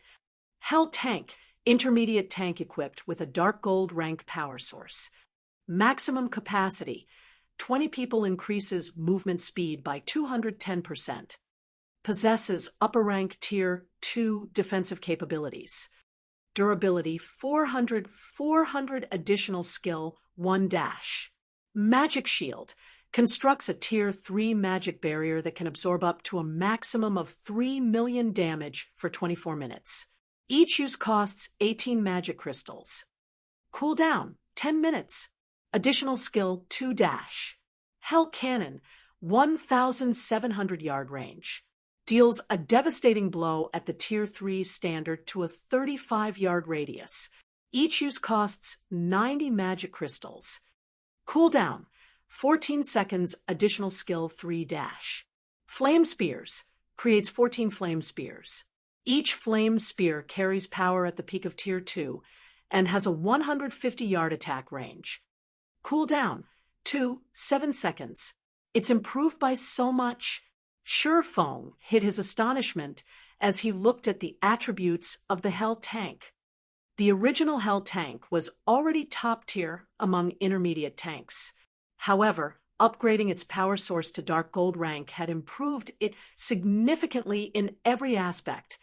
Not only did the higher mana output bring a 30% increase to its movement speed, but it also amplified the magic runes carved on the Hell tank's armor, boosting the Hell tank's defensive capabilities from Tier 2 to upper rank Tier 2. With this, even Tier 3 attacks would barely damage the Hell tank. Aside from that, the upgraded power source had also strengthened the Hell tank's firepower slightly and reduced its energy consumption somewhat. Overall, the Hell tank's combat power had improved by at least 40%. Although it still wasn't comparable to an advanced tank, it also far superior to an ordinary intermediate tank. Guild leader, now that we've completed the first Hell tank, may we start production on the second one? Burning Abyss asked carefully as he looked at the silent Sherfong. He was already captivated with the Hell tank at this point. The engineering techniques involved in the Hell tank's production were superior to the production techniques for the ships he had made thus far. One could say that tanks were his current romance.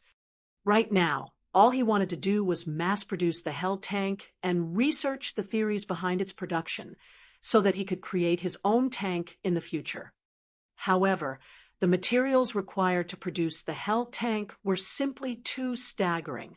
Just the engineering materials needed were already extremely difficult to acquire, not to mention the forging materials. Without permission from the Guild, the Hell tank was not something he could produce as he wished. Of course, currently, what you all need to do is produce the Hell tank's engineering components from the materials on hand. If you run out, you can ask Melancholic for some more. I'll also try to have the forging components delivered to you as soon as possible, Sherfong replied, nodding. After seeing the Hell tank's strength, he was even more certain of its necessity. Although Melancholic Smile had collected barely enough materials for 3 or 4 Hell tanks, which would be hardly sufficient to accomplish anything major, he had already mobilized the entire Guild's power to collect the necessary main materials. It wouldn't be long before they acquired more Titan Oregon. Upon hearing Sherfeng's command, the 3 master engineers grew even more excited. Without hesitation, they rushed back to their respective workstations and resumed producing the engineering components. As for Sherfong, he returned to his special forging room and crafted the forging components. He wanted to fabricate as many Hell tanks as possible before the airport's completion. Like so, 2 days passed by in the blink of an eye. During this time, Zero Wings members were continuously raiding the dungeons Sherfong specified, and collected a large amount of Titan Oregon, including the other rare materials Melancholic Smile sourced from other kingdoms and empires, which were integral to the Hell tank's production. Sherfong and the others had managed to build 5 more Hell tanks. Now, a total of 6 Hell tanks were sitting inside the Candlelight Trading Firm's underground warehouse. Looking at the 6 Hell tanks, Sherfong found them to be a spectacle to behold. Sherfeng's forging proficiency had also increased rapidly during this period. Including the proficiency points the system awarded him before, he had over 70,000 forging proficiency points accumulated. He now needed just a little over 20,000 points to officially reach the intermediate master rank. As Sherfong was considering producing the components for the 7th Hell tank, he suddenly received a system notification. System: the construction of Silverwing Town's airport is completed. Please check and ratify the construction work. Chapter 1861. Airport opening times up already? Oh. Chapter 1861. Airport opening times up already?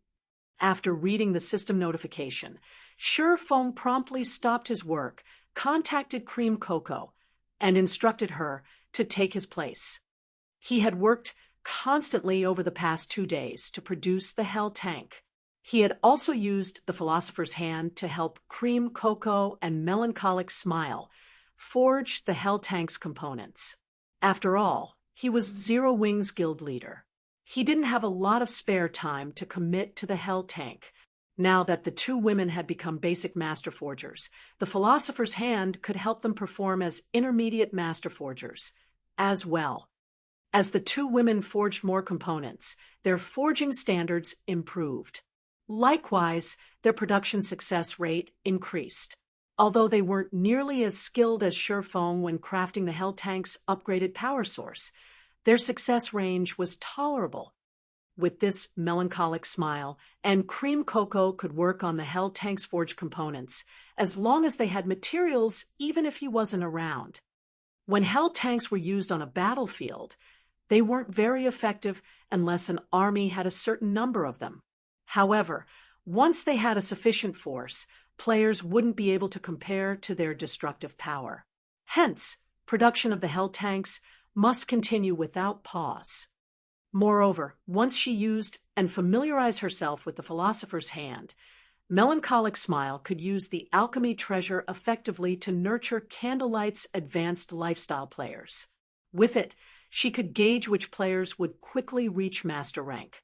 This, in turn, would increase Candlelight's strength far more quickly. After passing his work off to Cream Cocoa, Sure Fong used a guild transfer scroll to teleport to Silverwing Town, or Empire Silverwing Town. As Sure Fong walked through the streets, he could see that the town's player population had significantly decreased. The previously crowded main street alone had lost over half of its players. A strange depression had descended on the town. It was nowhere near as lively as it had been. Sure enough, the Crimson Flame Fortress's allure to elite and expert players is quite strong. With a glance at the streets, Sure Fong noticed that the majority of these players were ordinary players. Very few were elites or experts. The Crimson Flame Fortress definitely couldn't compete with Silverwing Town in terms of facilities, but it could teleport players to various locations near the Your capital city while evading the Your army's strict patrol. It was a fatal attraction for elite and expert players, since this allowed them to reach the Azura Mode regional dungeon with far more ease. In contrast, although Silverwing Town was very close to the primordial divine ruin, a limited number of players were allowed to enter the ruin at any one time. Meanwhile, the various large guilds and superpowers monopolized the entry slots. Independent players had no chance of entering the ruin. It was natural that these players wanted to head towards the Your capital city in search of treasure and EXP. After all, every player wanted to grow stronger and get rich overnight. The Your capital city provided a golden opportunity. Even if players failed to find amazing treasure, they could acquire enough magic crystals in the regional dungeon to earn a small fortune, selling them to the various large guilds in bulk. Although the various team dungeons had a chance of dropping magic crystals, they didn't drop many, and the drop rate was painfully low. In contrast, even the Your capital city's level 50-plus Lord-ranked monsters had a considerably high drop rate, and these Lord-ranked monsters were common in the regional dungeon. Damn, the Blackwater Guild. They've gone too far. We're not even Zero Wing members. We are just here for a few Silverwing Town transportation quests, yet they treat us like Zero Wing members, annihilating our team without a second thought. That's just the tip of the iceberg. Blackwater's members and the Dark players have stated that from tomorrow on, any player that wants to complete a transportation quest in Silverwing Town will have to pay a protection fee. Otherwise, they won't guarantee our safety during our quest. Surviving in Silverwing Town had become too difficult. I'm thinking of heading to the Your capital city and be done with it. This is Zero Wing's territory. Isn't the guild going to do anything about this? Does Zero Wing even have the leeway to? Right now, Zero Wing's teams are constantly fighting Blackwater's members and the Dark players. There have already been several hundred skirmishes within Silverwing Town's vicinity. However, Blackwater is simply too ruthless. It used its point system to attract large numbers of elite and expert players to fight for it. Now, Blackwater's forces outnumber Zero Wing by many times. Zero Wing just doesn't have enough manpower to protect every corner of its territory. I've heard that Zero Wing has suffered more than 20,000 casualties already. Where would Zero Wing find the time and manpower to deal with the highway robberies? I've also heard that Aqua Rose personally led an expert legion to stop Blackwater's members in order to protect its territory. In the end, nearly half of Zero Wing's main force members and more than 2,000 Zero Wing experts died in that battle. Meanwhile, Blackwater lost a little over 2,000 experts and 3,000 elites. In the end, as Blackwater had too many people, and since bounty hunters had begun to join the fight, Aqua Rosa's legion was forced to retreat. Now, Zero Wing has limited its movement around the town. It seems Silverwing Town isn't hospitable anymore. Let's just try our luck in your capital city. Hearing the players leisurely chat on the street, some of the nearby independent players couldn't help their deep sigh. Silverwing Town wasn't declining because its facilities had fallen behind the times, but because of Blackwater's ruthlessness. The guild gave independent players no hope of making a living in Silverwing Town. They're targeting the town's independent players now. Shurfeng was surprised as he overheard the conversations. Has Blackwater's leader in the Empire been replaced? Guilds rarely involved independent players when they fought each other in God's domain. Not only was the act morally bankrupt, but it would also leave a bad impression of the guild. Most importantly, it would turn independent players against the guild. Yet, Blackwater ignored these consequences and attacked independent players. It had even gone as far as to charge protection fees.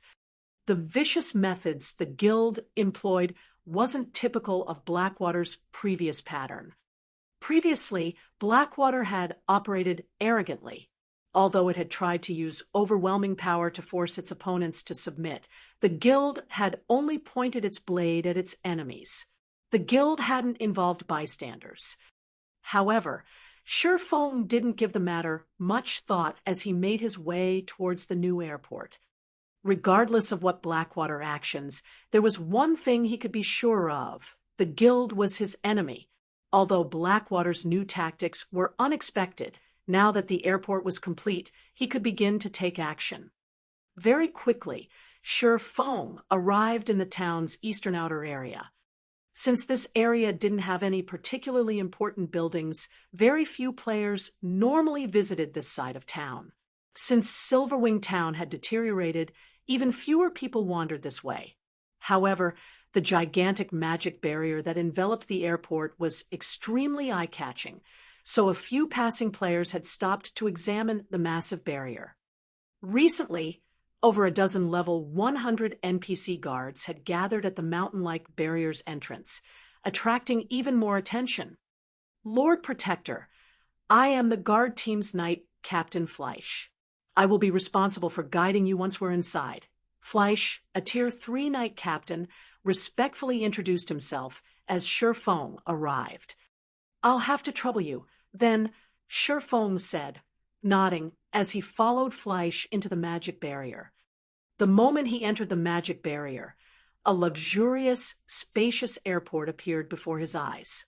Icy cold, metallic airships, radiating a manufactured aura, filled the airport, which could practically rival the medium airports he remembered from his previous life. The only difference was the airport's size. It was just a little smaller. Lord Protector, this is a special model small airport. It has a total of 5 small docks and 1 medium dock. Each dock comes with its own airship. The airport's operation will require 150 people and 50 people to guard it. The 5 small airships will require 25 intermediate machinists to fly, and the medium airship will require 8 advanced machinists. Once the personnel has been assigned, the airport can open to the public, Fleisch explained as he guided Shurfeng through the airport. As you are a city protector, we can help recruit these people for you. However, you will have to pay a monthly employment fee of 4,000 gold. All right, let's go with that. Shurfeng had more or less learned about airport's personnel requirements during his previous life. Finding the required staff to operate the airport was relatively easy, but finding the appropriate machinists wasn't. The machinist subclass was quite special and rare. It required one to have the engineer, forger, and magician subclasses. Ordinary players already had plenty of trouble developing one subclass, let alone 3. Moreover, one needed to know how to merge the 3 subclasses techniques. It would take far more time to nurture a machinist than other subclasses as well. With how suddenly he had acquired the airport, he hadn't prepared for this aspect. Naturally, the fact that the system was willing to handle this issue was a welcome reprieve. Following which, Surefone paid the 4,000 gold monthly employment fee. I have received the 4,000 gold. All staff members will arrive in 10 minutes. Once they do, we can open the airport to the public when you're ready. If there are no issues, I will take my leave, Fleisch said before turning to exit the airport. Following which, Surefone toured the airport to pass the time. 10 minutes flew by, in the blink of an eye. System, do you wish to open the airport to the public? Chapter 1862, Situation Changes. Chapter 1862, Situation Changes. When the system alerted him of the notification, Surefone, who stood on one of the flight platforms, noticed that NPCs had already begun their work in the airport. He then called up the airport's system interface and chose to open the airport to the public. Immediately, the pitch-black barrier that enveloped the airport began to disintegrate. As it did, it revealed a colossal building which was over 100 meters tall and as large as a stadium that could accommodate 50,000 people. 6 airships were suspended on their flight platforms, which were located on the airport's top floor. In the blink of an eye, the airport had become the most iconic building throughout Silverwing Town. Crap, is that an airship? How is this possible? How does Silverwing Town have airships? I thought only NPCs could have them. What's going on? Zero Wing has constructed an airport in Silverwing Town.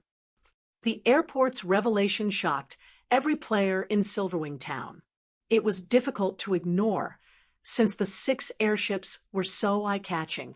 The town's players would see these massive vessels by simply lifting their heads, especially the medium airship. It was nearly the same size as a large passenger plane in the real world. It looked like a flying battleship. As everyone discussed the airport, the sound of a system notification reached their ears. Or Empire Region System announcement. Congratulations to Silverwing Town for being the first to construct an airport in the Or Empire, rewarding Silverwing Town 30,000 popularity and 1 city passage order. The system announcement repeated 3 times, confirming players' suspicions. Are you kidding me? That's really an airport. Zero Wing actually built one. Now that Silverwing Town has an airport, doesn't that mean we won't have to run all the way to visit the town anymore? We just board an airship. That's exactly what it means. What other use would an airport have?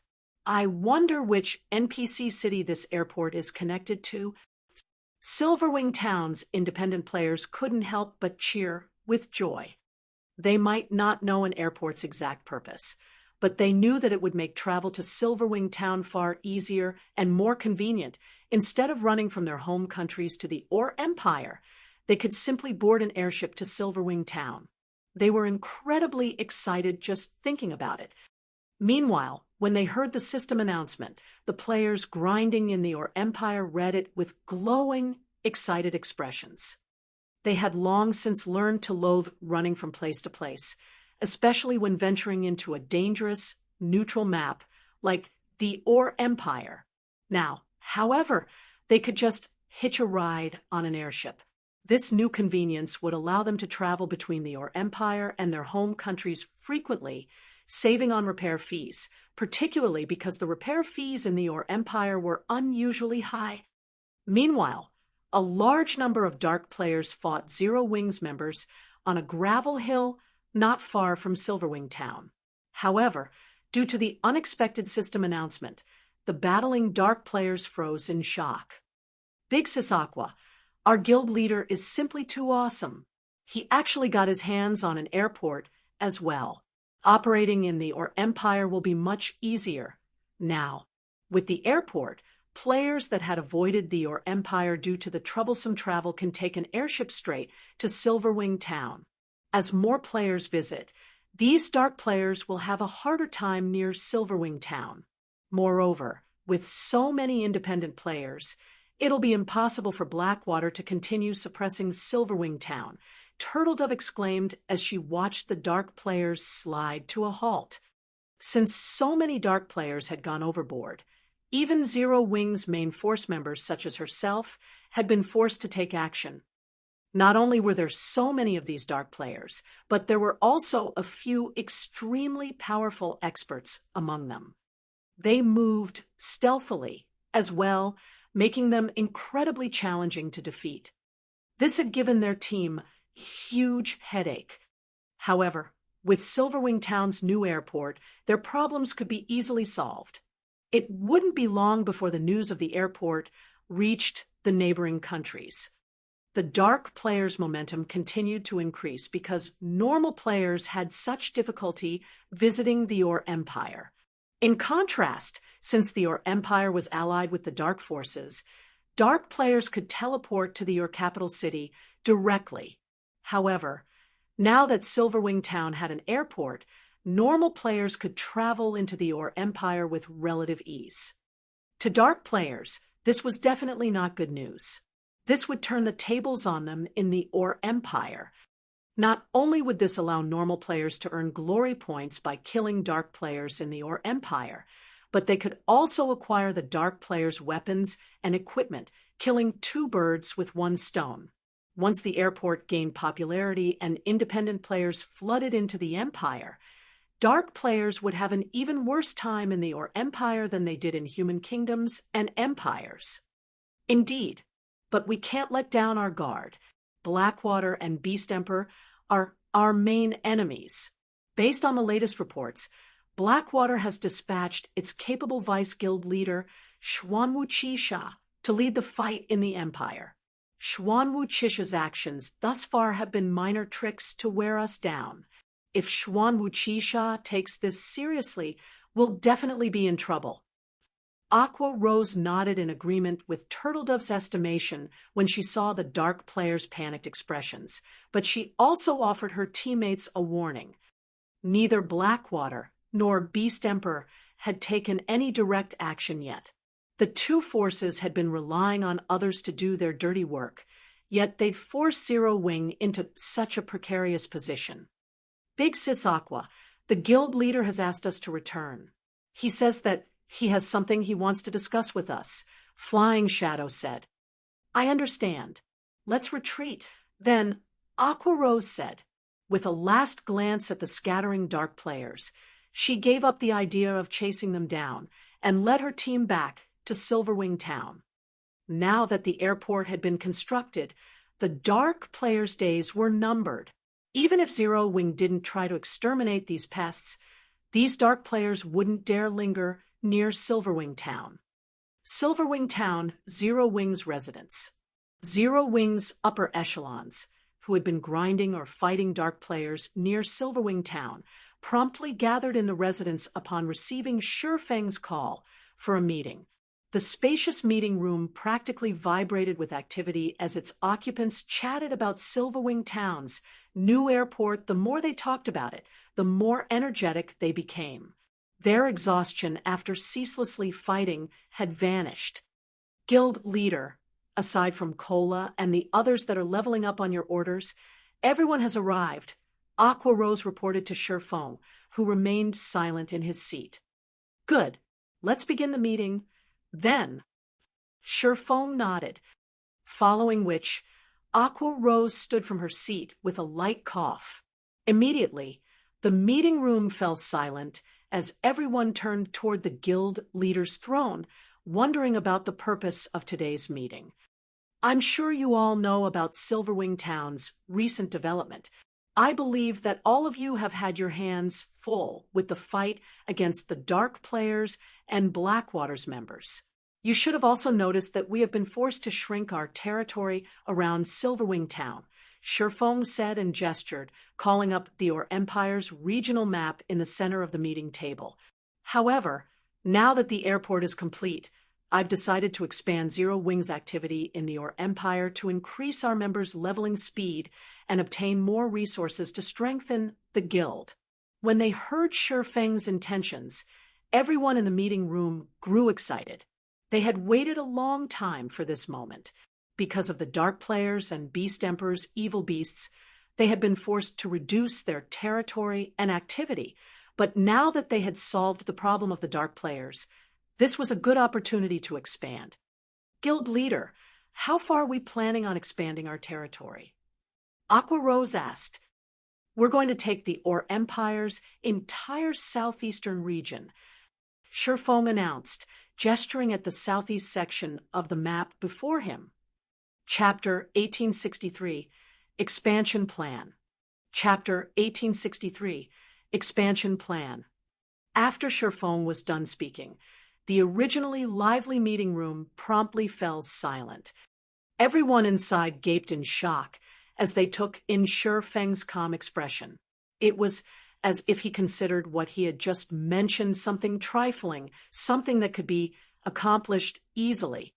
The Orc Empire was an extremely large map. Although it might not be comparable to an actual empire, it was at least 10 times larger than an ordinary neutral map.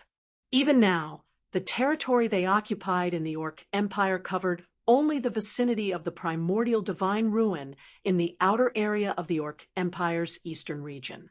On the other hand, the Empire's entire southeastern region was more than 10 times larger than their current territory. Executing such a large-scale territorial expansion might be possible if their guild did not have any enemies in the Orc Empire, but they were currently at war with Blackwater. This meant that there would be territorial disputes over the scarce, high-resource areas. In order to ensure that guild members would be able to develop themselves normally in these areas, they would have to increase the manpower allocation to these areas in order to ensure their advantage. However, their forces were already stretched thin, just defending their current territory. Spreading their forces further would allow Blackwater and Beast Emperor to deal them a severe blow.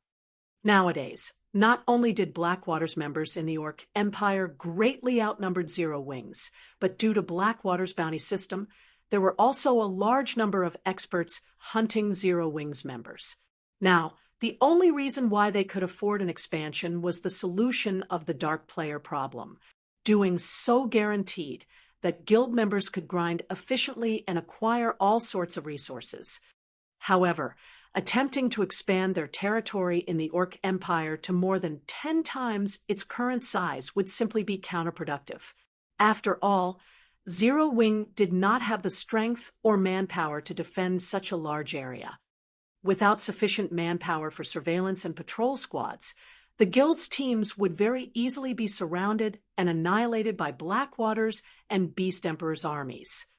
In God's domain, guild teams caused quite a commotion when grinding or conducting large-scale quests, especially when operating in high-resource areas. Their movements were easily detectable. Hence, whenever guild teams were conducting an operation, they needed people constantly patrolling and monitoring the surroundings to prevent getting ambushed and surrounded by enemies.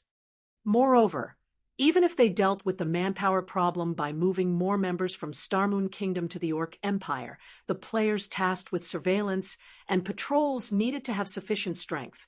Otherwise, they would end up getting killed by some random party from the enemy. It might be fine if these players were killed once or twice, but if the frequency grew too high, these players would end up crippled. Not to mention, the players tasked with surveillance and patrol had to be capable of executing proper defenses and buying time. After all, compared to a large team of players, a small group of players would have an easier time escaping. Hence, players tasked with surveillance and patrol needed to be able to buy time for the larger team to retreat. Without sufficient strength, players simply wouldn't be up to such a task.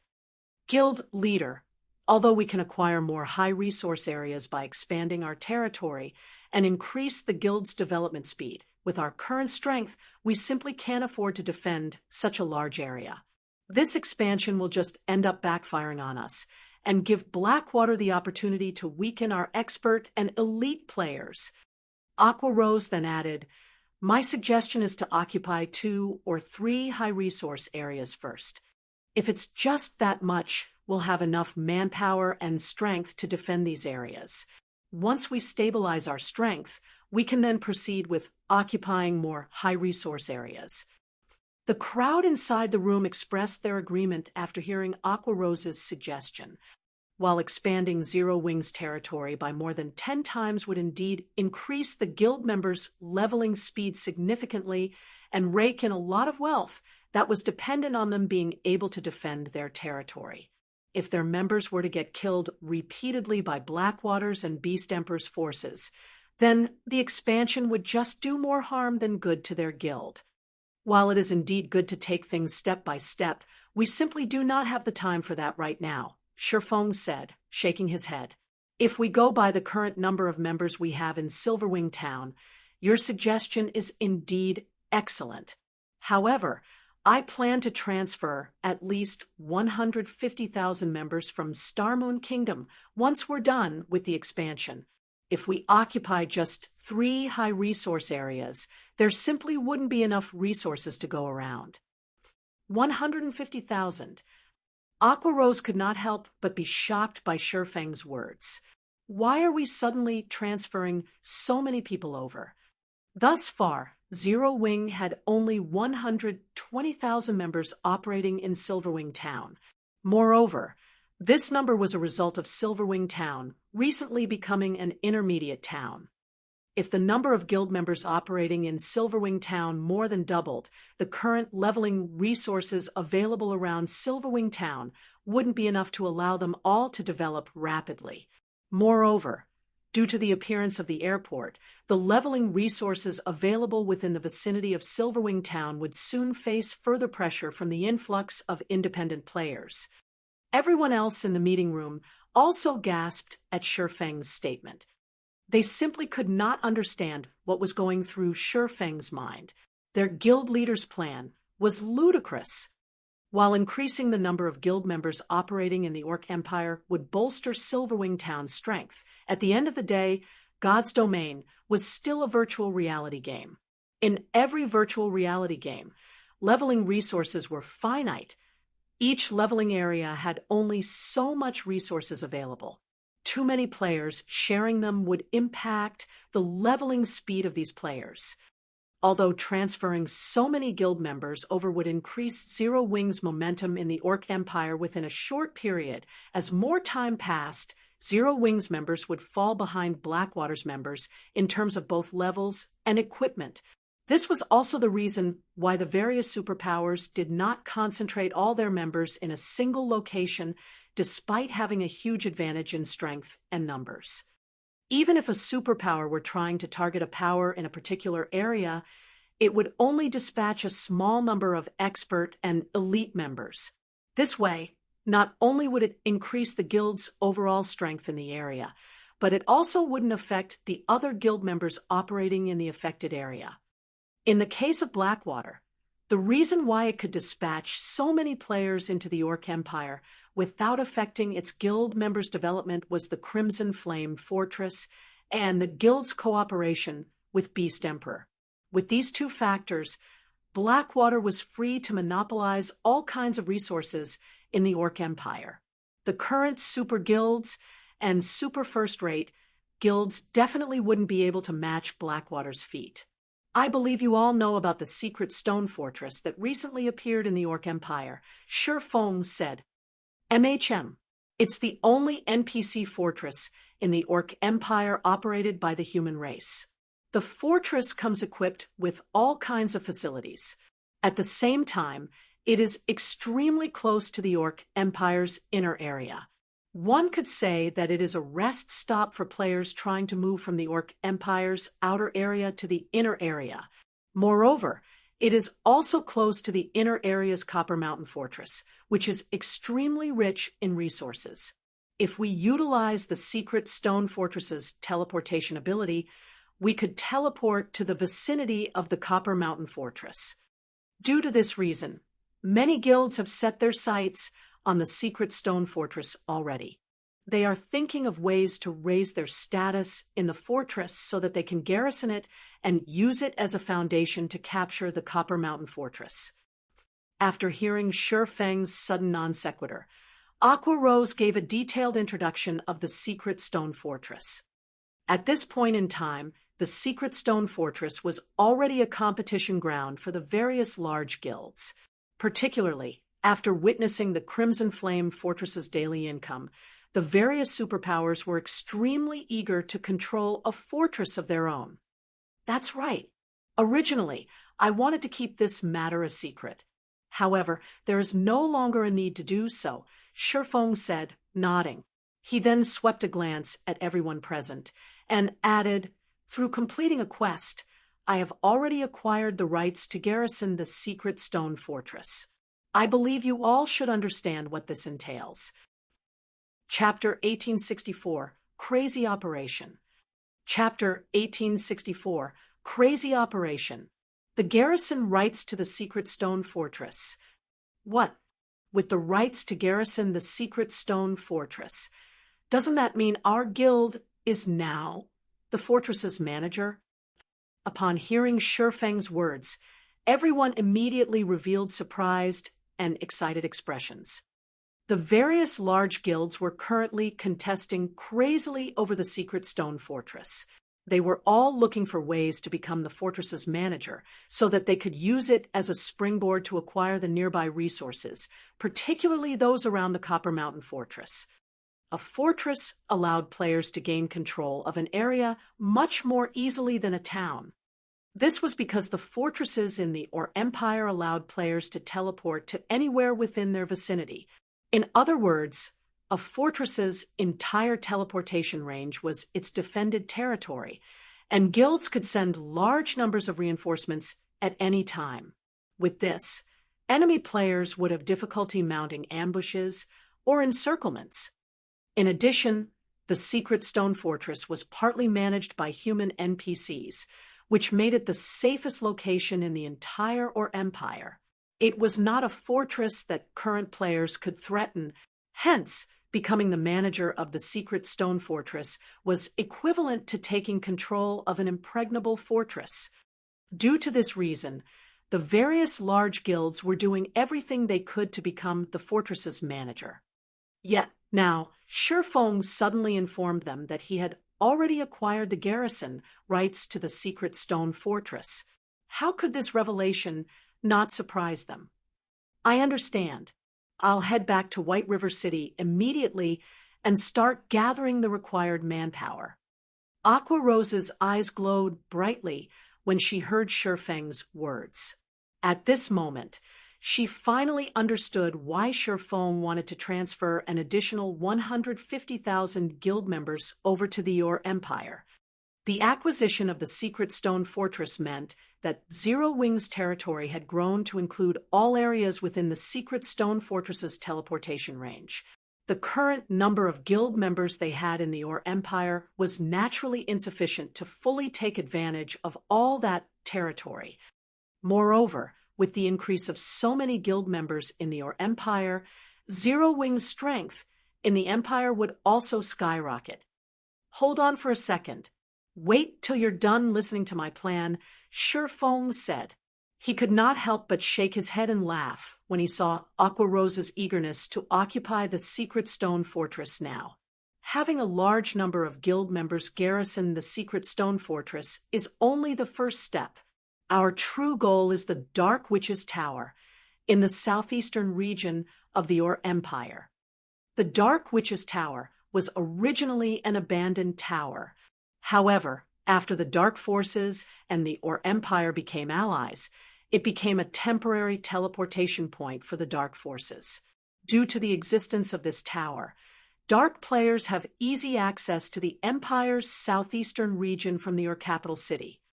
Destroying this temporary teleportation point would not only hinder Dark players' operations in the Empire's southeastern region, but also prevent them from cooperating with the Blackwater Guild in targeting us. Although everyone in the room agreed with Shi Feng's sentiments, they still had to shake their heads in disapproval after giving the matter some thought. Guild leader, although the Dark Witch's Tower's defenses aren't comparable to a fortress's, it is still guarded by dark NPCs. A large number of dark players normally gather there as well. The various superpowers have also thought about destroying this gathering point before, but Beast Emperor simply isn't giving them any chances. He has dispatched a large number of evil beasts and evil demons to guard the place long-term. Even if we double the forces we currently have in the Empire, the likelihood of us succeeding in destroying that gathering point is very low. That's right.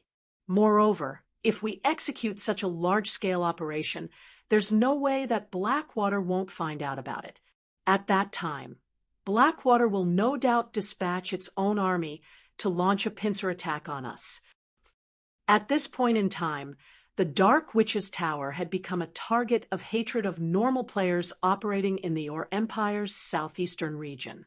Many wished they could burn it to the ground. Unfortunately, their hatred was useless. Not only did dark NPCs guard the Dark Witch's Tower, but there was also the presence of Beast Emperor's minions. Current players couldn't do anything about the place. If not for these reasons, the various superpowers would have long since eliminated the tower from God's domain and curbed the activity of dark players in the Empire. Relax. I've already thought about this point. When the time comes, Aqua, you'll lead an army of 100,000 players and 200 miniature ballistas to assault Beast Emperor's ancient rock city. If we do that, Beast Emperor will definitely gather his minions to defend the fortress, drawing down his forces at the Dark Witch's Tower.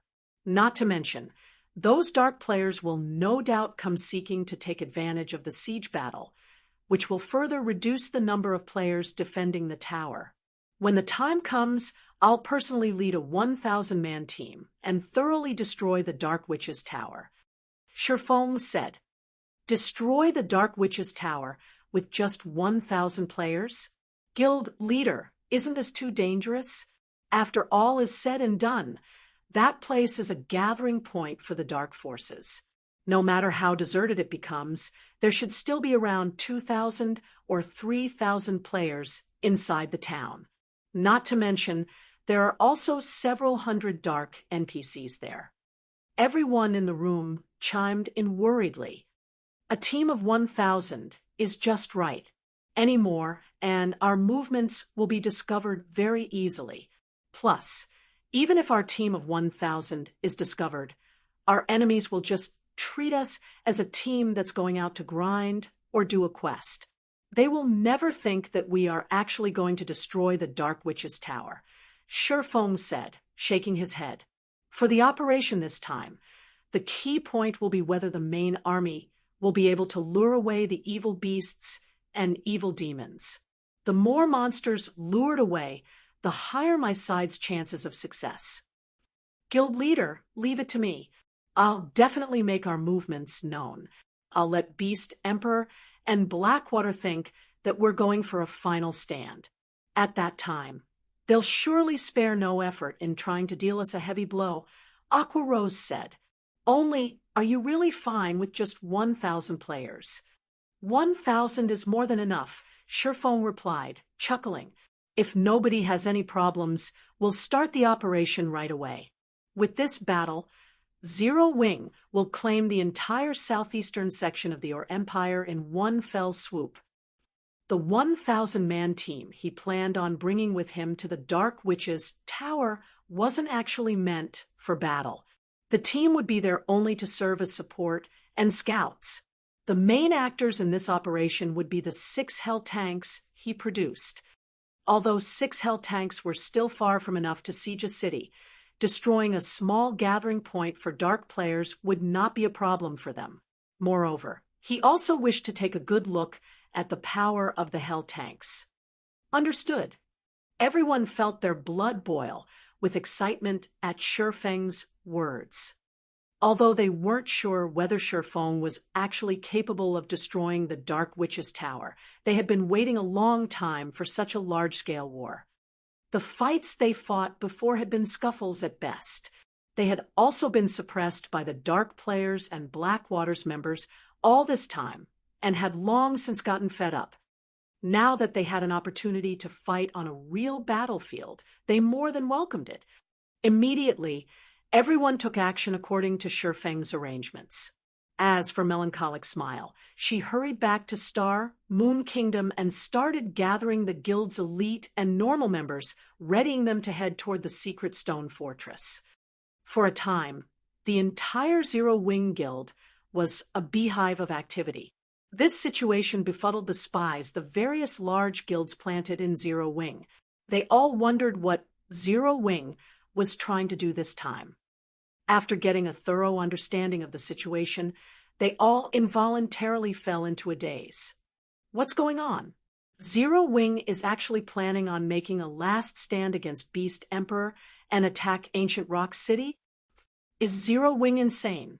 It has just obtained an airport, and it is already trying to pick a fight with Beast Emperor? News of this situation quickly spread into the ears of the various major powers of Star Moon Kingdom and sent the kingdom's players into an uproar. As for Shifeng, he had arrived at the secret stone fortress by himself. Currently, although the secret stone fortress had yet to be fully opened to the public, players belonging to the various major powers had already gathered here. These players easily numbered more than 100,000. Including the independent players that had come here to rest, the fortress's total player population already exceeded 500,000. After taking a look at the general situation inside the fortress, Shifeng made his way to the fortress's administration building. Lord Claude, I have already collected the 60,000 gold according to our agreement. Once Shifeng met up with Claude, he handed over 60,000 gold to the NPC. Excellent. This is indeed 60,000 gold. With this, we'll finally have enough funds to reconstruct the secret stone fortress, Claude said, smiling as he looked at the bag of coins in his hand. He then took out a golden token and said, "Here is the secret stone fortress's token. From now onward, you are the secret stone fortress's advanced manager. I hope you can contribute more towards the fortress's development in the future." Chapter 1865, Garrisoning the Fortress. Chapter 1865, Garrisoning the Fortress. After Shifeng received the golden token, he could not help but breathe out a sigh of relief. During this period, due to the decrease in Silverwing Town's population, the town's income had declined considerably. Fortunately, thanks to the rare materials acquired from the Ice Crystal World, and the continuous growth of Zero Wing City's popularity, he had just barely managed to earn the 60,000 gold required. Now that he had become the secret stone fortress's advanced manager, he could officially allow Zero Wing to garrison the fortress. Although doing so would incite the jealousy of the various superpowers, so long as the next step of his plan succeeded and Zero Wing displayed sufficient strength in the Orc Empire, these superpowers would think twice about attacking Zero Wing. Following which, Shifeng made his way to the administration building's office hall. Currently, over 1,000 players were seated inside the office hall, every one of whom was level 55 or above. They were also fully equipped in level 50 secret silver equipment, with some powerful ones even sporting several pieces of level 50 fine gold equipment. Aside from being high-leveled and well-equipped, these players also shared another similarity. They were all guild players.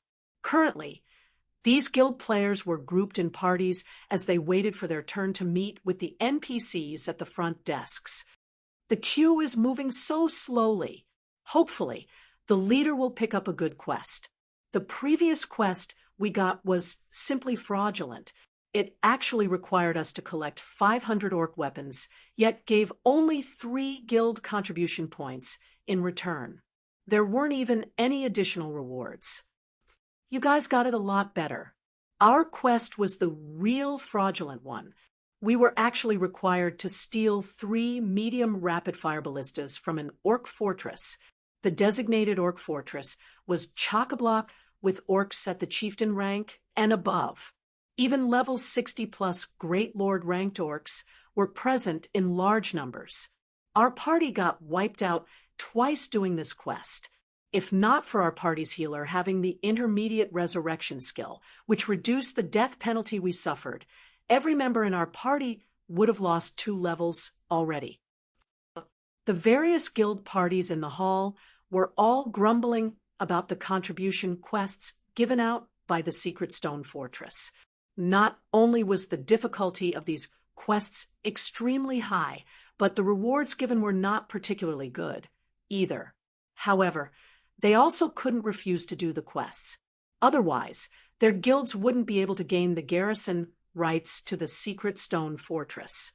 Just as the various parties were conversing with each other, Feng, who was wearing a black cloak, arrived at the exchange counter a short distance away from the quest counters.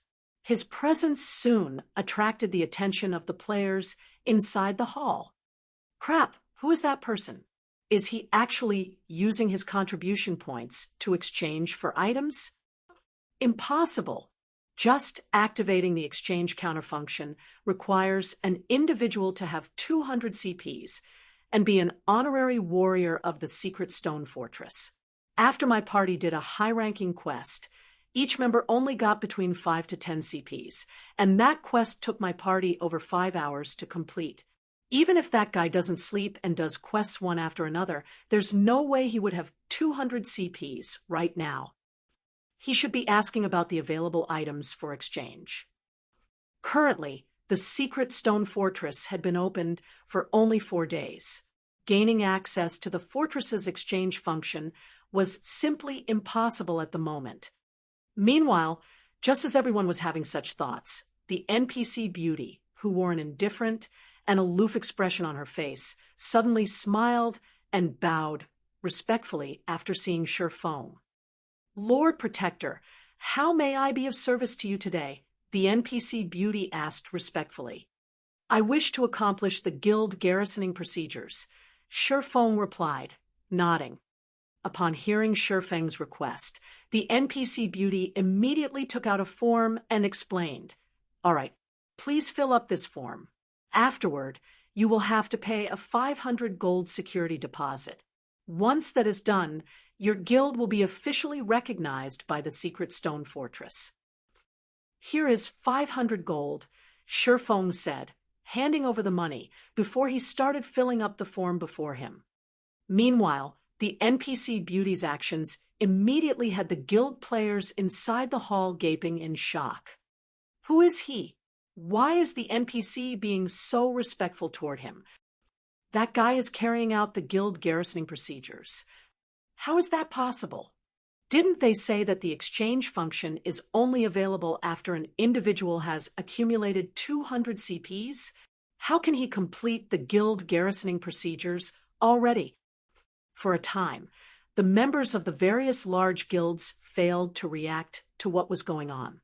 When Feng was done filling up the form, and the NPC beauty confirmed that Zero Wing had become a guild recognized by the Secret Stone Fortress, the sound of a system announcement suddenly entered everyone's ears.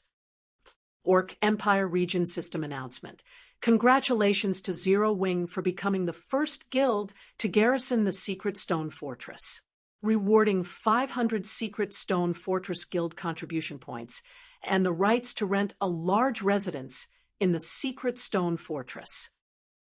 The system announcement repeated 3 times. Only after the system's voice faded away did the various guild players inside the office hall snap out of their daze. Zero Wing! Damn it! How did Zero Wing acquire the garrison rights so quickly? There must be a secret to this. We need to report to our superiors immediately. At this moment, the eyes of the various guild players present had already turned bloodshot. The large guilds had long since made the Secret Stone Fortress a priority. In order to secure the garrison rights to the fortress, their guilds had invested a ridiculous amount of manpower. However, even now, their guilds still had little to show for their efforts. Nevertheless, Zero Wing acquired not only the garrison rights, but even a large residence. This benefit would provide significant help to a guild in competing for the Orc Empire's resources. Very quickly, news of this matter entered the ears of the various superpowers' upper echelons. Isn't Zero Wing just an up-and-coming guild? Now, It has not only an airport, but also the garrison rights to the secret stone fortress. Not bad. If our guild can obtain these things, we'll be able to monopolize at least half of the Orc Empire's bountiful resources. Have someone contact Zero Wing and tell them that King's Return is willing to invest in Zero Wing and let it become a subordinate guild of King's Return. Good. Very good. Zero Wing's development speed is truly surprising. It's no wonder Blackwater is constantly trying to devour it and has gone as far as to send that woman over. Immediately have someone contact Zero Wing and tell it that the Crimson Emperor is willing to deal with Blackwater together with it and help it protect the resources it has. In return, however, Zero Wing has to become Crimson Emperor's subordinate guild. Upon receiving this piece of news, the various superpowers all started taking action. Previously, they could ignore the existence of Zero Wing, as the guild still couldn't threaten their interests. However, the Secret Stone Fortress was a strategic location that involved a significant portion of the resources available in the entire Orc Empire. This was not a realm that Zero Wing should be allowed to touch.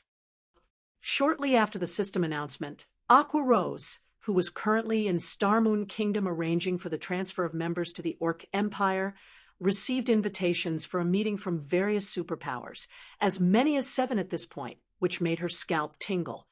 Just dealing with Blackwater, a large guild with a powerful background, was already enough to put Zero Wing in a precarious situation. If Zero Wing were to provoke all these superpowers now, the consequences would be unimaginable. Finding herself at a loss as to what to do, Aqua Rose immediately contacted Sherfong and asked, "Guild leader, more and more superpowers have sent representatives to meet with me. Do I accept their invitations?"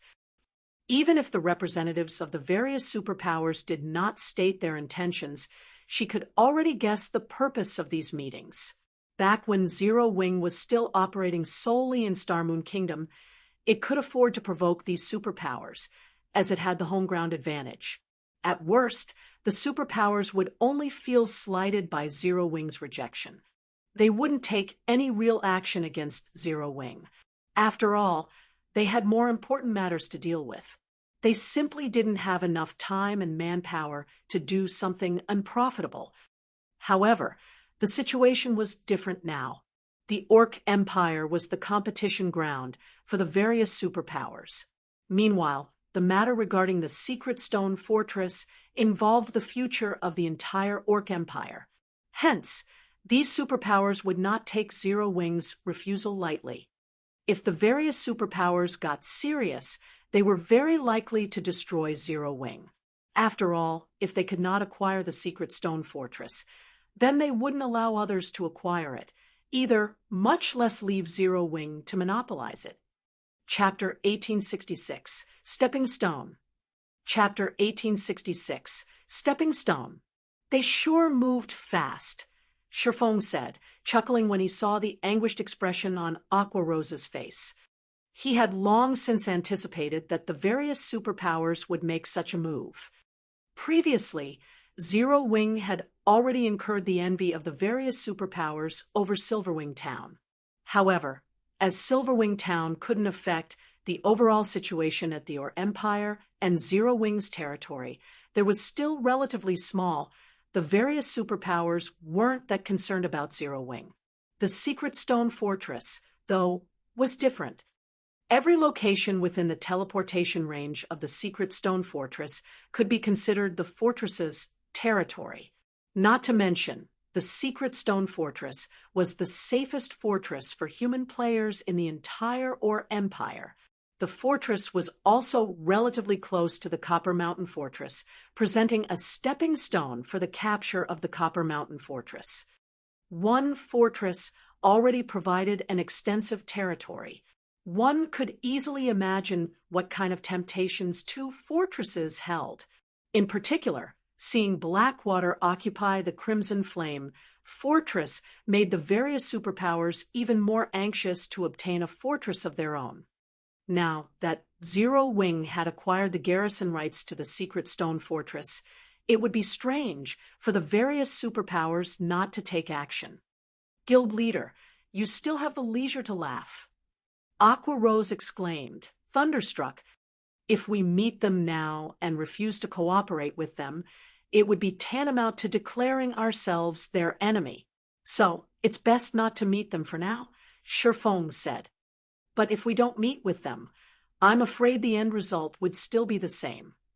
Aqua Rose felt that Shifeng's proposal wasn't a good idea, either.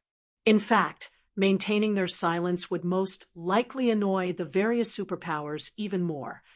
That's why I said that we won't be meeting them for now, Shifeng pointed out, chuckling. How are things coming along on your side? I'm almost ready. I'll be able to have our members transfer over in half an hour or so, Aqua Rose said. Another half hour? After giving the matter some thought, Shifeng said, that's too long. For now, you should return to Silverwing Town and leave the transfer for Snow to handle. Once you're back, immediately gather an army and head for Ancient Rock City. So soon? Aqua Rose asked in surprise. With the superpowers already getting antsy, we naturally need to hasten our movements, Shifeng explained. Moreover, if we drag things on for too long, Blackwater and Beast Emperor might alter their plans to deal with us. If that happens, our assault might not go so smoothly. I understand. I'll gather the army right away, Aqua Rose said, nodding. She promptly dropped her current task and proceeded according to Shifeng's demands. As for Shifeng himself, he returned to White River City's candlelight trading firm. The Hell tanks were too large, and transporting them would not be an easy task. Moreover, Shifeng didn't want too many people to know what he was up to. Hence, he decided to transfer the tanks one by one, all by himself. Fortunately, it would take Aqua Rose quite some time to gather an army of 100,000 players at such short notice. After Aqua Rose returned to Silverwing Town, the first thing she did was release a guild announcement stating that she was seeking to gather 100,000 members over at Silverwing Town to execute a siege against Ancient Rock City. Meanwhile, participating members had to be an elite member or above, and at least level 50. Shortly after the announcement went public, it sent a commotion throughout Zero Wing. What's going on? Are we going to make a final stand against Beast Emperor? That's Ancient Rock City we're talking about. I recall there being over 1 million evil beasts inside the city. There are even Tier 4 NPCs, and a large number of mythic evil demons and evil beasts. We won't even be enough to serve as appetizers if we try to attack all those monsters. Didn't you read the announcement properly? We won't be just 100,000 players. We're also bringing 200 miniature ballistas. Those are war weapons. Even those evil beasts and evil demons won't survive against them for very long. Moreover, since the guild has decided to attack Ancient Rock City, it definitely has other trump cards in store. Ha ha ha. This is wonderful. During the last major war, I was only a normal member of the guild. Now, I'm finally qualified to participate in a war. Zero Wing's members had an intense debate over this sudden decision to attack Ancient Rock City. This was especially true for the guild members that frequently operated within the Yor Empire. Thus far, they have been constantly suppressed by Beast Emperors, evil beasts, and evil demons. Now that a good opportunity to vent their pent-up frustration was before them, they were naturally eager to jump at the chance. Meanwhile, word of Zero Wing's large-scale operation naturally entered the ears of the various major powers almost as soon as it was announced. Interesting. Zero Wing has just acquired the garrison rights to the secret stone fortress, and it is already planning to assault Beast Emperor's Ancient Rock City. How rich! Zero Wing is actually mobilizing 200 miniature ballistas in addition to an army of 100,000 elites. Is Zero Wing trying to use this as an opportunity to demonstrate its strength and solidify its position in the empire? Does Zero Wing want to prove itself to be qualified for the secret stone fortress's garrison rights? The various major powers easily discerned Zero Wing's motives for besieging ancient Rock City this time, especially the superpowers who were trying to recruit Zero Wing. Guild leader, Zero Wing is showing our king's return no respect. Should we take action immediately? Hell Fiend asked, a sneer on his face as he looked at the white-clad, middle-aged man on the screen before him. He never held any goodwill for Zero Wing. If not for his guild leader ordering him to come to negotiate personally with Zero Wing, he would have liked nothing better than to annihilate the upstart guild. Let's wait for a bit. I'm interested to see just how much strength Zero Wing has to actually think that it can defend the secret stone fortress, the middle-aged man replied, smiling as he took a look at the report he just received. Understood. At his guild leader's words, Hell Fiend had no choice but to suppress the rage in his heart and wait quietly in White River City. Humph, I'll let you remain arrogant for now. Zero Wing. Once you lose to Beast Emperor Dash, many superpowers desired the ancient rock city that Beast Emperor occupied. However, even until now, not a single superpower had managed to do anything to the city. Needless to say, the likelihood of Zero Wing successfully capturing ancient rock city was even lower. Like King's return, the other superpowers also chose to wait and see in regard to Zero Wing's sudden movement this time. They intended to look at the outcome of this impending battle before deciding.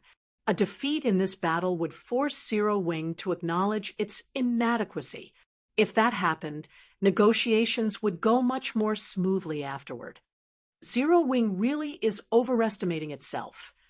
Nine Dragons Emperor, who was currently in the Black Dragon Empire, could not help but laugh when he received news about Zero Wing's intentions.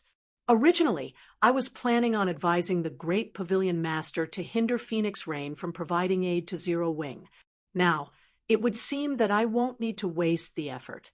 However, I also have to admit that Black Flame is very smart had he asked Phoenix Rain to help him and the Great Pavilion Master actually agreed to it. I would have had an excuse to send people over to manage both the Secret Stone Fortress and Silverwing Town. Pavilion Master, what should we do now? Martial Dragon asked. The struggle for the position of Great Pavilion Master has already entered a crucial period. Absolutely nothing must go wrong. Bring a legion of experts over to ancient Rock City right away. Once Zero Wing's members start escaping, cooperate with Beast Emperor to slaughter Zero Wing's members.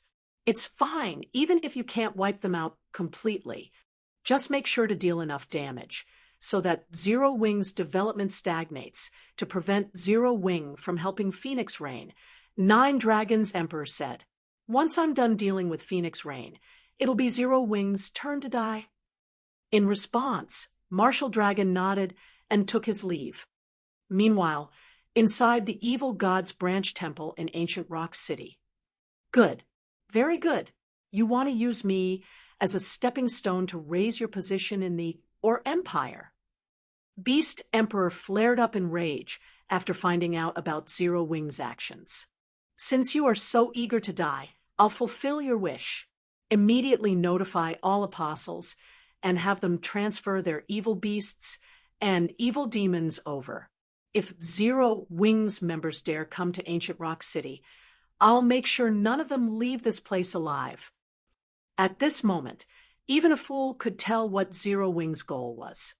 Just as Beast Emperor and his allies were making their move, Aqua Rose finally finished organizing an army of 100,000 players.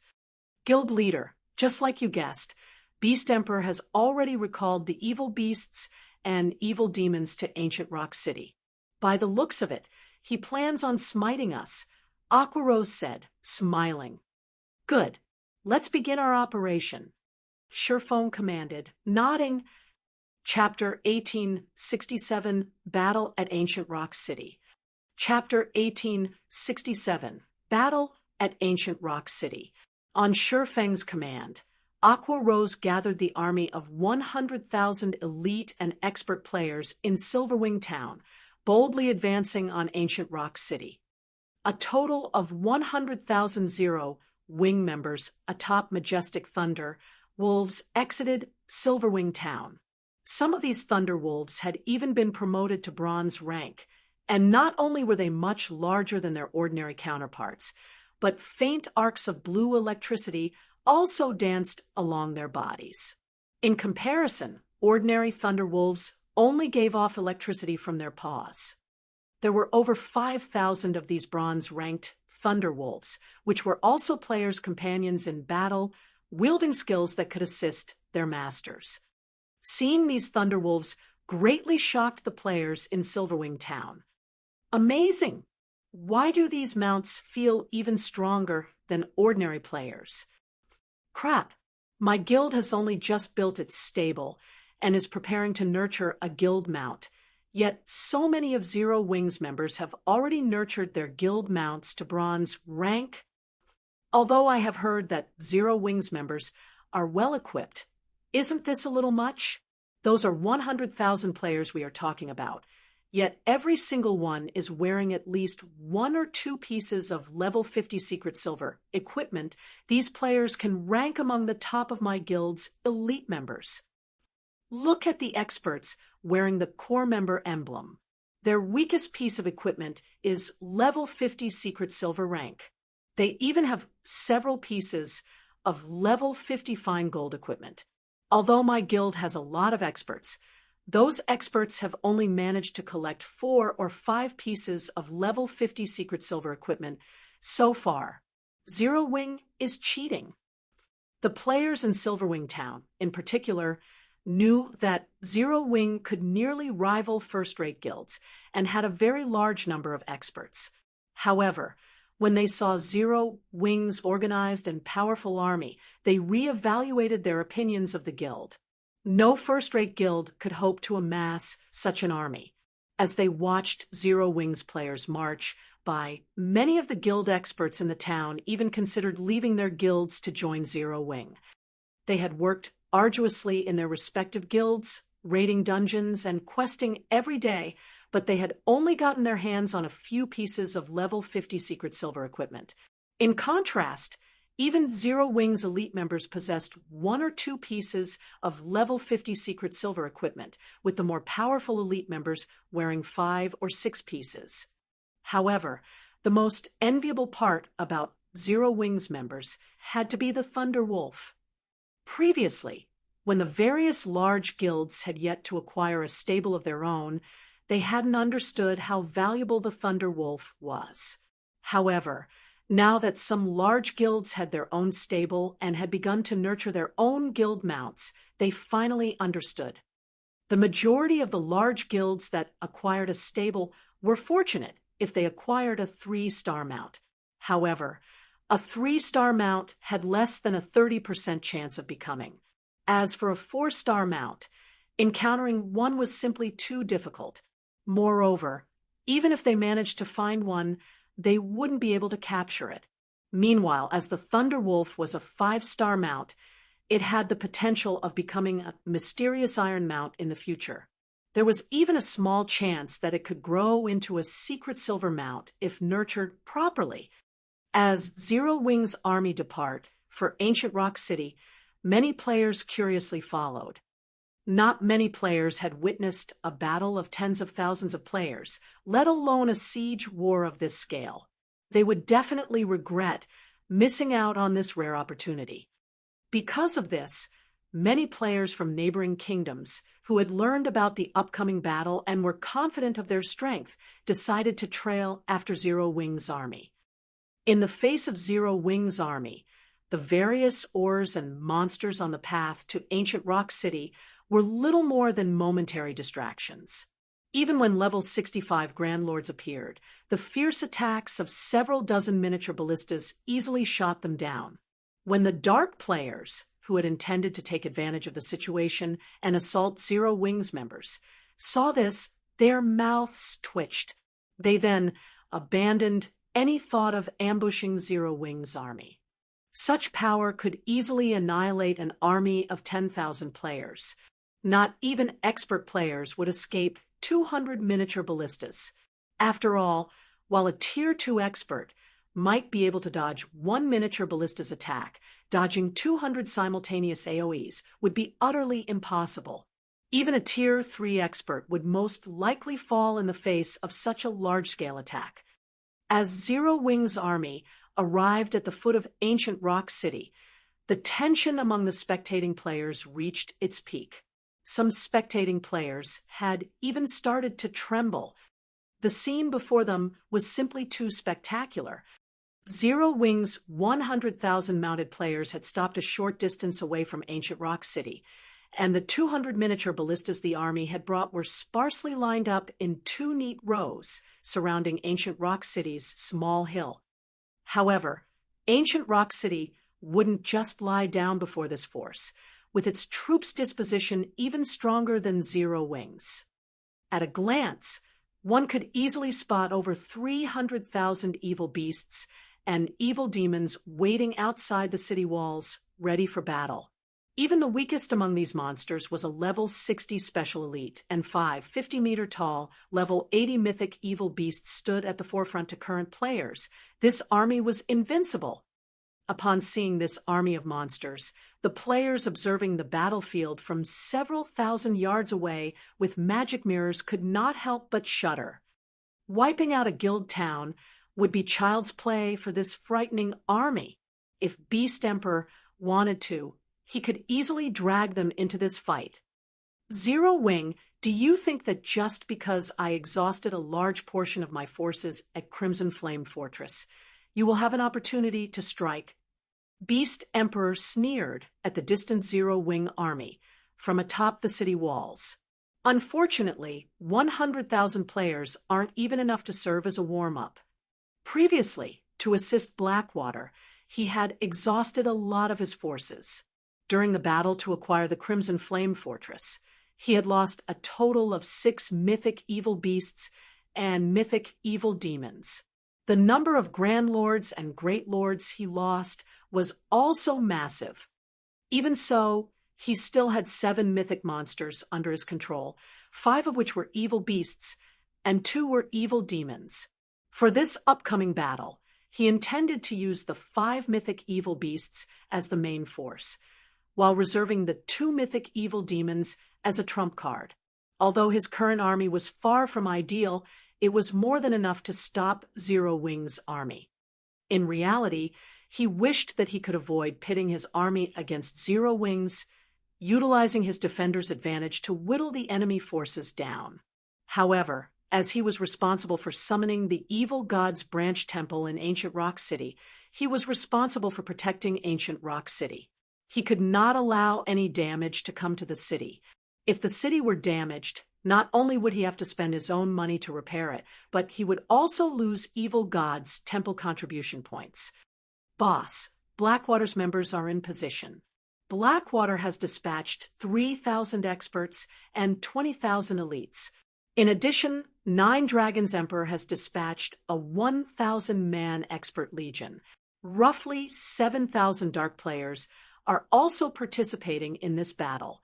Once we crush Zero Wing's formation, these players will eliminate Zero Wing's members.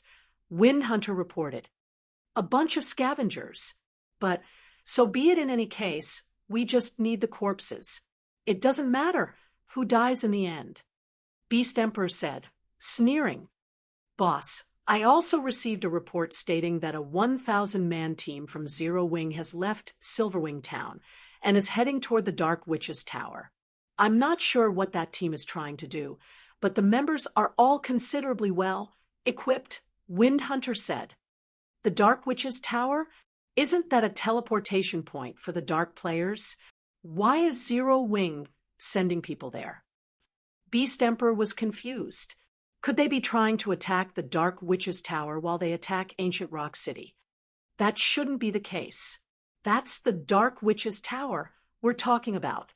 Not only is it guarded by several hundred dark NPCs, but there are also 3,000 to 4,000 dark players there on a regular basis, Wind Hunter said in surprise. Even if it's true, it doesn't matter. Zero Wing is doomed regardless of what it does. Beast Emperor said, narrowing his eyes. I recall that Dust Edge is questing in that area. Tell him to head to the tower, just in case. Think of it as a chance to collect materials to strengthen the evil dragons.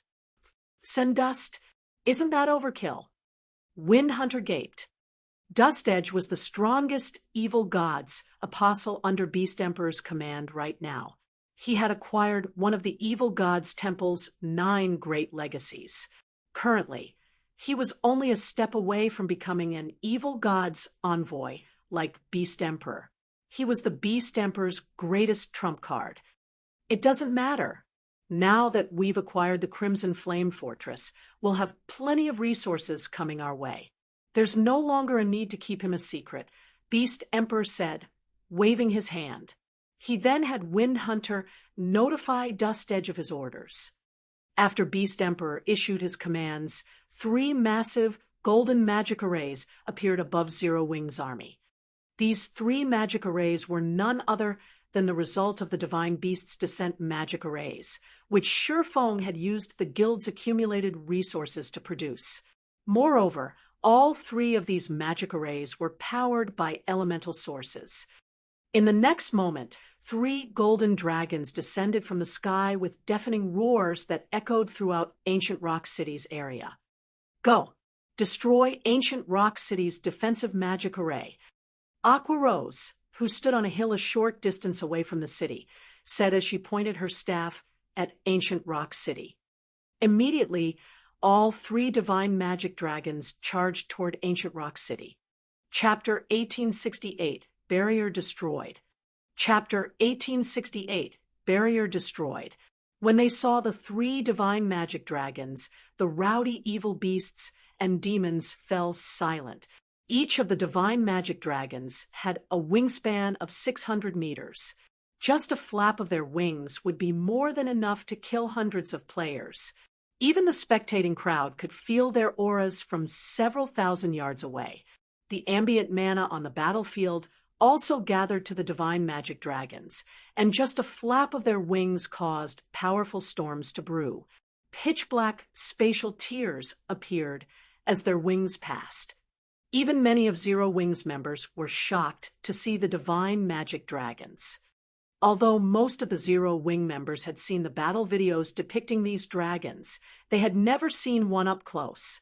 The combined pressure 3 divine magic dragons exuded was so powerful that even Tier 2 experts felt their bodies grow heavy and their chests constrict, not to mention Tier 1 players. The divine magic dragons are so powerful. Is this the power of a dragon? I knew our guild must have had a trump card. 1 divine magic dragon was already enough to suppress 3 mythic evil beasts. Now that we have 3 divine magic dragons, I can't wait to see how Beast Emperor and his minions stand against us. Many of Zero Wing's members had still been afraid of the evil beast and demon army before them.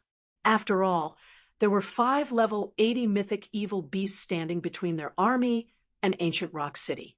Even if they had 200 miniature ballistas on their side, they would still pay a horrific price to get through these monsters.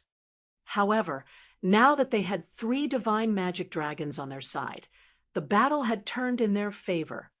While everyone struggled with their shock, under Aqua Rose's command, the 3 divine magic dragons flapped their wings and flew toward Ancient Rock City.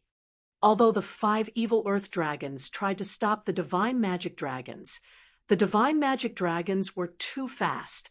Under Shadow Sword, Flying Shadow, and Minor Wind's control, the 3 divine magic dragons easily avoided the mythic evil beast's attacks and sent their glowing dark purple claws smashing into Ancient Rock City's defensive magic array.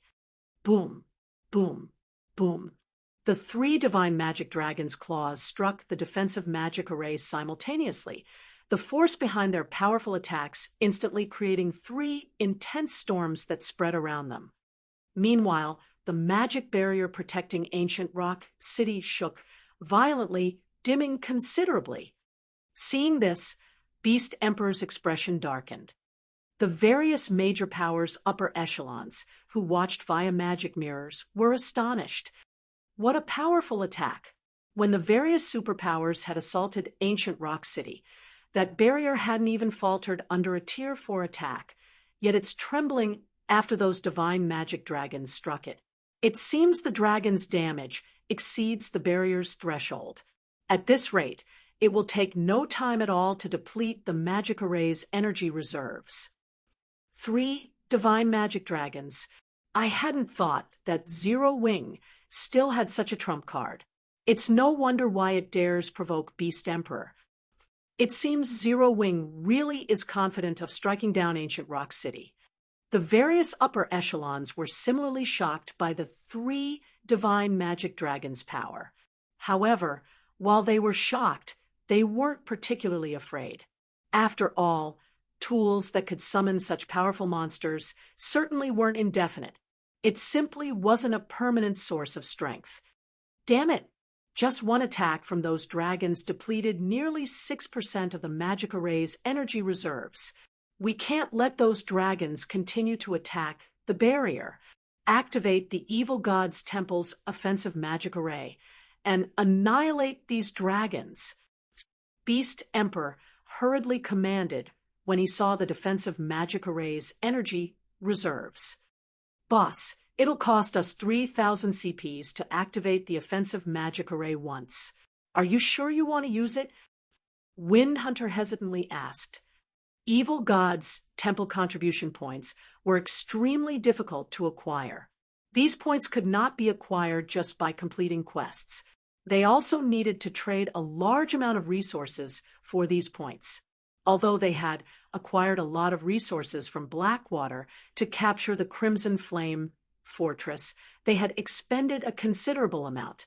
Now they had less than 8,000 CPs available. Do it! I don't want to see the defensive magic array destroyed.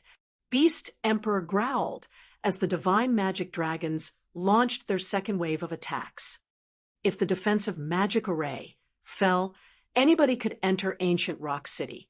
If the divine magic dragons entered the city, they would wreak unimaginable destruction. As Beast Emperor finished speaking, the defensive magic array lost another 6% of its energy. Seeing this, Wind Hunter bit his tongue. Hurriedly, he activated the evil god's temple's offensive magic array. Suddenly, a gigantic, dark gray magic array formed above the evil god's branch temple, located in the center of ancient Rock City. The magic array enveloped the city lord's mansion. Even Zero Wing's members, who stood several thousand yards away, noticed this sudden development. Due to the appearance of this magic array, the mana inside and around ancient Rock City was obliterated. Now, there was not a single trace of mana in the area. Die! After activating the offensive magic array, Wind Hunter aimed and fired at the 3 divine magic dragons. He instantly lost 3,000 evil gods' temple contribution points. Meanwhile, several hundred dark gray longswords shot out of the dark gray magic array, reaching the divine magic dragons in the blink of an eye. However, to Flying Shadow and the others, who controlled the divine magic dragons, the attack wasn't fast enough to be unstoppable. Immediately, the trio controlled the divine magic dragons to swipe at the approaching swords. Boom, boom, boom. The instant the divine magic dragon's claws met the longswords, however, Flying Shadow and the others felt their arms numb. Several dozen longswords then sliced into them. Suddenly, one deafening explosion after another rang out above ancient Rock City, radiating shockwaves that even made the city's defensive magic array tremble. Following which, the 3 divine magic dragons crashed to the ground, creating 3 deep craters where they fell. Some low-ranking evil beasts and evil demons even died as they were crushed. After a few moments, the 3 divine magic dragons stood back up. Now, however, wounds covered their bodies, and many of their tough dragon scales had been shattered. Their wings had also been destroyed, preventing flight. Even more frightening was the fact that these dragons couldn't regenerate the damage the dark gray swords had caused. Everyone gasped when they saw the horrific attack. What a powerful move!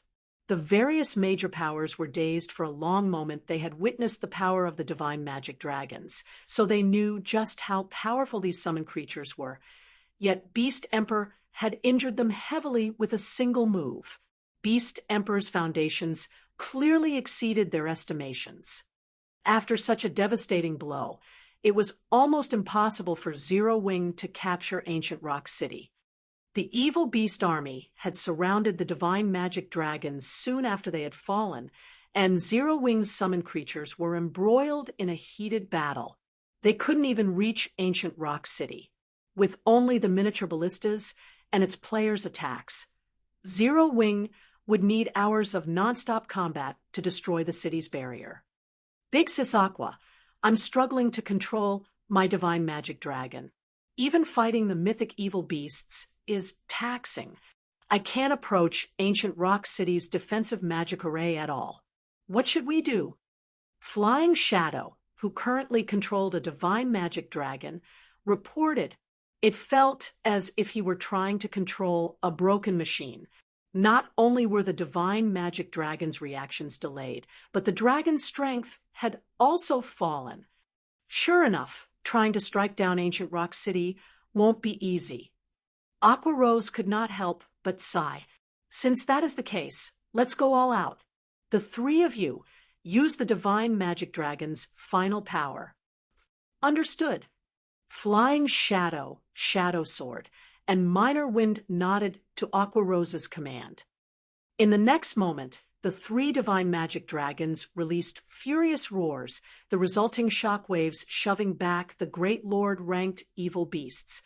Suddenly, the divine magic dragons spread their jaws as a threefold magic array manifested before them.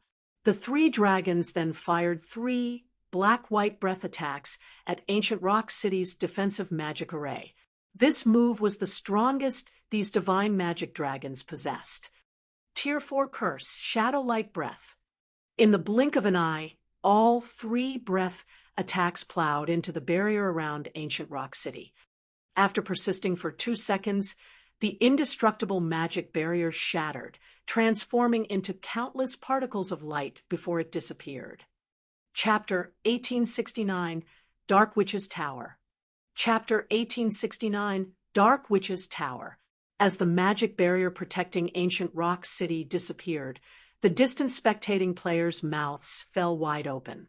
They simply could not bring themselves to believe that the three heavily injured divine magic dragons actually destroyed such a powerful defensive magic array. Damn it! How is this possible? Beast Emperor's complexion became incredibly gloomy when he saw the magic barrier disappearing. The magic barrier was the protective canopy of Ancient Rock City. Without it, anybody could enter and leave the city freely, as well as rain destruction upon the city. Before Beast Emperor could react, Aqua Rose raised her staff and commanded miniature ballistas, advance, attack Ancient Rock City with everything you've got. In the next moment, all 200 miniature ballistas started closing in on Ancient Rock City. When Heaven's Burial took control of Ancient Rock City, the Guild had repaired and constructed defensive structures around the city. However, after the evil god's temple took over, as evil demons and evil beasts lacked the knowledge and ability to control these defensive structures, these things all became decorations. As a result, the miniature ballistas could approach Ancient Rock City with impunity. Ancient Rock City soon entered the miniature ballistas' attack range. Xiao, xiao, xiao.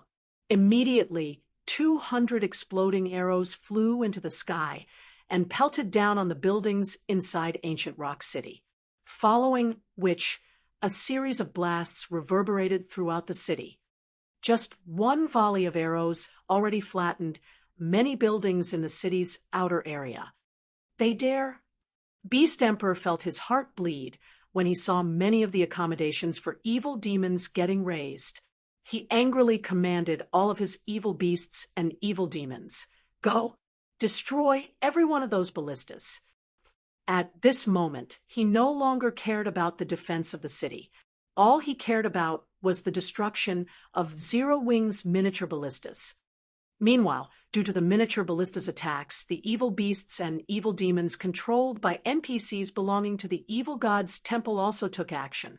These powerful monsters joined the evil beasts and evil demons under Beast Emperor's control in charging towards Zero Wing's army. Suddenly, a swarm of monsters could be seen rushing towards Zero Wing's army. This scene made the Zero Wing members handling the miniature ballistas shudder involuntarily. However, Aqua Rose remained utterly unfazed by this situation, immediately ordering the activation of the movement-type defensive magic array. A moment later, a magic barrier enveloped the entire army. Miniature ballistas, focus on those monsters. Everyone else, coordinate your attacks with the ballistas. Flying Shadow, your group will deal with those mythic monsters. Everyone in Zero Wing's army responded quickly and started executing Aqua Rose's commands. Although the monsters were numerous and high-leveled, their side also possessed a defensive magic array. As long as the defensive magic array held, these evil demons and evil beasts could not hurt them. Not to mention, their side also had the firepower of 200 miniature ballistas. For a time, the miniature ballistas could be seen continuously firing exploding arrows at the approaching evil demons and evil beasts, the resulting blasts even sending the great lords stumbling backward. The lords that got struck were immediately placed in a heavily injured state. As for the chieftains, they got killed with just a few shots. In the meantime, Zero Wing's members were also launching attacks in a frenzy from inside the defensive magic array. However, despite Zero Wing's fierce offensive, the evil demon and evil beast army showed no signs of stopping. They assaulted Zero Wing's defensive magic array, relentlessly depleting its energy reserves. As the evil beasts and evil demons died one after another, the energy reserves of Zero Wing's defensive magic array also declined rapidly. This forced Aqua Rose to replenish its energy repeatedly using magic crystals. For a time, the sounds of roars, slaughter, and explosions became the main theme of this hilly land. In this battlefield, an individual's strength was extremely insignificant. Only the magical class players capable of using large-scale spells were slightly more useful than the average player. The magnificent battle stupefied the spectating players. The dark players, who had been planning to ambush Zero Wing's army, simply stood still right now, none of them daring to join the fray. After all, the level of this battle exceeded their understanding of battles between players. In this conflict, individual techniques were absolutely meaningless. If they dared charge into the battlefield, let alone reaching Zero Wing's army, just crossing the miniature ballista's field of fire was already plenty difficult. With the defensive magic array up, they wouldn't even get to touch Zero Wing's members. They would only become live targets for Zero Wing's members if they entered the fray now. Meanwhile, as Zero Wing's army was fighting a war of attrition with Beast Emperor, Shurfeng's team of 1,000 arrived at a location a short distance from the Dark Witch's Tower. The Dark Witch's Tower stood next to a small lake inside a valley. The environment around the tower was considerably good. In fact, this place was originally a nice town. Unfortunately, an undead great wizard had targeted the town and turned it into a place of death. The Great Wizard had also specifically constructed the Dark Witch's Tower here to research death magic. As more time passed, the town here became a locus for the dark forces. At this point, it was already a resting place for dark players in the Or Empire. When Shurfeng's team moved within 3,000 yards of the Dark Witch's Tower, sirens in the town suddenly rang, putting every player inside the town on high alert. Someone actually dares approach the gathering place of us dark players. It should be a team that lost their way. With so many of us dark players here, who would possibly dare approach this place willingly? Lost their way? Whatever. This is a good opportunity. I haven't completed my kill quest for today. It's not a bad idea to use these players as a sacrifice. The dark players inside the Dark Witch's tower all started laughing and chatting merrily, convinced that this team of players was a bunch of fools to have actually stumbled upon the Dark Witch's tower. After all, these players had not investigated which places normal players should avoid in the Ur Empire. As the dark forces were relatively weak on the continent of God's domain, the dark forces' gathering spots in neutral maps would all have alarms set up to help the gathering spots' residents to take precautions to protect themselves. These alarms would give out a warning when over 100 normal players or NPCs entered a certain range of the gathering spot. They really came. A black-clad man covered in bandages, who was enjoying a glass of wine in the town's bar, could not help but smile when he heard the town's alarms going off. He then turned to look at the beautiful woman dressed in dark blue robes sitting beside him and asked, "Will Commander Spirit take action first? Or shall I do the honors?" Although I very much wish to repay Zero Wing for what it did to my adventure team, I am more curious about how capable the treasured apostle nurtured by Beast Emperor is, Veiled Spirit replied, smiling as she looked at the bandaged man beside her. Nowadays, Beast Emperor was extremely famous among dark players. After all, he controlled an army of evil beasts and evil demons, a force that nobody could afford to underestimate. Meanwhile, although Dust Edge himself did not possess much fame, Beast Emperor had praised him highly and even agreed to cooperate with Dark Soul, so long as the Alliance provided Dust Edge with as many resources as possible. Seeing as Beast Emperor was willing to invest so many resources in a single person, it was obvious just how much Beast Emperor valued Dust Edge's potential. Beast Emperor and Dark Soul had been acquainted with each other for quite some time already, yet Dark Soul had yet to dig up any information on Dust Edge even now. Zero Wing's arrival presented Veiled Spirit with a good opportunity to witness Dust Edge's abilities. She naturally wouldn't let it go to waste. Fine, then let's treat this as the beginning of the mutual trust between our two sides, Dust Edge said, nodding. He then raised his wine glass and added, they should be very close to reaching the town walls now. Let us head out, as well. After saying so, Dust Edge stood up and left the bar. Veiled Spirit and the dozen or so subordinates that came with her followed after him. Chapter 1870, Hell Tank's Might. Chapter 1870, Hell Tank's Might.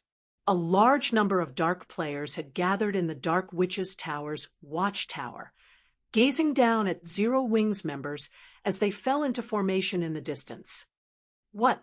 They actually planned to attack the Dark Witch's Tower? They're insane.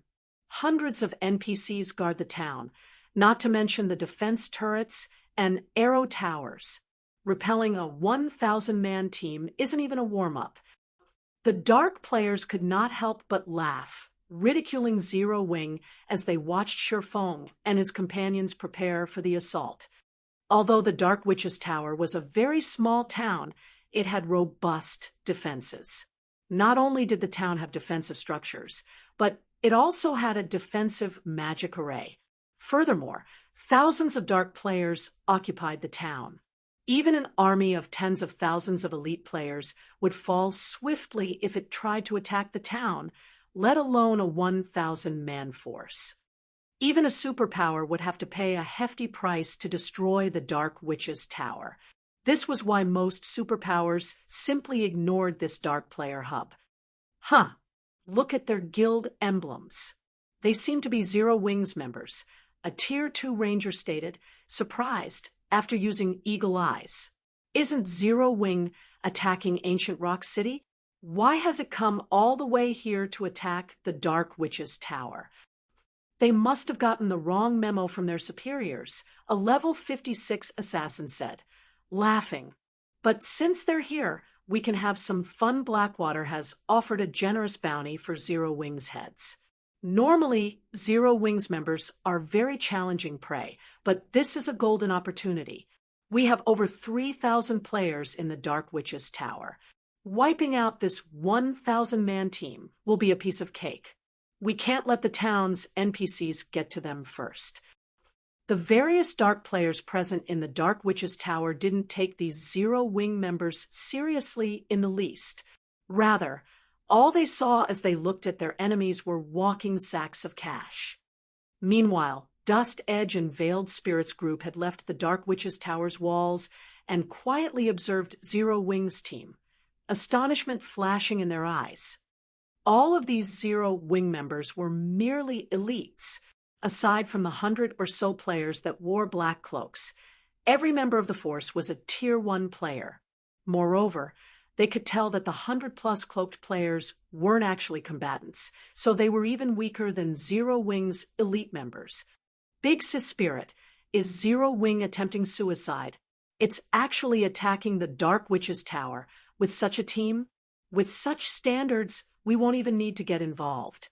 The town's usual players are more than enough to eliminate this force. A level 57, Tier 2 Berserker said, clicking his tongue as he observed Zero Wing's team. They had come all the way to the Dark Witch's Tower precisely because they had heard that Zero Wing might attack the town, but this 1,000-man team was simply disappointing. It would have a painful time just trying to reach the town's gates, let alone destroying the Dark Witch's Tower. Veiled Spirit pondered the situation in silence. She couldn't figure out what Zero Wing was trying to do. This is indeed disappointing. I had wanted to give Zero Wing a taste of an evil god's apostle's might, but this team isn't worth the effort. Just let the dark players handle them, Dust Edge said, shaking his head. Since that is the case, there's no longer a need for us to stay. The battle in Ancient Rock City is growing increasingly intense. If we hurry, we should be able to claim some scraps. Veiled Spirit agreed with Dust Edge's estimation. They couldn't afford to casually reveal either Shadowclaw or Dust Edge's trump cards. Using them against a 1,000-man expert team from Zero Wing might be worth it, but it would be a waste to use them on a 1,000-man elite team. As Veiled Spirit and the others prepared to leave, the town's dark players were about to make their move. Over 2,000 dark players charged out of the town, not even bothering to organize themselves into any formation as they rushed towards Zero Wing's members. Dark players like them had already participated and grown familiar with large-scale combat. They might have taken the battle seriously if this Zero Wing force had quite a few experts, but all of these players were elites or weaker. Players of such standards weren't worth a serious effort. As the 2,000-plus dark players approached, Zero Wing's elite members began to grow nervous. Guild Leader, they're less than 1,000 yards away. A level 55, Tier 1 Ranger anxiously reported to Surefoam. The dark players charging toward them were veterans of outdoor PvP, and every one of these dark players radiated a dense bloodlust. Over 40 Tier 2 experts ran among these dark players. On the other hand, they rarely participated in PvP, usually focusing on raiding team dungeons. Defeating elite players like them would be a piece of cake for these dark players. Good. Engineering team, begin the assembly, Surefoam ordered, nodding. In a moment, the engineering team will be responsible for the offensive. The rest of you just need to focus on defending our position. Hearing Shurfeng's command, the cloaked engineers removed their black cloaks and retrieved the Helltank's components from their bags. When Zero Wing's elite players saw the 100 level 40-plus lifestyle players, they were stunned. They had hoped that these cloaked players were exceptionally strong. They had never expected these comrades to be lifestyle players. On top of that, these lifestyle players were going to fight. When the distant dark players saw the level 40-plus lifestyle players, they were just as stunned. However, Their expressions quickly soured, becoming serious. The 100 engineers swiftly assembled 6 colossal tanks, and despite the 1,000 yards separating them, the Dark players could hear the engine whistle roar as the tank's immense power swept over them. Good. 800 yards ahead. Fire at will. Feng issued the command once the 6 Hell tanks were ready for battle. Under Feng's command, the engineers' eyes glowed with excitement as they operated their Hell tanks. They then aimed the Hell cannons at the Dark players and fired. Suddenly, a crimson, twofold magic array appeared before each Hell tank's gun barrel. Boom! Immediately, the 6 Hell cannons released balls of crimson light. These crimson light balls reached the Dark players almost instantly. By the time the Dark players reacted, the light balls had descended on the disorderly crowd. Boom, boom, boom. The moment the crimson light balls struck, 6 towering pillars of fire rose up amidst the Dark player army, each encompassing a radius of 35 yards.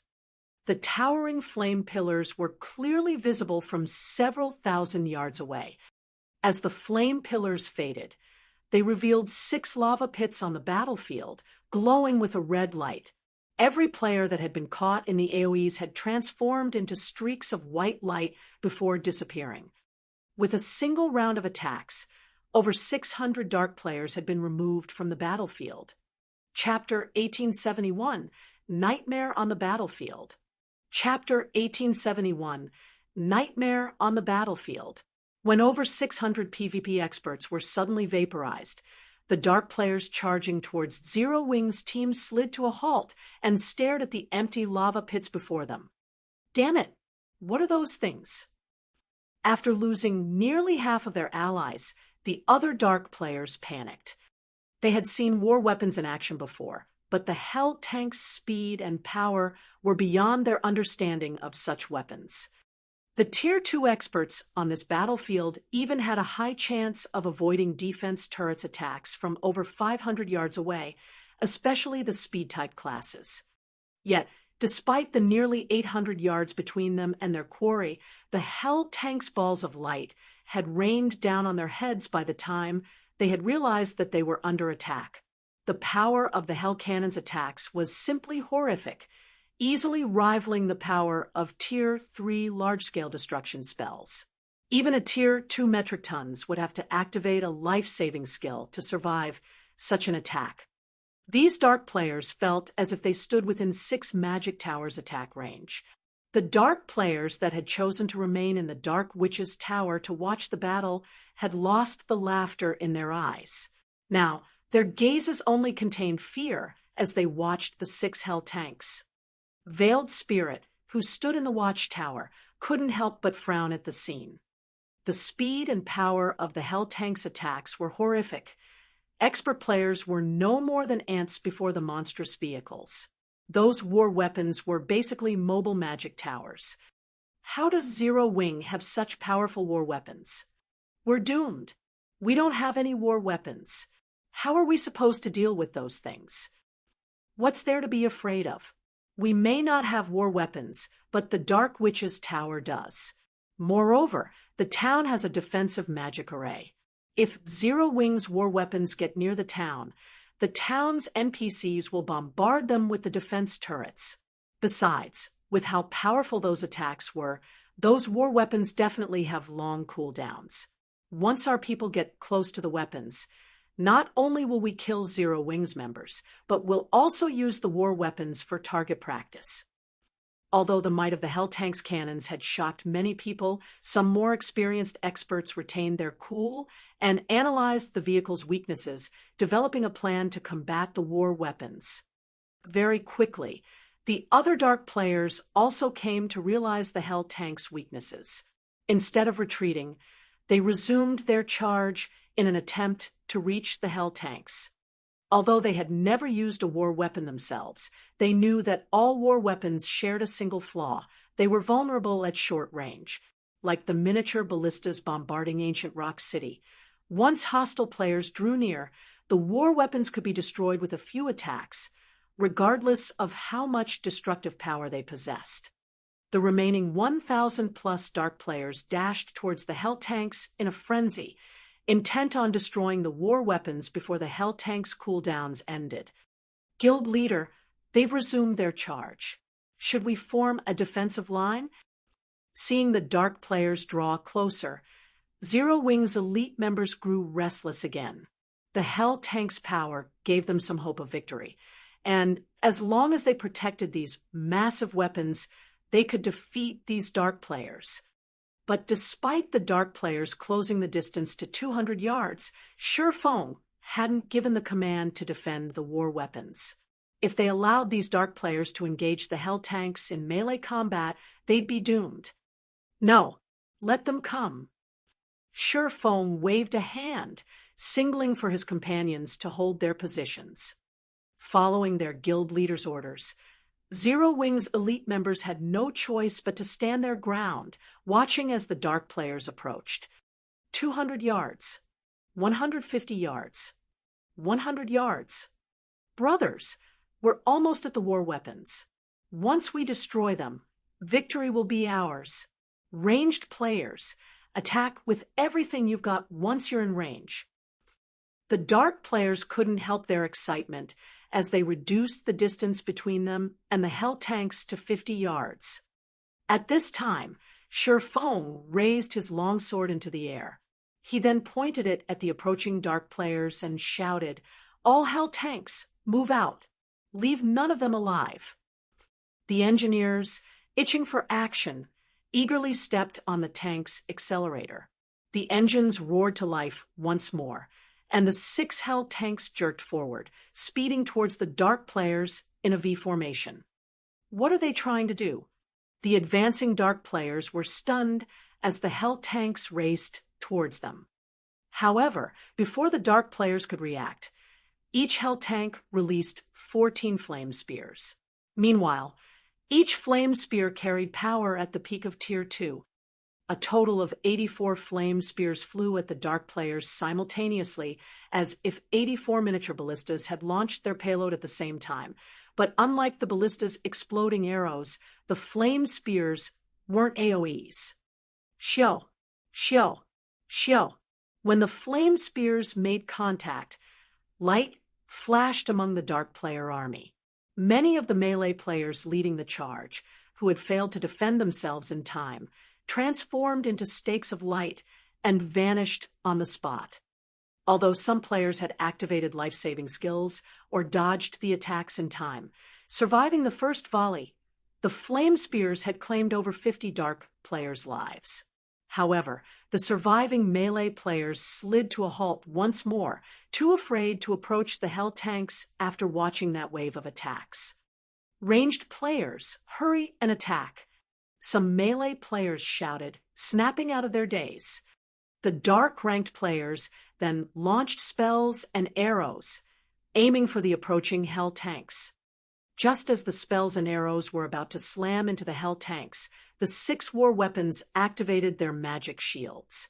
A magic barrier, able to absorb up to 3 million damage and possessing Tier 3 defensive capabilities, surrounded each Hell tank.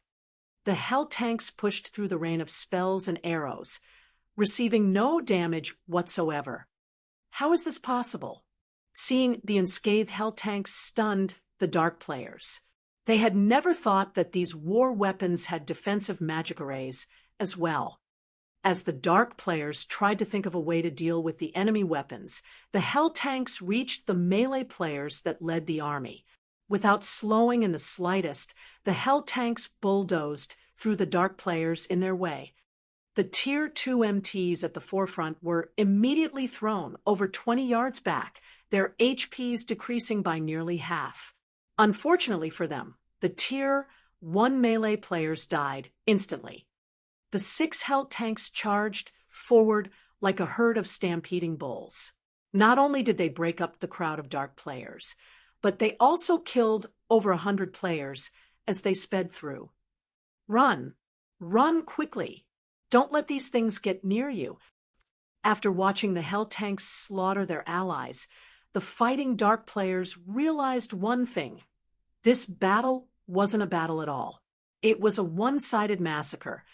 It's too late to escape now. Sure Foam could not help but shake his head and chuckle as he watched the fleeing dark players. Compared to their ranged offensive capabilities, tanks shone brightest in close-range combat. An intermediate tank had even higher strength than a Tier 3 Berserker, and not even a Tier 3 assassin could outrun it. It was truly a weapon of slaughter on a battlefield. After just a short moment, the Hell tanks killed every one of the 2,000-plus dark players that had participated in the battle. Now, ownerless weapons and equipment littered the field. Chapter 1872, Evil God Takes Action. Chapter 1872, Evil God Takes Action. Once the Hell tanks had wiped out the attacking dark players, Sure Foam instructed his guildmates to loot the battlefield.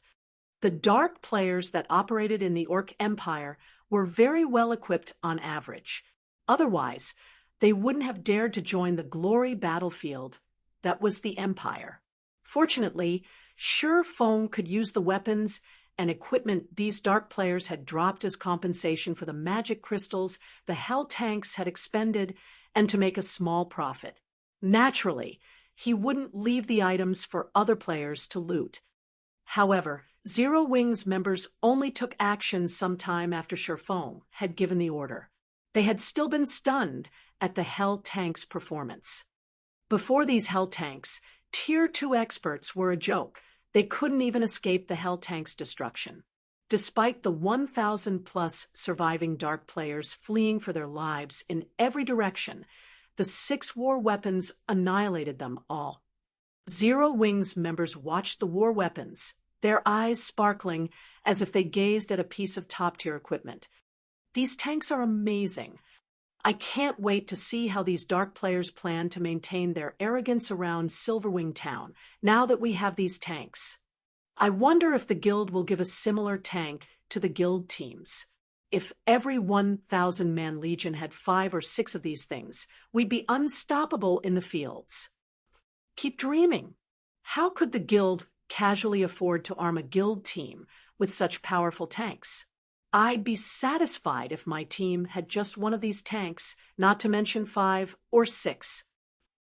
While Zero Wings members cleared the battlefield of items, they softly discussed the guild's new war weapons.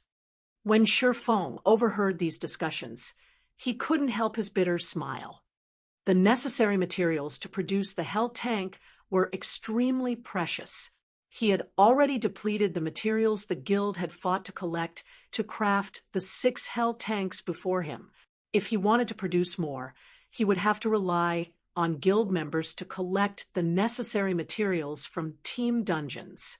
After all, team dungeons had cooldowns, and not every team dungeon dropped the necessary materials. Grinding for the necessary materials wouldn't be possible. However, his team members' comments did remind him of something. He could arm the Zero Wing teams that patrolled around Silverwing Town with the Hell tanks, although doing so would cost a lot of magic crystals and rapidly deplete the Hell tanks' durability. It would significantly increase Silverwing Town's security. Current players were no match for these war weapons, and several Hell tanks could end a battle of several thousand players within minutes. After his team had cleaned up the battlefield, Sure Foam ordered the 6 Hell tanks to bombard the Dark Witch's tower. Now that more than half of the dark players in the town had died, the remaining dark players posed no threat. All they had to do was destroy the town's defensive magic array. Then they could storm the town and destroy its magic array core and teleportation device. Once those had been destroyed, they would rend the Dark Witch's tower powerless. Zero Wings coming. What should we do? Meanwhile, the dark players who had watched the battle from the town's watchtower wore ugly expressions as they gazed at Zero Wings members. Over 2,000 expert players had died in just a few minutes. To make matters worse, not a single one of them had killed any of Zero Wings players. This was utterly terrifying. These dark players had been confident that Zero Wing's members couldn't touch the Dark Witch's tower, much less destroy the town. However, after witnessing the Hell Tank's destructive power and their ridiculous movement speed, they realized that the town's defense turrets and arrow towers would be useless against the enemy war weapons. So, this is the trump card Zero Wing has hidden all this time. Even Veiled Spirit was a little afraid as the 6 tanks approached the town. Although she had prepared a trump card in the form of a magic array that enhanced players' power, she wasn't certain that any player at this stage of the game could stop those tanks, regardless of their buffs. Not bad. It's no wonder why Zero Wing only sent a 1,000-man elite team here. It turns out that they've prepared such a move. Dust Edge gave the Hell Tanks a bright smile. I hadn't thought that those players were worth my involvement, but it seems that they just barely qualify. You have a way to defeat them. Veiled Spirit asked curiously as she gave Dust Edge, who brimmed with confidence, a look. Of course. I can also use this opportunity to show you your collaborator's strength, Dust Edge said, nodding. However, I will require some sacrifices. Do you mind if I trouble you to capture some? Sacrifices. Veiled Spirit repeated, confused. I'm talking about players. I need a large number of players. The more, the better. Since this is a hub for the Dark Forces, these NPCs won't mind if players slaughter each other. And the remaining players in the Dark Witch's tower aren't particularly valuable anymore. Anyway, right? Dust Edge asked, chuckling as he eyed the dark players as they tried to flee from the town. I'll also need to borrow 2 of your peak experts. My subordinates? Veiled Spirit frowned, turning to Dust Edge with a frosty expression. Although she did not know why he needed sacrifices, it definitely wasn't for something good. She refused to allow her subordinates to become this madman's sacrifices. Relax. I won't sacrifice your subordinates. Rather, I want to grant them peerless strength. Dust Edge explained when he realized that Veiled Spirit had misunderstood his intention. That won't be a problem. Veiled Spirit agreed. She then instructed her subordinates to gather the feeling players in the Dark Witch's tower. This time, she had brought 300 experts with her, each of which was incredibly powerful. They were far stronger than the dark players who idled in the town. Under Veiled Spirit's command, Shadowclaw's 300 experts took action. Using the tools Dust Edge had granted them, they captured the players that tried to escape the town. What are you trying to do? Why are you capturing us? Shadowclaw's prisoners soon found themselves bound by magical chains, their fear clear on their faces as they looked at Dust Edge and his companions. Oh, it's nothing. I'm just going to make you contribute to the Dark Witch's tower's defense, Dust Edge said, laughing when he saw over 300 bound players. You should feel so lucky to become a part of my new power. Hurry it up. Zero Wing's team is starting its attack. The town's defensive magic array won't last long. Veiled Spirit snapped anxiously as she watched the 6 Hell Tanks fire upon the Dark Witch's tower. Although the Dark Witch's tower had a defensive magic array to protect it, it was much weaker than the one around ancient Rock City. If Tier 3 large-scale destruction spells bombarded it, it wouldn't last long. Relax. My preparations are complete. Now, we just need 2 of your subordinates to stand in the center of the magic array. Dust Edge responded as he finished writing over 30 lines of Crimson Divine runes in the air. He then merged the Divine runes with the Crimson magic array before him, excitedly proclaiming, "Soon, you'll get to witness the power of the almighty evil god." At Dust Edge's words, the 2 experts Veiled Spirit had chosen began to panic as they stared at the magic array. However, when their leader urged them forward, they had no choice but to steel their resolve and step into the array. Almighty evil god, I offer you immortal souls. Please grant me an immortal body to smite my enemies.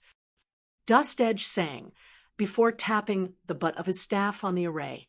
The 300-plus dark players inside the magic array instantly collapsed like puppets as their strings were cut. In the next moment, the space above tore, leaving a gaping, black wound. A boundless aura then poured out of the spatial tear, and everything within the dark witch's tower froze within its presence.